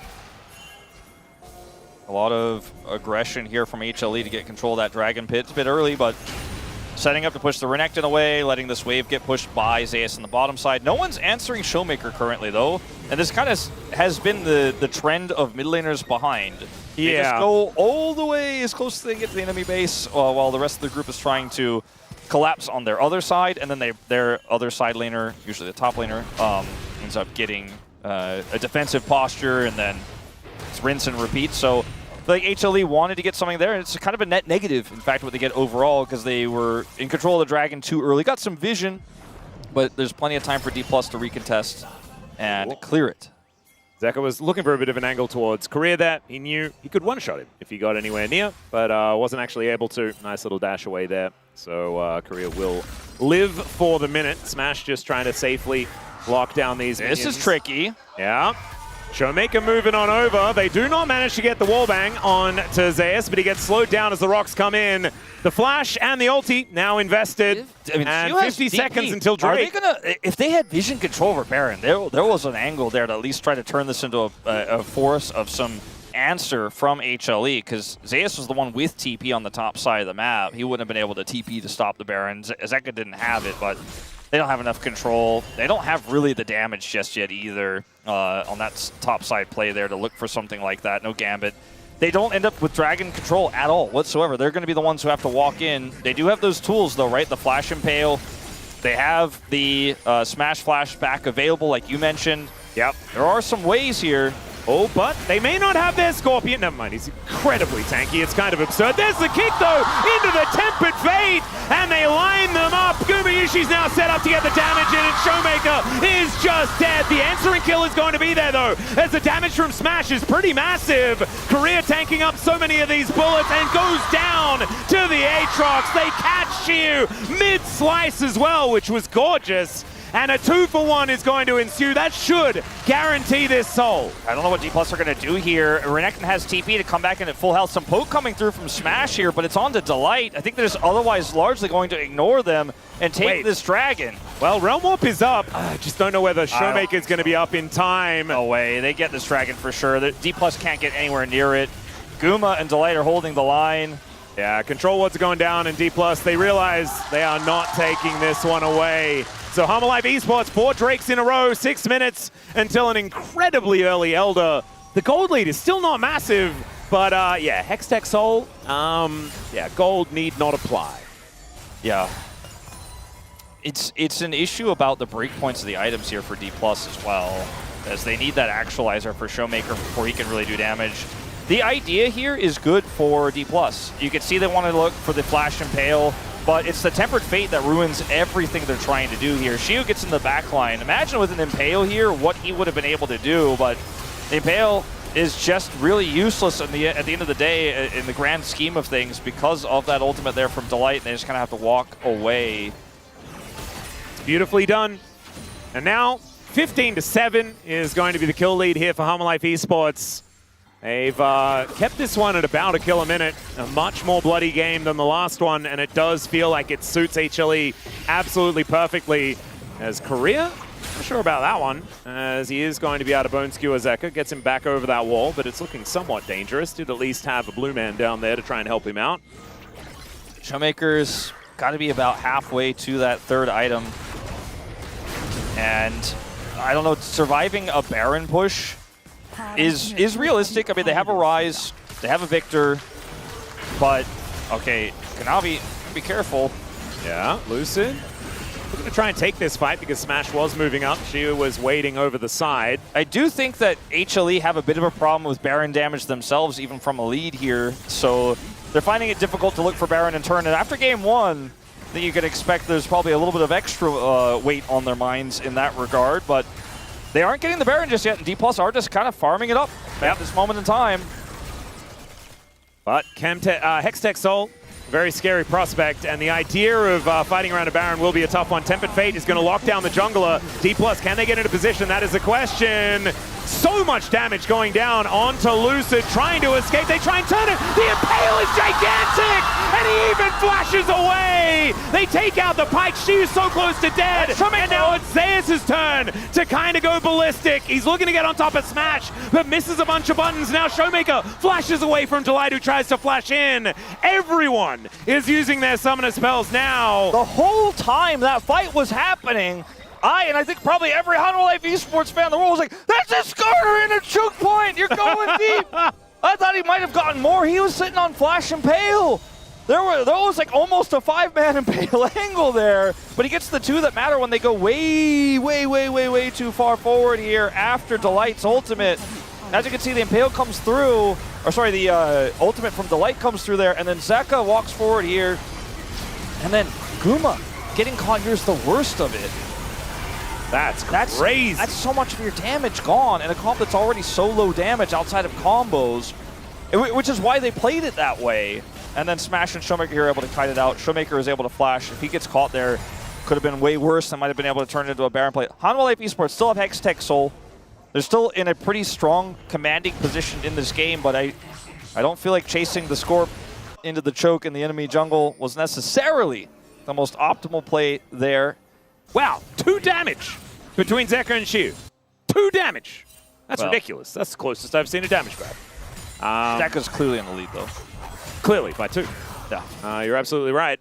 Shiu almost did and damage to an Aatrox, which would have put him in the lead, but he did not. And so that means that, as you say, absolutely clearly. I think the key thing to note here is like how little agency Showmaker and Smash have had. Okay, hold on. That's another Impale onto Kanavi. Tempered Fate goes down. He does just have the W to get himself out of there. Now Zeus is looking to make his way in. Nice little knock-up as the curtains are being called, pulled back by the Infernal Chains, and down goes the Skarner. That should mean Baron. Kanavi's already on it, and Zeus is already underneath the enemy inhibitor turret. I'm not sure whether he really wants to, as he's going to have to umbrally dash through that base gate. Does do that as Shiu looking to make his way in. The Arcane Storm not going to follow them that far.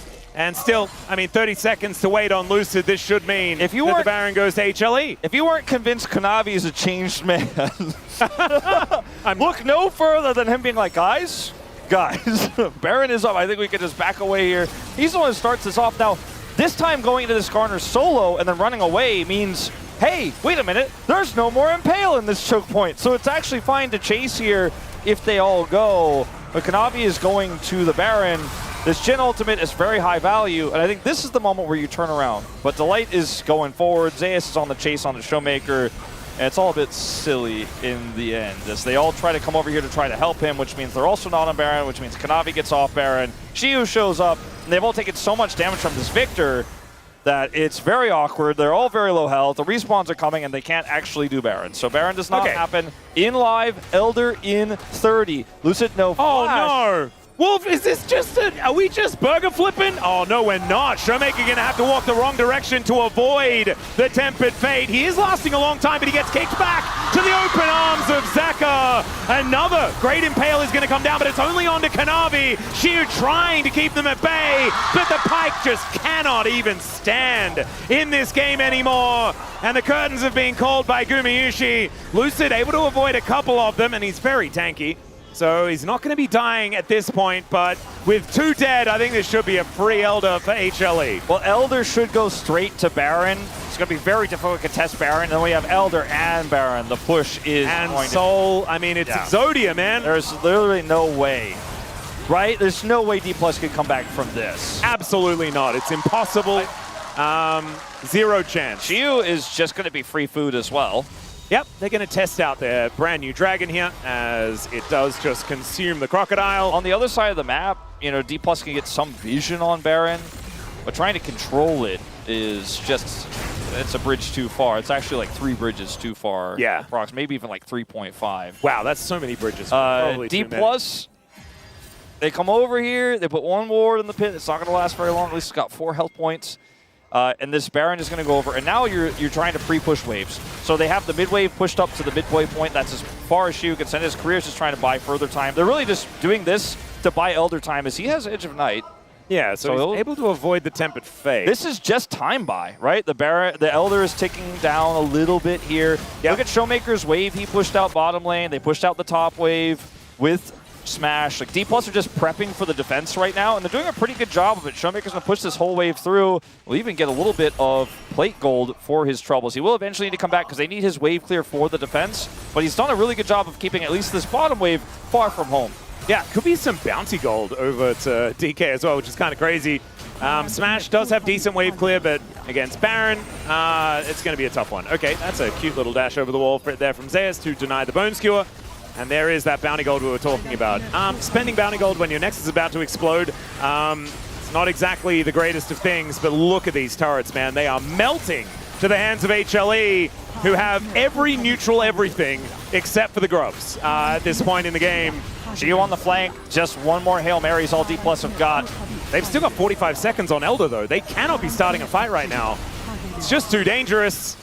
These minions are just so scary. Yeah, Shiu just wanted to catch that wave. Will be able to do so, as Delight getting sliced on here. The rest of HLE are going to move up. Korea looking to see who he can catch out of position. The flash away from the Crocodile, as he will be able to at least hold on to that wave. Korea almost burns down to the Elder, but these Nexus turrets, they are just dying. I'm not sure about that Tempered Fate, but it doesn't even seem to really matter. As Shiu getting into the backline, they realize they have to pull the trigger. Kanavi fighting 3 of them, and finally HLE will get back to business. Gumayushi just needs to hit the Nexus a couple of times, and they will be bringing us to that 3rd game in this Legend Group series. An incredible one so far. The Flash Impale does nothing. The Scorpion burns down. Both junglers taking a little bit of a break here, but I think the Nexus is going to take a break as well, and HLE will bring us to a deciding game in this series. I think D+ putting on a clinic of base defense, almost looked like a drill they were running there, but ultimately there was just no way they were going to stop the Hextech Soul Elder Baron push, even with the wave setup they had, the flanking Renekton to catch the mid wave. Eventually, HLE were going to be able to get it done. They did have enough time left on that Elder. Clean game here from HLE, with the exception of that 1-2-man Impale where they went too far. Otherwise, very strong game. Kanavi with a few mistakes, but that's a classic. It doesn't matter. Yeah, Huma on the Jhin. My God, his ultimates, the follow-ups with his flourishes. He was so ahead so early. I'm curious to see what his damage number is here. 28,000. It's a longer game. He's competing with Smash, who's on a Victor, who's just hitting people repeatedly in choke points. But I think the way that Hanwha played together here was very clean. A draft that was pretty complicated to play out, but they executed it well. Zeus pulling out an old favorite in the Aatrox, and sure got bullied in the lane, but had a large impact outside. Exactly right, and was able to really flourish in side lanes towards the end of the game, and especially in those team fights. It's always just going to be that little bit more deadly than the Renekton as the game goes on. I felt like D+ had a composition that could have legs to get themselves later into the game, but Gumayusi absolutely said no. But that means that we get another game, which is exactly what we wanted. We'll take a short break now, then the space will break it down, then we'll have the final game of the series.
이거 한 대 이번에 가면 될 것 같은데? 야 이거 살짝 볼게. 스카라. 천천히 빨리지 마. 천천히. 다 깼어 해야 돼. 뒤에 레넥 뒤에 레플롱이야. 미칼 떴어. 네 레플롱. 방금 5초. 야 라이스 높여. 마무리. 라이스 턴대. 안 돼. 라이스 턴대.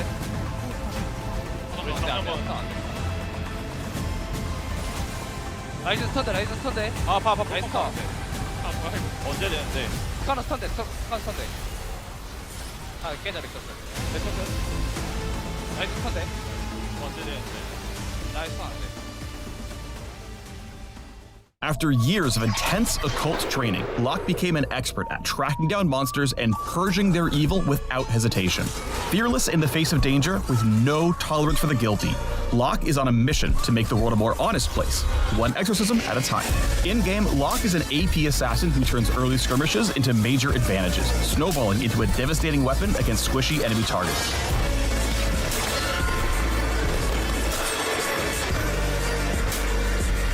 It's time to lock in, mid laners. Welcome to the Locke Champion Spotlight.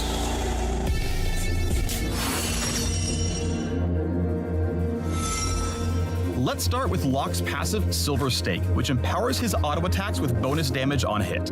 Silver Stake's damage increases based on the enemy's missing health, enabling him to deal more damage to weakened foes.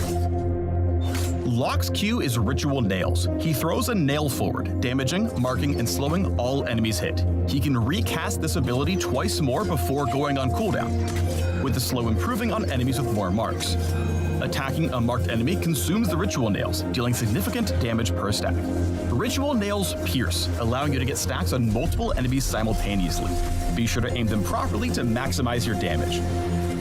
Next up is Locke's W, Soul Ignition, which increases his movement speed, decaying over a few seconds. While active, Locke suffers true damage based on his current health every second.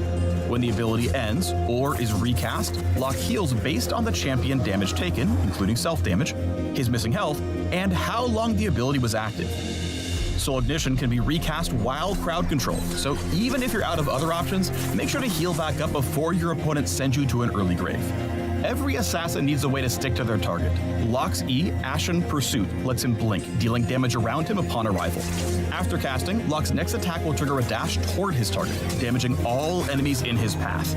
Ashen Pursuit also consumes Ritual Nail stacks, just as basic attacks would. Ashen Pursuit's dash is a fixed distance, so keep your positioning in mind when hunting down your foes. Whenever Locke secures a takedown, Ashen Pursuit's cooldown resets, allowing you to keep staking your claim across the enemy backline. Finally, Locke's ultimate is Purgatory. He throws his totem, which fires out to damage and slow enemies in that area. The totem stays open for several seconds. During that period, afflicted champions are executed if they drop below the health threshold, whereupon their souls are pulled inside the totem. If any souls were trapped, the totem seals itself and remains where it was thrown at the end of its duration. Locke can pick it up to partially refund Purgatory's cooldown and gain a permanent bonus for each afflicted champion who was killed. Purgatory's debuff is time-based, not distance-based. Run as far as you want, but if you're brought low while the totem is active, there is no escape. Fun fact, abilities like Yasuo's Wind Wall can't block the incoming totem toss, but they can interact with the missiles it throws upon landing. Just a little detail that'll help you nail down players who don't know any better. You're welcome. Locke needs to be aggressive early and often to become a major threat. Look for opportunities to secure 3 ritual nail stacks and massively slow the enemy lane, especially if they're overextended in the laning phase. Time your Ashen Pursuit dash to cut off their escape route. Soul Ignition allows Locke to go all in on high-stakes plays. Use W to gain the movement speed needed to tower dive. Stay in the fight as long as you can, and recast the ability just in time to heal back up and survive the encounter. Early in the game, Locke has the damage and mobility he needs to take punishing trades against tankier champions. But Locke's damage doesn't scale off max health, so defensive items in the mid to late game can greatly hinder his kill potential. Use Purgatory and Ashen Pursuit resets to chain kills off their squishier teammates before taking them on. Like most assassins, Locke is relatively fragile and weak to crowd control. Coordinated ganks can punish his early aggression, and he'll struggle to get value from ritual nails if you approach him from different angles. However, if you leave Locke unmarked or take unnecessary risks in the laning phase, you'll have a hellish game ahead of you. If you love AP assassins or thrilling snowball champions like Echo or Zed, you'll enjoy the high-risk, high-reward gameplay Locke delivers.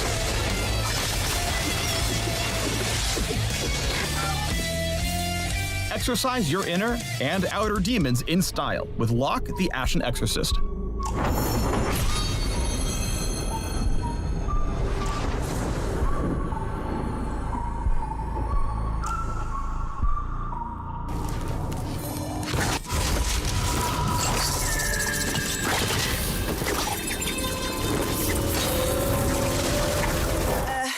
Every sky's a line I'm drawn. Cut by cut, mark by mark, mining forever in the stone.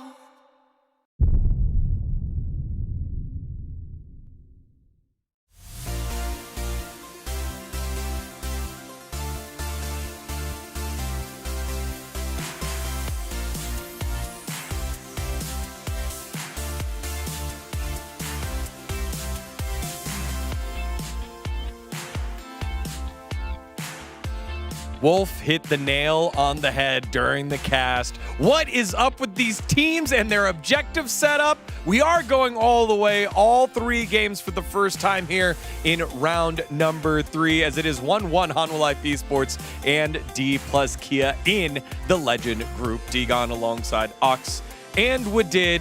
And this one, yet again, an early bumpy ride. Just so fun to watch between these squads until finally, despite a massive kill lead, the gold lead wasn't tilted their way. Hanwha Life Esports take control. As well, I think honestly, you know, HLE, I talked a little bit about how some of the mid to late game decision making was questionable. I think they definitely did better this time and continued to lead, but it still felt like such a hard fight to get over the finish line. D+ not making it easy.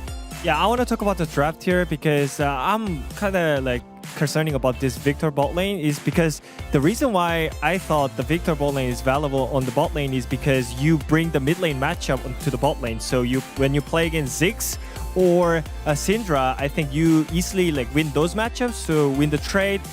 Basically, that's the reason why you play Victor. But I think we already saw twice like Victor into normal AD carries. I don't think it's working now, you know, like they're just blinding it, but you're not really like getting the priority against normal AD carries. And also you're not really like, outscaling. And on top of that, you're not winning the early game skirmishes. So what's the point of Victor at this point? I also just think when you look at the trio of the bot lane and jungle for both sides, you know, on one side you have Jhin, Bard, and Lee Sin.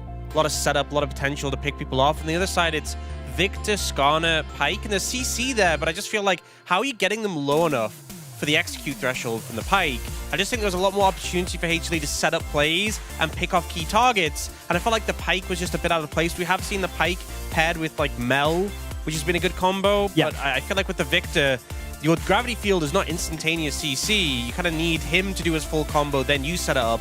And I think it's just not as effective. And especially I count Pyke as a hard counter into Bard, so it didn't really work out because of the partner. Well, let's take a look at this match. Again, objective setup has been key here in this series. We saw a bit of a whoopsie over by the Grubs earlier in this game, and then here the Drake gets in all the action as well. So Kanavi ends up going down first here, kind of showing the matchup between the Skarn and the Lee Sin, makes it really difficult for Lee Sin to play. But we get this triple stun that comes out from Zeka, and they're just stalled out here in the pit. And I don't know if you've heard the saying, Digon. What saying? Shooting fish in a barrel? Yeah. This is that. This is just shooting fish in a barrel for Gumyushi, just putting these shots in, and honestly, D+ don't know what to do. That awkward flash from Showmaker, and then we end up with this moment where Lucid's like, hey, I can hang around here, right? No, you can't. Yeah, I mean, I think they were thinking that like they really want to secure this Drake since they got these in already. So like they were thinking about just getting the Drake out of it because it's their second. It was their second Drake, right? But they couldn't. And at the end, HLE getting 2 Drakes at the same time is kind of a roll. I get it now, Dan. They were the fish. Yeah. Gumyushi. Oh, and the Dragon Pit was the barrel. It's also round. It was around that area, though, where our second impactful play happened, as well as it was a great wombo combo here of a setup for Hanwha Life Esports. Honestly, this was just beautiful play from HLE. The combination of Kanavi's kick into the ult. We'll see it in a second here, but just the layering of the CC here. We get that stun, and then they cut it out, and then the kick instantly into the Tempered Fate. And then as they come out the Tempered Fate, we get a stun follow-up. First from the Bard, then another stun coming in from the Annie. It's just... Showmaker just doesn't get to play the game. No, not at all. I mean, when they hit the 3-man ulti on like those targets, it's just a free win after all. And they're just cleaning up all the champions here. And the thing is, this is a fight for Hextech Soul. So they zone them away, chunked out, and just not able to contest it. And as soon as you get Hextech Soul, odds of winning the game shoot up dramatically. So I think that was D+'s last attempt to really bring it back. And then losing out, getting wombo combo like that, obviously just kind of put an end to things. So in the previous series, Raptor did say that every team has different meta. Every team has different draft order. So I think it kind of showcased this because everyone has different idea about how the AP bot lane works and also like how they want to play around the mid lane because like Showmaker wants to play classic champions, something like Orianna Ryze, but the Zeka is willing to play more of active champions, something like Aurora and Annie. So I think it really depends on the draft where you want to play early game aggressive or you want to have the scaling option for the late game. And to that point, it makes it a very fun watch. This has been an entertaining first 2 games, but one of these squads will win. Who will it be? Let's find out as we send it on over to Wolf and Atlas. Thank you so much, gentlemen, for that breakdown of game number 2. And yes, we are here to decide who is going to be picking up all of the marbles in our 5-game series. This evening, no more 4-0s. We've nipped that in the bud much earlier than last time. Yeah, forget that. It's time for a full set. Now, moving into game 3 of Fearless. I know there's been a lot. I feel like the conversation has been dominated by there's mages in the bot lane, and they keep losing, and there's less mages in the bottom lane left in Fearless for game. Maybe true. We'll see Smash versus Guma and AD carry versus AD carry. Now, one of the things we've kind of glossed over is the obvious rivalry between these two as former starters on T1.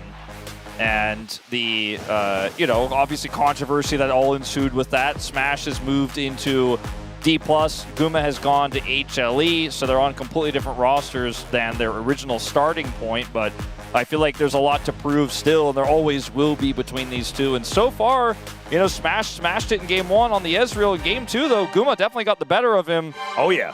As a true AD carry on his classic Jhin, so It's just been a good series overall. Narrative-wise, storyline-wise, Hanwha 4 series ahead of D+ right now. There's a lot of catch-up to do if D+ want to push up to the top of the Legend group, but a win here would mean so much for either squad. Oh, it certainly would. I think for D+, if they're able to show themselves in game number 1 that they can take down HLE, a team that completely wiped them off the Rift the last time they met up in that best of 5.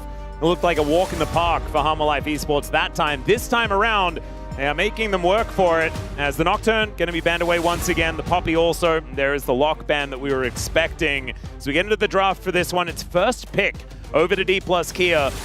Electing to go for that in the third game is like, it's kind of flip a coiny to me. I think that like counter pick can be so valuable, especially for a team like HLE. I agree. We saw it in our last series, so it was incredibly important having that counter pick, as poor Gnar in the top lane did not have a good time. No. Akali banned away from Zeka here in this final spot. Locke was banned early. So what this final ban ends up being, it really depends on where Hanwha Life Esports want to send the beginning of this draft. The big Lee Sin blind pick is gone. Jarvan, I think, is one of the really premier jungle picks that's left available right now, as Caitlyn will also be denied. A lot of It's an interesting one. value from Caitlyn across both of these AD carriers who are very known for it.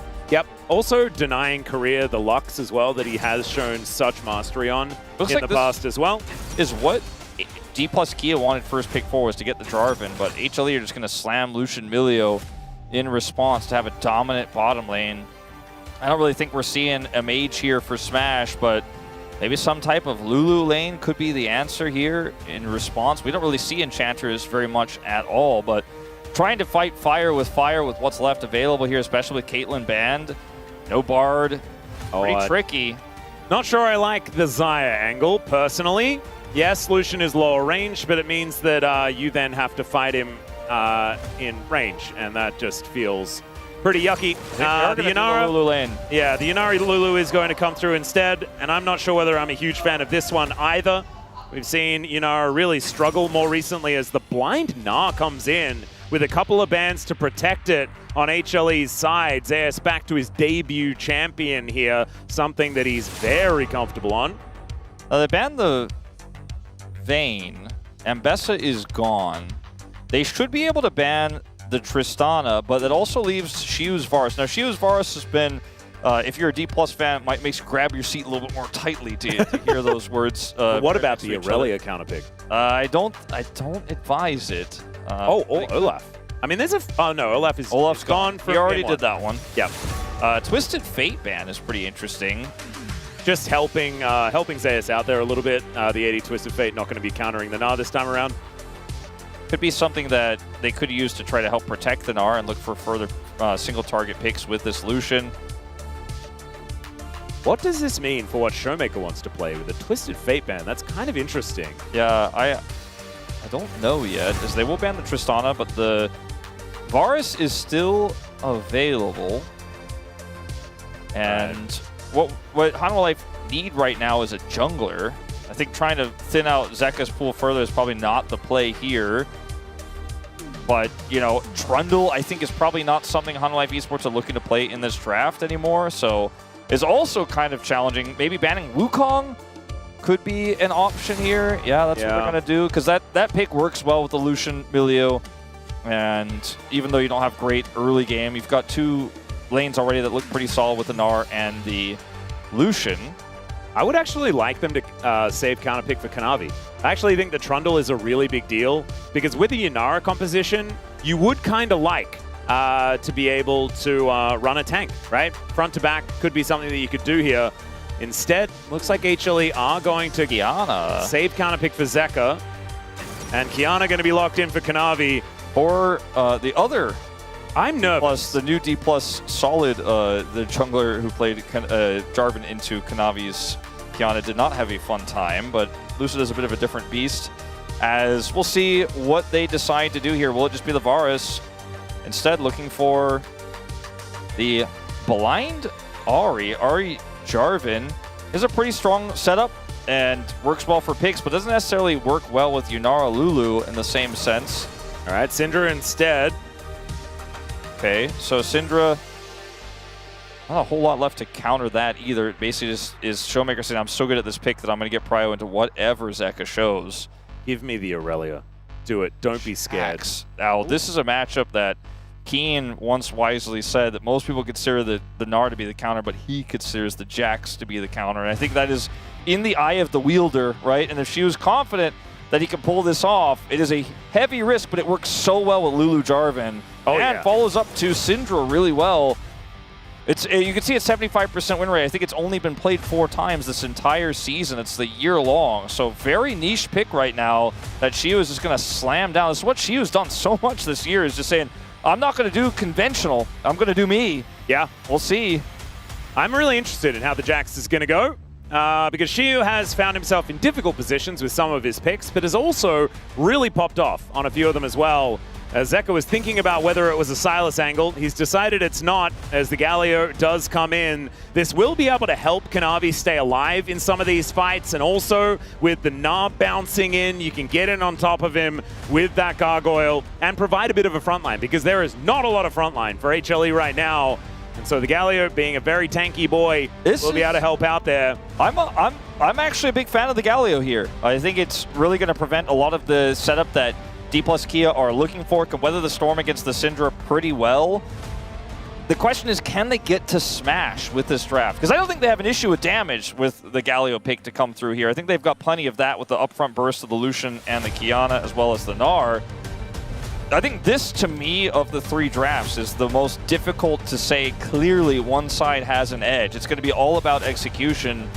This is a banger Fearless draft here. Yeah. I do think there's a little bit more volatility with D+'s draft. I think it's a little bit tricky if they fall behind. If, like you said, Shiu has an off game and falls behind with his Jax, it isn't going to do a whole lot here.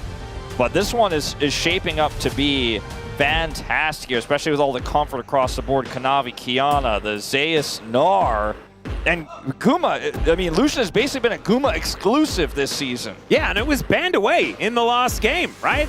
In game number 2, D+ got rid of it because they were scared of the Gumayushi Lucian. And let's see whether it's going to demonstrate exactly why as we get onto the Rift here for game 3.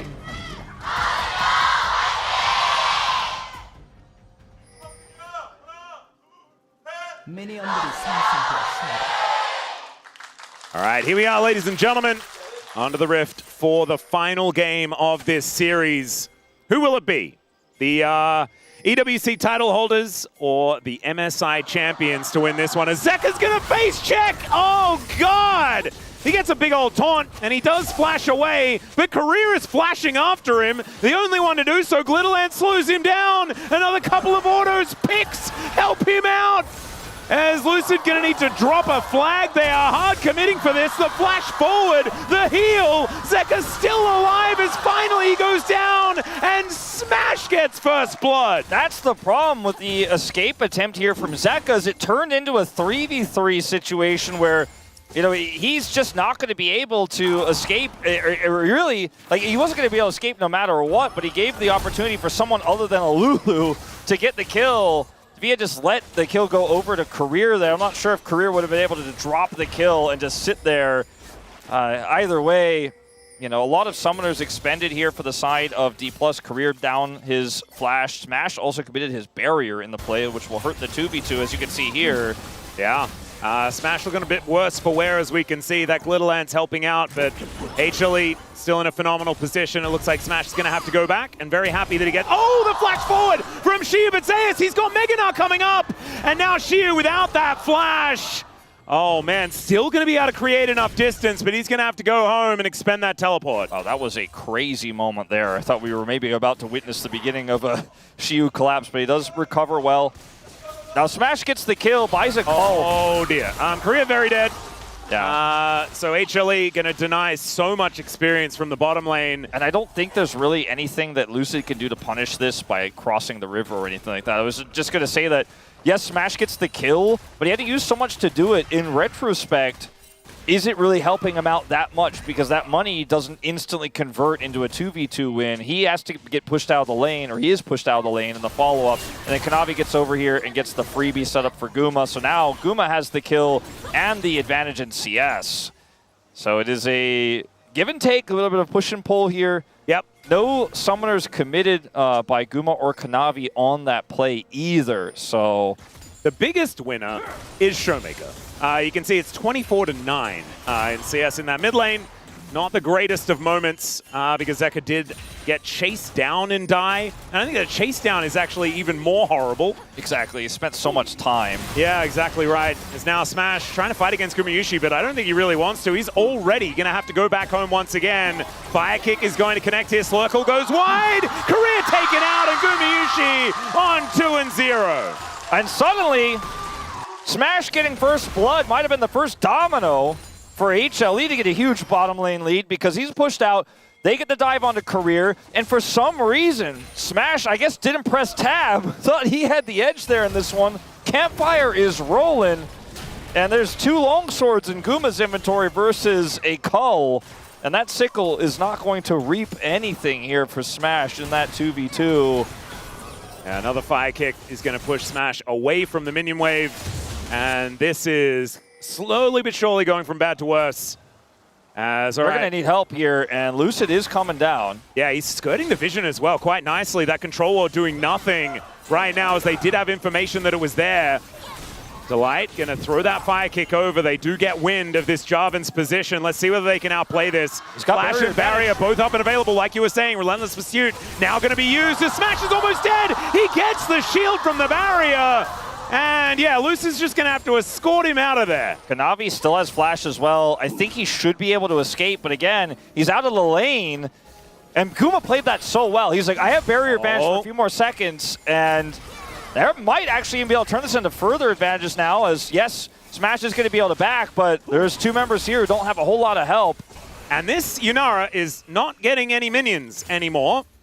That Cull is taking a while to stack up. Good hop there from Zeus to get out of the way of Shiu, who's taking hyper damage here in this top lane.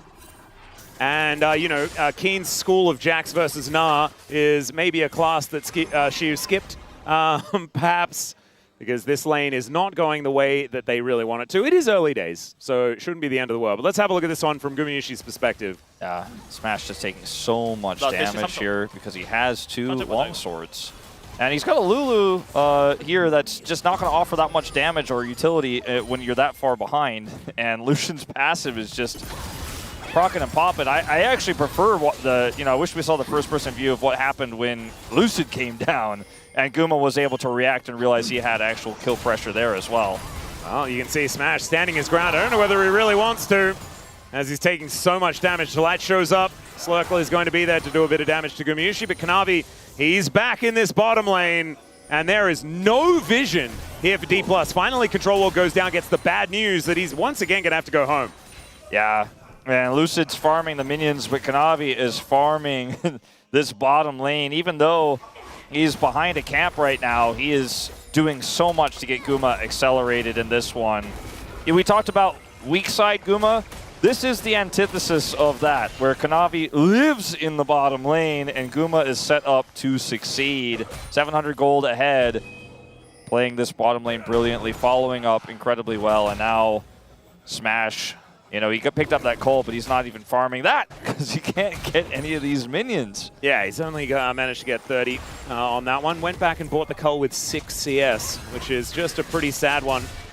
Lucid comes on over, just bonks Zeka on the head momentarily, and does force him to miss out on that cannon. So still, I mean, it is a big lead for Showmaker. He's 600 gold ahead, but I mean, everywhere else is HLE favored, and Gumayusi has an even larger lead than what this Syndra has been able to put together. Now, outplaying the Syndra as the Lucian will be hard if she does get accelerated. Yeah, that's true. Because she will just simply be able to, with any sort of setup, including her own, just press R and do burst damage. But it takes a while for us to get to that point. Because, yes, she's right now 700 gold ahead of a Galio who doesn't have money. Whereas Guma is actually on 2 kills, has 2 items, or 2 components rather, is looking for that first item, Essence Reaver, here pretty soon. And he is going to actually be online right now. There is no, like, later necessarily. He's just ready to continue to further this advantage, give his team Dragons, and fight every fight that D+ present to him. So I agree with what you're saying. I think there are tools here to shut this one big win con down, but consider also the Jax is behind. Yeah. Not having a good time. And it's crazy how volatile that level 1 went, right? This is the kind of thing it's hard to scrim for. This is the kind of situation it's hard to identify what the correct play is. And I think the rest of the team were able to figure it out for D+, but in the follow-up, Smash didn't play the 2v2 as correctly as I think he should have. He played it way too aggressively and basically tested Guma. And Guma passed the test and got so far ahead in just straight up 2v2. And then Kanavi had such an easy lane to play through. So level 1 looked like it was a win for Smash, but what happened next was the bigger problem. And now I just don't know. It would be such a tragic way for this series to end is if Guma becomes too big to fail and D+ don't get to play this third game. But that does seem like the trajectory we're on right now is that Essence Reaver is done for Guma. Whoa, that's a nice double gnaw there from Zeus. Gets the barrier out of Smash. Still gonna have to walk away because there's not a lot left in the tank.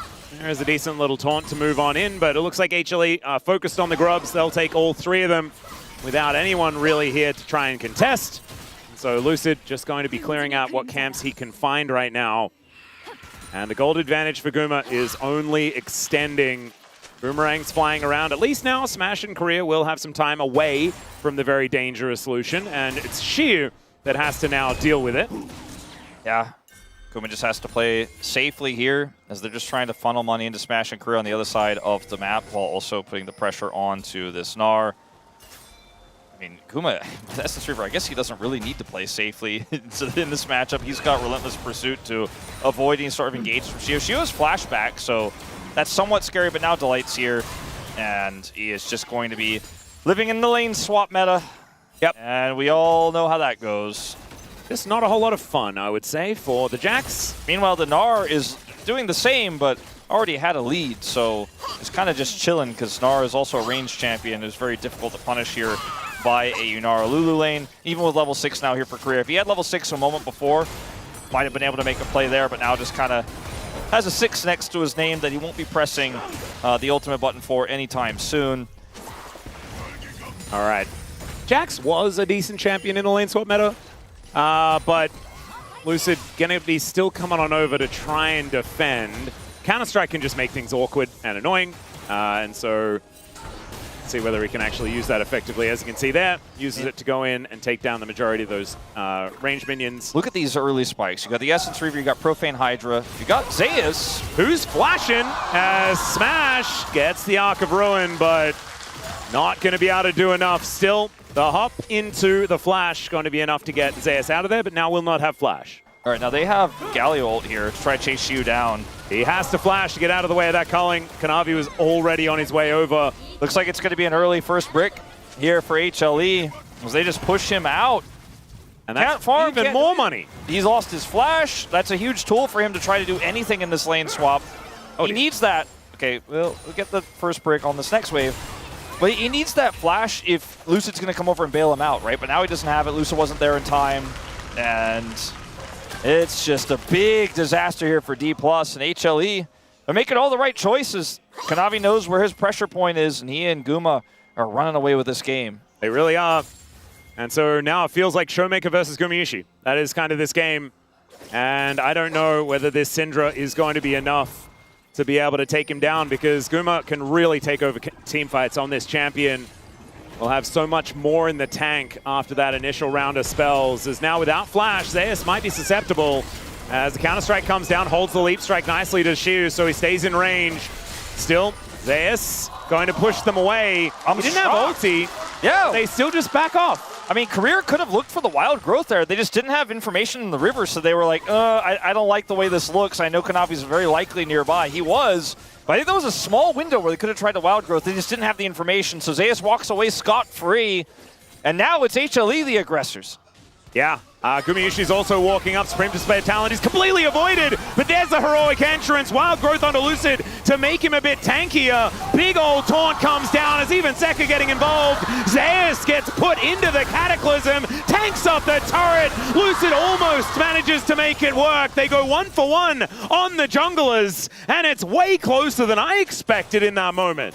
Unfortunately, they don't have enough damage there to actually get the big punishes when the CC came down. Ends up being the 1-for-1 there. Looks like it was potentially going to be much worse there for D+. The Kanavi ultimate really didn't get a ton of value the way they wanted it to with the insta flash. But in the bottom side of the map, at least Smash 4D+ is able to get some gold.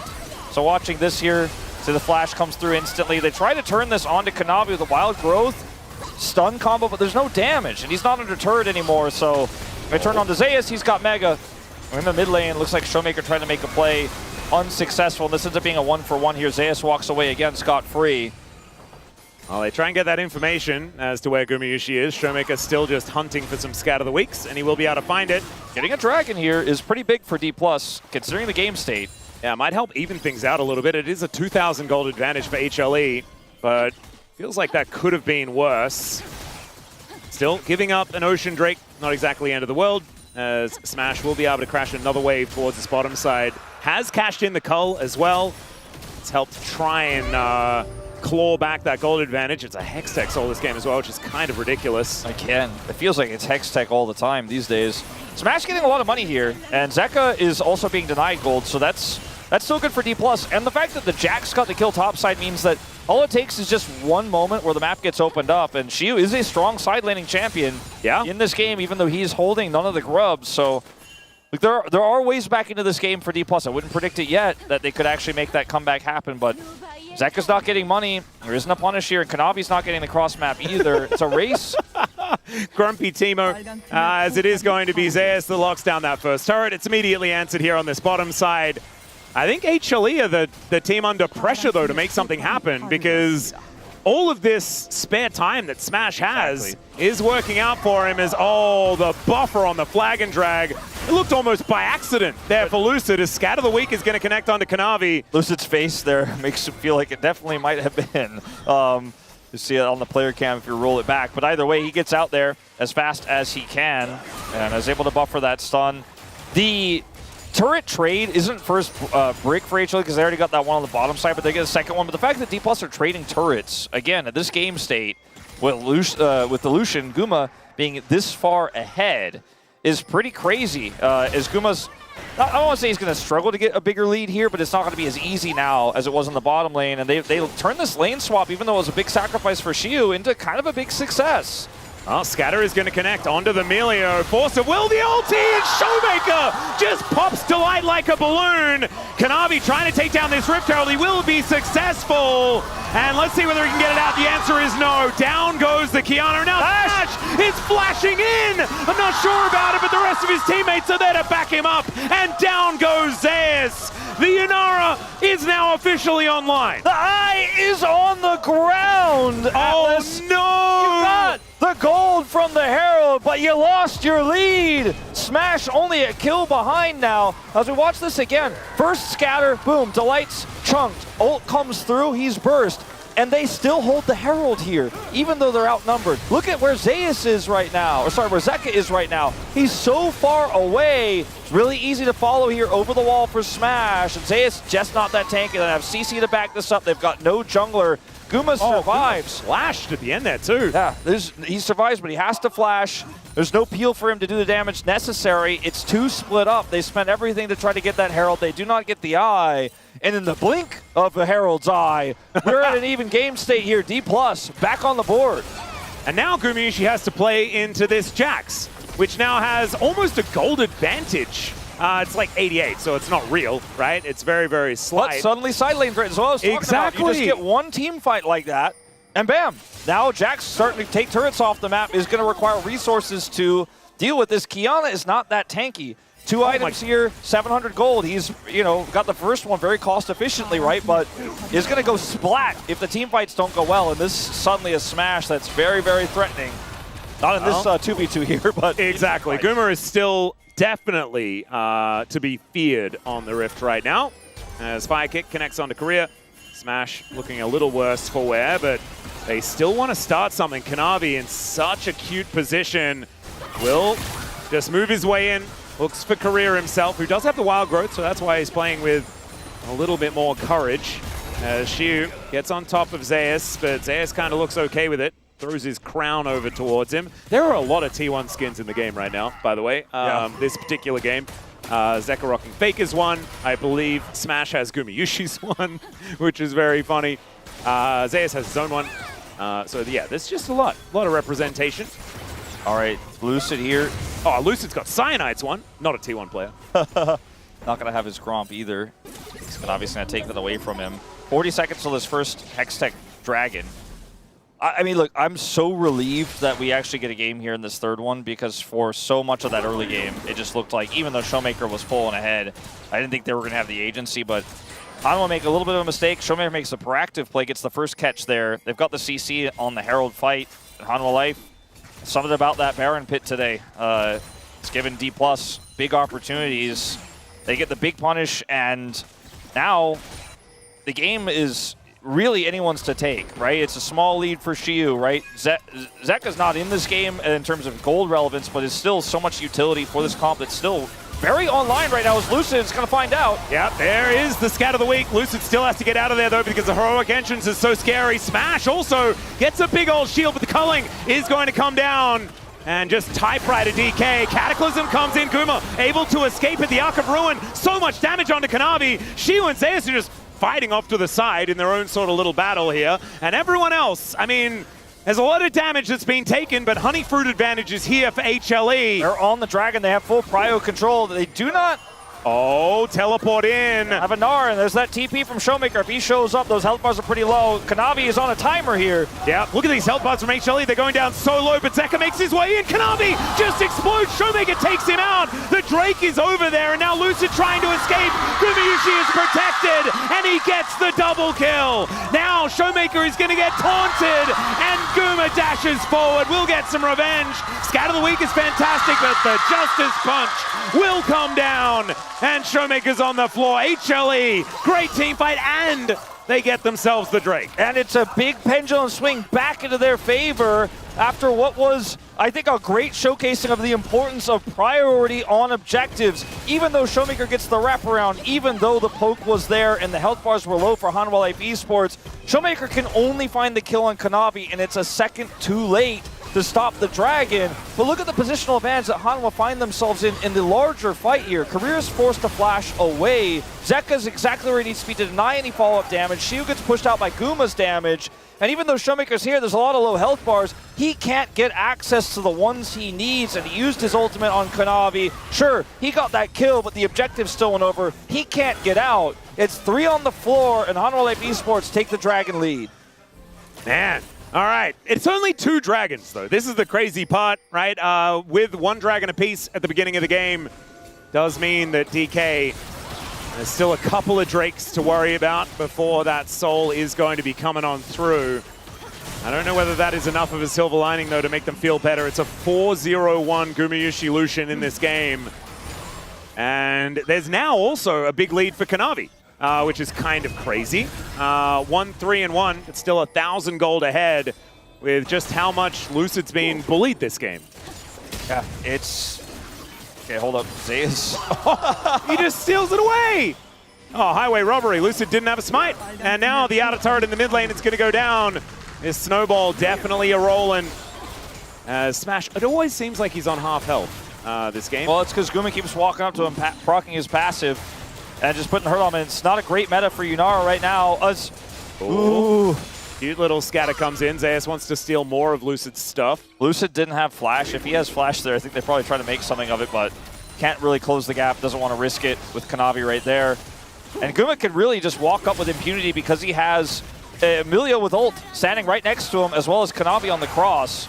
Yeah. Very difficult to punish, and Lucid can't get access to the punish there on Zeus, can't get access to the solution. And it's like Hanwha have Baron. Yeah, this is kind of crazy. Cataclysm comes in, though. Kanavi, supreme display of talent comes down. He flashes. He takes out Showmaker. But Showmaker does get the orb on the ground. Lucid, oh, bit of a misplay there. Does claim the wild growth and stays alive just barely. Felt like a little bit of an unforced error that didn't go punished that time. A trade of kills like this, I feel like, is pretty good for D+, all things considered, especially because the Jax is in the side lane here, is probably going to get a plate at best on this turret, but has been given a lot of extra time to pick up some additional money and experience here. He's a whole level behind, so he needs it really badly. It also means that the real backbone of this comp for Hanwha Life Esports can't continue to put the pressure on here. I think they could have been content with just pushing this turret, and controlling the mid lane, but they wanted more. And yes, they got Showmaker, but it's a trade here, and they are unfortunately unable to get more as this wild growth here for Career. Oh, it was the kickback from Delight. Never mind. I'm sorry, Lucid. I will put respect back on your name because he was just kicked out of range. Yeah. Oh, it was really cute. And without Career being in that exact right moment, right spot there, trying his best to press the wild growth. I remember when just a few months ago, Career was trying to wild growth people who were dead 1,000%, wasting his ultimate, coming in too late. He's made a large improvement since then as a player all around, even though Lu's not as relevant as it used to be. And this fight was a desperate save that was, again, more about other aspects of it, but he had the wild growth. If that wasn't there, would have died either way. But Hanwha Esports are in such a commanding position in this game still, despite the extra time that Shiyu had there, despite the fact that that was a 1-for-1 as Showmaker went down. They just have full control over this next dragon as well. And that's where D+ struggled last time. This time they don't have the Showmaker flank. And also, they don't have an Infinity Edge on Smash. Gumayusi just finished that. This is a perfect item spike for HLE to play around. They got a 100-0 Guma somehow, and they just don't have access. Well, I think Lucid's going to be the first 100-0 as Slurkle does connect onto Gumayusi. Takes a fair bit of damage, but that is no jungler. And therefore, no problem for HLE as Zeka looking to try and follow up. The rest of HLE, oh man, they are moving towards the Baron. And they might just be able to take this. Okay, HLE on the Baron. No answer, no jungler. They're going to take the dragon in return, which will be a 2-2 dragon status here. And also Shiyu is going to get this whole turret, it looks like. Yeah, so Zeus is going to try and chase him down. Grandmaster's Might comes in. Drake now secured for D+. Ooh, they almost baited Zeus in. Well, I guess I can't say that for sure, but they were trying to bait Zeus in. Zeus does not go any further there. Trying to get the kill onto the Jax. Would have probably lost his life for it, which would have been a big win for D+. D+ keep getting these unseemingly possible wins despite everything, but it's still just not enough, as maybe they'll get this unforeseen win on the Zeka as well with this TP flank from Shiyu. It's going to take a while. Justice Punch is going to be interrupted, but Zeka just gets out of there. And he's got Imperial Mandate now. He basically doesn't have cooldowns. It's just kind of ridiculous. So HLE, let's see how much of this Baron they can actually utilize, right? Because it is, it's already a pretty good Rebel Baron power play, but I think Soul Point is so valuable, especially when it's Hextech Soul, and they did forego that in order to get the purple worm. Yeah, and that's temporary compared to Soul Point being something you're going to have for, well, until you get Soul. Yeah. As Zeus has a Gnar here, but trying to dive this could be risky, especially to Showmaker having Peel here, as well as Lucid's Cataclysm. Just be happy with the inner, I think is what HLE are thinking. Yep. And they will just take this one down and further their lead. We're only 25 minutes into this game, so they don't need to break the base open right now. I think they are very aware that they are massively ahead. There's still no IE for Smash. It should be getting it pretty soon here, but Guma's got half of his next item.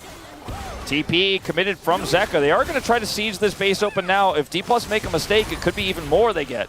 Yeah, Scatter does come in. Zeus takes a fair bit of damage there, but nothing to worry about. They are just now chasing Shiyu away. He dives in, Supreme Display of Talent, but he goes golden with that arm guard that he just purchased. Still breaking that is so dangerous. Does have flash, might need to use it defensively, holds onto it, which is crazy. Guma doesn't flinch. He doesn't flash in this situation. He waits to see if Shiyu's going to commit further. He had so many teammates nearby. I think it was the right call from Shiyu to back out there and not try to commit. The rest of their teammates peel. Buy some time on what's left of this Baron. It looks like no inhibitors nor their turrets will go down on this 25-minute Baron, and in 40 seconds, it will expire. D+ are hanging on by a thread. The IE is done for Smash now so late in this game, but every single fight for the rest of this game can be won by D+ if for any reason Guma is caught and burst down, and they have a lot of tools. Guma's positioning has been phenomenal this game. He has 0 deaths to his name, and so far, with the control they have right now, it's hard to imagine that they will catch him, but if they do, that's a big if, there might be a window back in, and D+ are always going to be fishing for that angle. Yep. And Zeka can also provide so much safety for this Lucian as well. This Galio is going to be a big problem moving later on into the game, because diving onto Gumayusi can often be a one-way trip if the Gargoyle just flies down on top. And then you have Kanavi and Zeus with decent damage there as well. As Kanavi going to get his back stopped here. Does back away. Through the edge of night, took a little bit of extra doing to get it done, but they do stop his back. Not going to be too significant. The Dragon is a whole minute and a half away. Yeah, and it's only for a third Drake on either side. Serpent's not Fang. ridiculous. That's 4 items done for Kanavi. He has, as long as he's hitting these squishy targets, which are basically everyone here for D+, especially the most important ones, the ones that are doing the damage, they don't last very long, and it's the most cost-efficient way to get your Kiana to 4 items. The lead he has makes a ton of sense. That's how he's going to optimize here. He's 3 levels up on Lucid. But in a longer fight, if there's no one to kill Smash, Guma dies, could still do it. I'm just writing the, I'm doing the caster thing where I lay out what could go wrong. It's not over till it's over. It looks very over, but the base is still up. And like you said, this is not Hextech Soul because they forwent it for that Baron instead moments ago. Showmaker picks up Crypt Bloom. Small piece-by-piece tools making this D+ roster formidable the longer we go into this game. But he doesn't even have a lead anymore. Zeka has just been so much freer in these side lanes. Taunt is going to be fantastic here from Zeka, as Gumayusi will execute Lucid. Absolutely nothing he can do. She throws down the counter-strike. Slurkle is decent to try and stop Gumayusi from just murdering everyone, but that is only going to delay the inevitable. And with Lucid dead, that is a guaranteed Dragon here in 20 seconds. Now, this pick is just a symptom of the larger problem here. D+ have no real estate they can operate around on this map, and now without a jungler, trying to contest for Dragon Prio is not even a possibility. As you mentioned, Zeka's ahead now because he's been sitting inside so long because he could follow from so far away, and then even in this situation, he turns an engage into a double taunt, into a knock-up, and into the burst damage here from Guma, who's so ready to follow up. Shiu's been able to soak these callings with his counter-strikes to escape, but it doesn't get them anything back. Guma's going to solo the Baron because he's so large in this game that he doesn't need anyone's help. Kanavi comes over to help secure. Helps anyway. But yes, was absolutely unnecessary. He's got 4 items and Lucid has 2 and then a funny shirt and a small sword. Yeah. Kanavi looks like he's at like the end of the RPG, like talking to his friend who's still like trying to play the tutorial, you know? That's what it kind of looks like. Yeah, it looks like Kanavi's at the save point before the final boss, and Lucid is like just got to disc 2. Yeah, he's like, wait, this game has a new game plus, and Kanavi's like, yes, indeed, it does, sir. Yeah, this is a very scary Kiana, is what I'm trying to say. 4.4k, it's just a massive lead. Still, I mean, doesn't have a lot of help to his name. There's like, you know, there's things you can say. Yeah, that's the thing. Like, there are ways this could go wrong, which is why HLE still need to play this carefully. They play this crisply, but now the Baron's up. Yeah, ultimate invested here from Shiu as well. Lucid looking for Gumayusi. It's a lot of burst damage. The culling comes down. Shiu has found Zeka. Taunt comes in, Justice punches down, but there's the leap strike back up again. Solo kill for the Jax, and he's starting to become, well, he's begun becoming a big problem. Guma does not have flash now. So again, that's the whole crux of what happens in this game. Guma, to win this game, needs to keep that 0 a 0. Now he has no flash, and if he dies on a potential Baron take here for HLE, which is much less likely, much less appealing without it, or on this attempt to get Hextech Soul, again, everything could fall apart in just an instant. Like you said, Kanavi has 4,000 of this gold lead, and if he just goes splat as well because he's not tanky, his Edge of Night will buy him a little bit of space, but if he gets caught by a stray scatter without it, follow-up from Lucid is there, he just dies as well, so they really need to be extremely cautious. Guma's reaction time there and how he played it was brilliant, but because of it, and because of the position he was in before that, he is now flashless, which could be, again, a potential way. A potentially dangerous. Wait, Shiu, what are we doing, buddy? He's gonna have to leap strike his way out. He does manage to do that. The tiniest little supreme display of talent comes in. Shiu goes golden momentarily, but he's just dead. Zeka might be traded, but I don't know whether it's worth. Smash at least picks up that kill. 4 versus 4, no Jax, no Galio. And Zeus with no Narbar as well. And Smash will soon not have an ultimate. They're just waiting for that one to be gone. As Gumayusi gets Cataclysm and he's knocked up, but it's not going to work. Kanavi taking out Smash. He goes down and Smash is taking matters into his own hands. They've killed the carry. Zeus, the last man standing with just a light. That is not going to work. I think DK have done it. I think the Flagon Drag interrupted Guma's dash. It's like he was dashing forward midair. He just barely got caught on the edge of it, and Smash comes in, follows up with the burst. Guma's dead, and this Baron is up for grabs here. They are rushing through the Hex Gates to come over, but I think they are just going to have to watch as this one fades away. D+ are still 4,000 gold behind, but this could change everything. No jungle here for the contest. Zeus level 19. They're going to try and turn. They're looking for it. As there is no smite in this pit. Zeus does manage to hit the Mega, but there is the kill from Showmaker. He moves himself out. Look at these health bars, they're so low. And there's a heroic entrance. Down goes Korea. She is once again in a really awkward spot. And Lucid looking to make his way into the Baron pit. He is going to get in. That will be Baron secured. Can he get out? That's the question. I don't know whether he can, but I don't know whether it matters. He can. Never you mind. D+ now find themselves almost in an advantage. Guma's respawn. I don't know if they could push this wave in to try to at least make sure this mid wave is so far away. Now, keep in mind, there is still a mid-outer turret to go through here for D+. We are so far away. Just watch Guma in this fight. Initially, it looks like, okay, Shio's overextended here. This is a disaster. But Kanavi and Zeka go far forward here, and now Smash has an angle to play through. Yes, Shio sacrificed himself on the other side, but Zeka just turns to paper. And now, Guma's trying to rejoin Kanavi because he needs damage for Peel because he's not tanky. And watch Guma. It is insane, this angle here for Lucid. Guma walks forward. It's crazy. He's just on the edge. Scatter as well. And the ultimate stops the scatter, but it's just in that split second that gives Smash just enough reprieve to follow up and burst him down.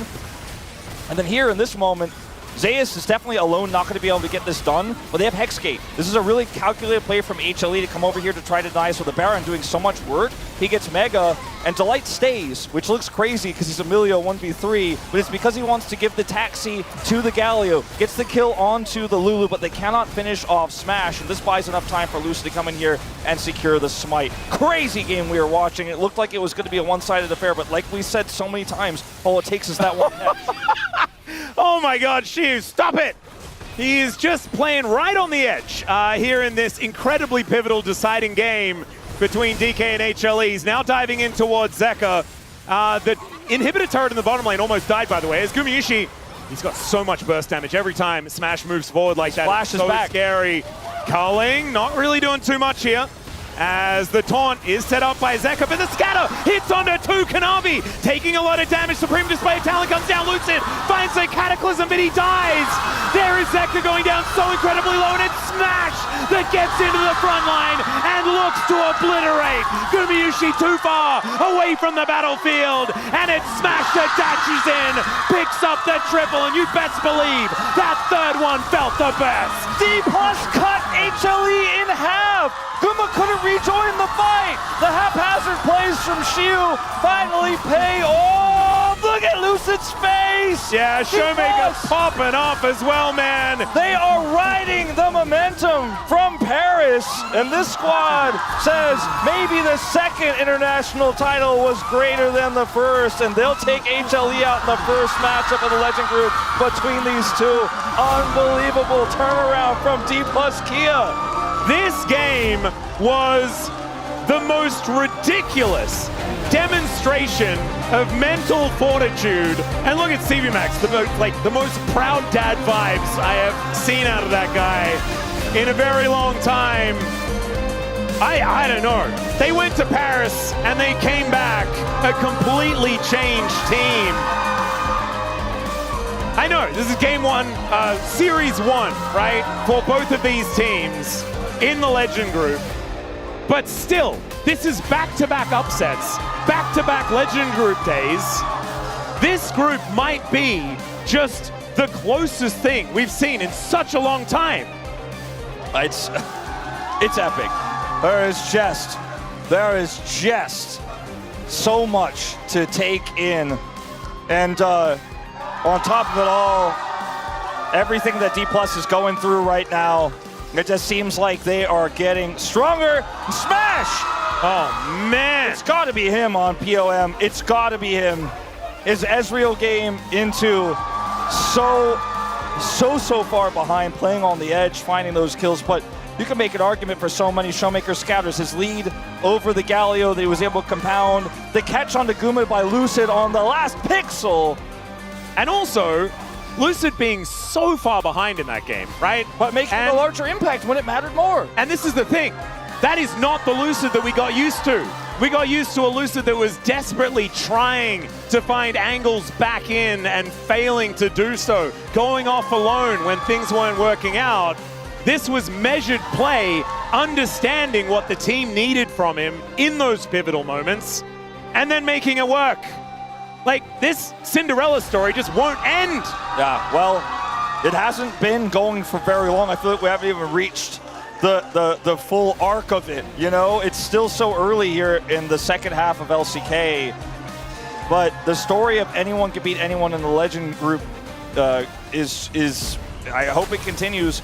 And I was told this like about 10 minutes ago, and I wasn't sure if it was out or not, but I was just told and confirmed. We also have another bit of news for Legend Group. Aiming and Jiu have been traded. Aiming is now a Kiwoom BRX player. Jiu is now on KT roster. Okay. But I think they should probably keep Fenrir, but I don't know. Yeah, I was thinking like crazy Atlas. I don't know whether the trade was necessary. It's more like, well, you know, you can have him, I guess. It's a very strange situation there. That's a fun little bit of extra, like, just breaking news. We needed to have it come up like with a banner at the bottom of the screen. This just in. Aiming is now on KRX. I was actually thinking about that this morning.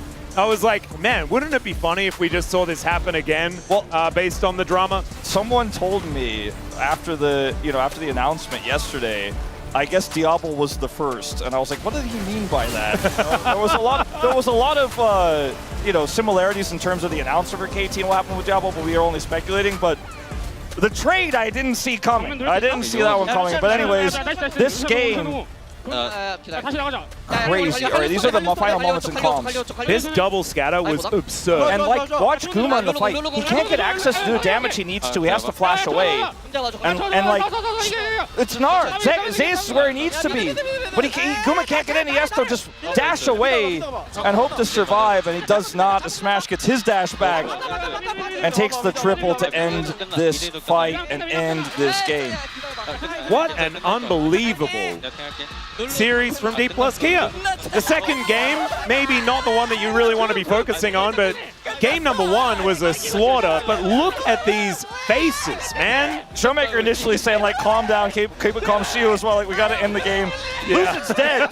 He doesn't give. Yeah. Oh, damn, he's going to hype it up. His hand's been on the keyboard for a while. I have to say, the camaraderie on this D+ Kia roster has only ballooned to out-of-control levels over, like, the last 6 months. It's just been absolutely adorable to watch. Gumayushi still, like, absolutely heroic performance. We cannot take anything away from him. But D+ managed to bide their time, got past, you know, the hump. You can see there in the gold graph, the hump of what can be, like, Lucian's dominating power spike at around those 3 items. And then Smash was just stronger towards the end and had that bigger frontline in Lucid and Shiu there. Unbelievable. I think Smash will get Palm, but I really don't know. It is. Yeah, I guess that makes sense. I don't know who I would argue for outside of Smash because I stopped kind of thinking about it. You're right, Wadid. It is absolute cinema, my friend. Oh, well. If the first series was uninteresting and a stomp and one-sided, boy, at least we finish hard on this one. I'm really glad that the first series gave us a little bit of space. Let's just say that, because that was an absolutely absurd closing to the day. Legend Group, stay tuned. So maybe this is just the opposite of last year, where Rise Group had all the bangers. Maybe this year it's just Legend Group with all the bangers. I hope there's at least a little bit of bangers in the. I mean, it's still the Rise Group, right? It's probably gonna be.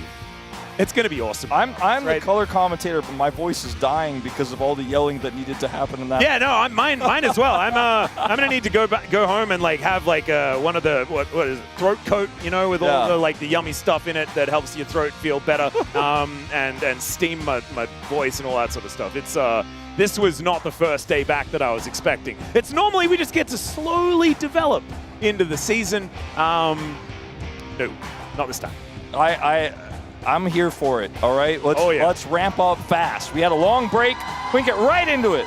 Yep, and now it's like 2 MVPs in a row for Smash, as he was MVP of EWC as well. And as you can see here, ladies and gentlemen, oh man, I have to go back to what I was saying. He can't see that, by the way. That's on our screen only. This is only on our screen. He's not like looking down and like, really? Unanimous wrong predictions from everyone. But like, there's a bead of sweat going down the side of my face, Wolf, because you predicted D+ Predators over D+ versus Gen G, the only one. But now it is time for us to head over to the interview. Tia, take it away. Thank you very much for the handoff and the amazing commentary and yelling, guys. This is Dear for the POM interview translation, joined by Smash on the side of D+ Kia. Congratulations! You know, you kept your momentum from winning EWC to secure today's win against HLE. How do you feel? You know, just from our first match returning, we actually had to face the MSI champions. So I really wanted to win today. And honestly, it wasn't an easy win, but it just makes it even more worth it. And yeah, HLE recently won MSI, which was an international title just like D+ Kia did. So what did you focus on to prepare? You know, against HLE, whenever we actually start from falling behind, HLE tends to snowball the game very, very fast. So that's just something that we try to be cautious of. And honestly, whenever we were starting off from behind, it was very difficult. Yeah, in game 1, the enemy utilized the high mobility champion Camille to pester D+ Kia in the early game. So how did you guys manage to stay level-headed to win the game? In game 1, you know, just based on our comp, it just felt like the enemy would be a little more desperate to make some early game plays. So as long as we didn't make mistakes or no accidents would happen, we knew that we would actually keep the advantage. So I think we were just wary of the Camille being all around the map. And the other lanes being able to sustain well actually paid off. And in game 3, we got Lucian versus Yunara after all those non-traditional marksman champions showing up, which was a true test for AD carries. So between the non-traditional and the traditional AD carry matchup, what do you prefer? Personally, I actually really preferred AD carries, but because mages are just taking over the game, I think that's why I kind of prefer mages now. I think it's just that we keep seeing mages come out in the bot lane, and just because I have to practice so much mages during practice, I think that's why I just feel like I just have to consistently practice it even till now. And I have been playing a bunch of various picks right now, but it's really not that easy to actually pull that off on stage. And game 3 was incredibly neck and neck, where HLE was ahead at first, then D+ Kia won the team fight, took Baron, and flipped everything. So how was it playing out that game? Yeah, the invade at level 1, that little incident actually put us in a really bad spot for a bot lane. But from EWC, we actually had so much experience, just like such similar experience back then. So I think we're actually really used to try to get our mental resilience back, and we were able to really pull off that turnaround. Yeah, D+ Kia is leveling up their performance by the day, and we can feel the winner's mentality from you guys. So did EWC have a big influence on that? Yeah, just from taking that title, we earned so much confidence. And I think now we're at a point where we know that we have the capability to win titles. And I think just being able to play that many games through that event, I think that actually did help us a lot for today as well. And your next match will be an LCK Team Roadshow against Gen G, who you defeated at EWC. So how confident are you? Gen.G is an incredibly good team. But obviously, we have won against them recently. So I have a good feeling about our upcoming match against them. I feel like we can win as long as we are doing our best. And I think that's just the mindset that we have. And I want to keep that mentality in order to pull off another win. And that is all from Smash. And back to the desk. Thank you. Thank you so much, dear, as your handoffs, your transitions, your translations have been amazing. Just like D plus Kia coming off the victory. Show it there. All of us dummies don't know what we're talking about. Hanwha Life Esports. Not the winner today. It was D Plus's day in their fresh new outfits with that EWC MVP winning POM. Lots of acronyms. Either way, D Plus get the job done. A 2-1 and a great way to kick off their round 3 campaign. And I think we've so often seen D Plus domestically have like a really strong game 1 and then things go a little bit. And I thought that was going to happen today, honestly. Looked like it. It looked like it. Started strong, but they actually came through. They had the grit and determination. And then in game 3, where the enemy AD carry was very fed, it was Smash who stood strong at the end.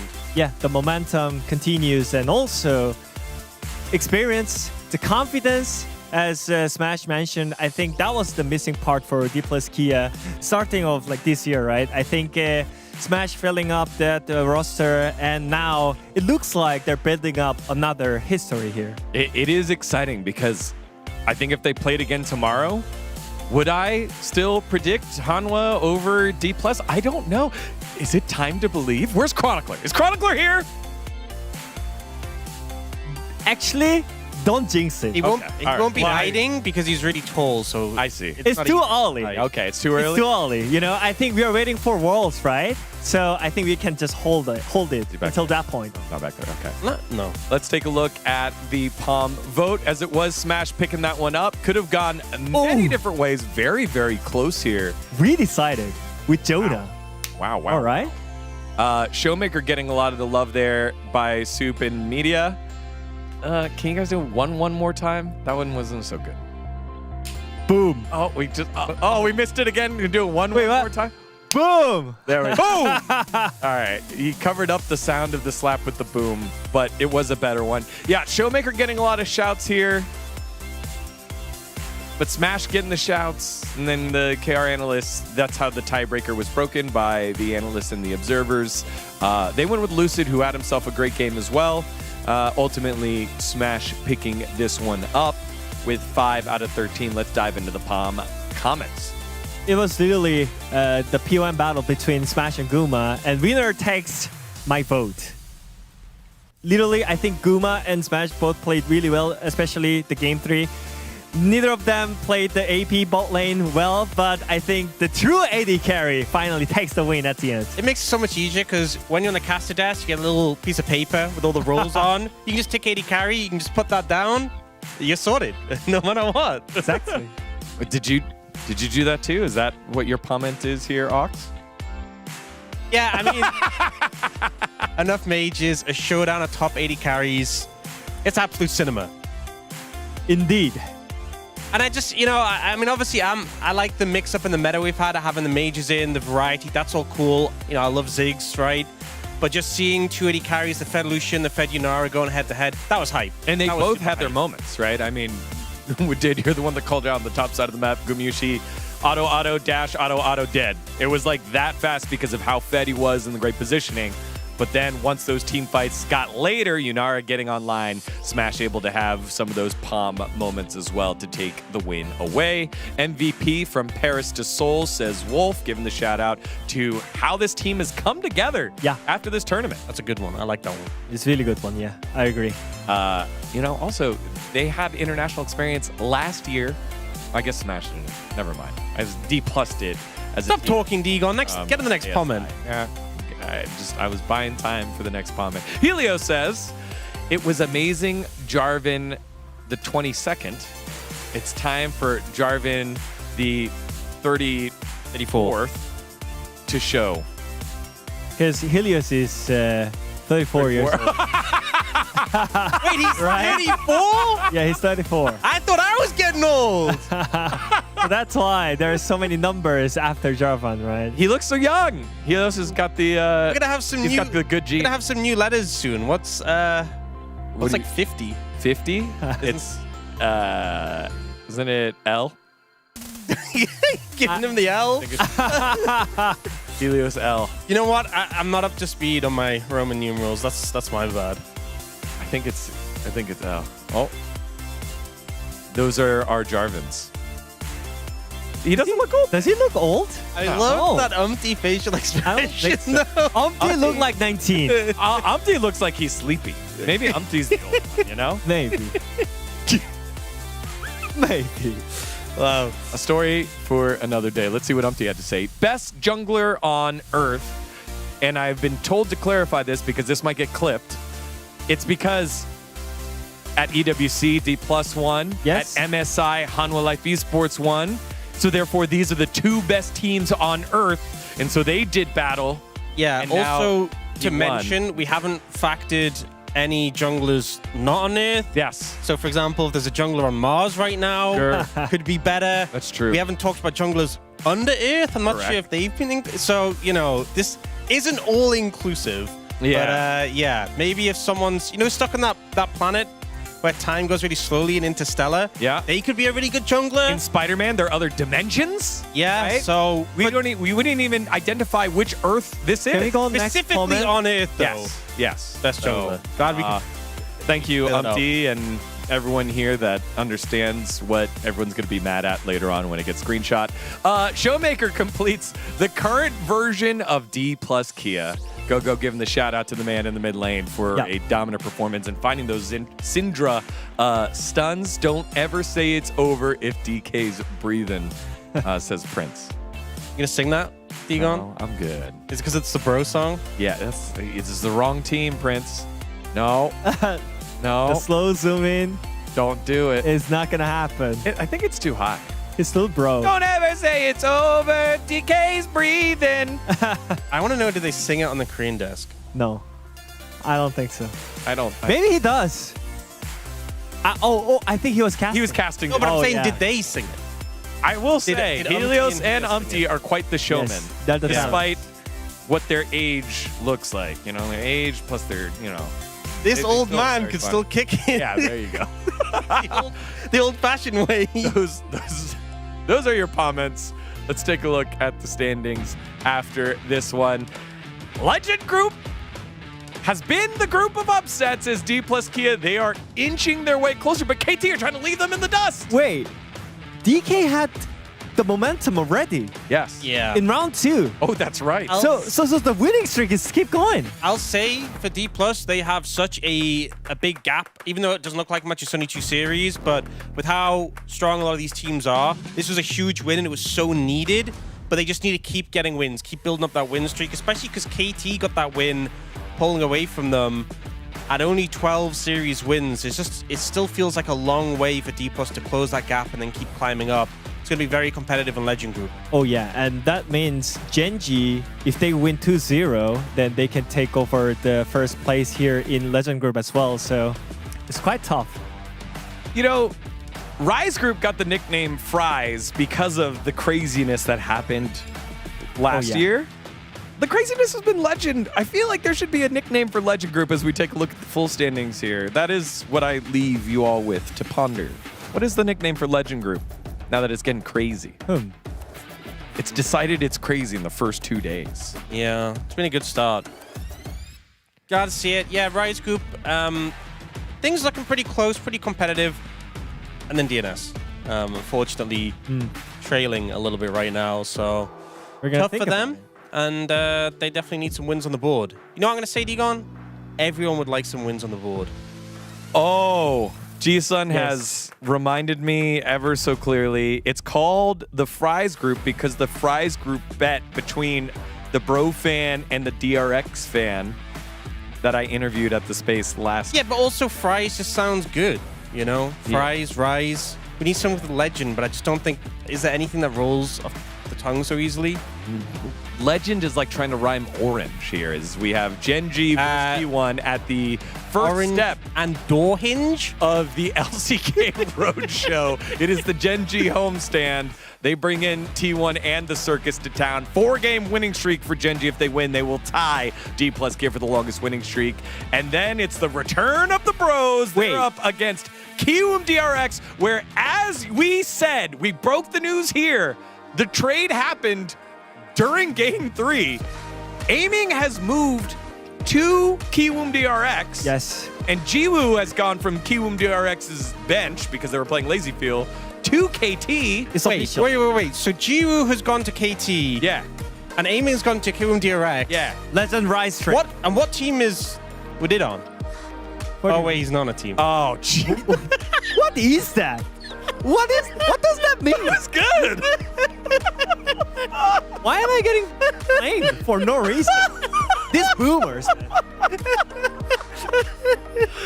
But anyways, is Aiming starting for I don't know. DRX? You'll have to tune in tomorrow and find out. Make sure you come early, because we have a brand new episode of LCK Feud where, for whatever reason, the host has definitely different looking hair. You'll have to find out why. Make sure to tune in. On behalf of everyone here at the LCK, thank you so much for watching. See you tomorrow. Bye-bye.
굉장히 뜨거운 관계가 돼버린 두 팀.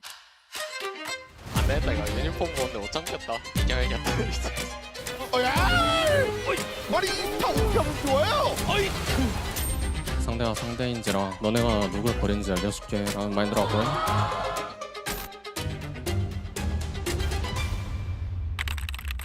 원딜 대전, 이것이 진짜 쇼다운 아니냐. Every sky is a line I've drawn. Every wall is a sign I've worn.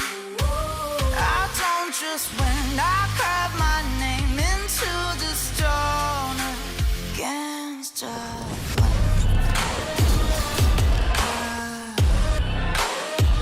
I don't just win, I live my mark into the stone.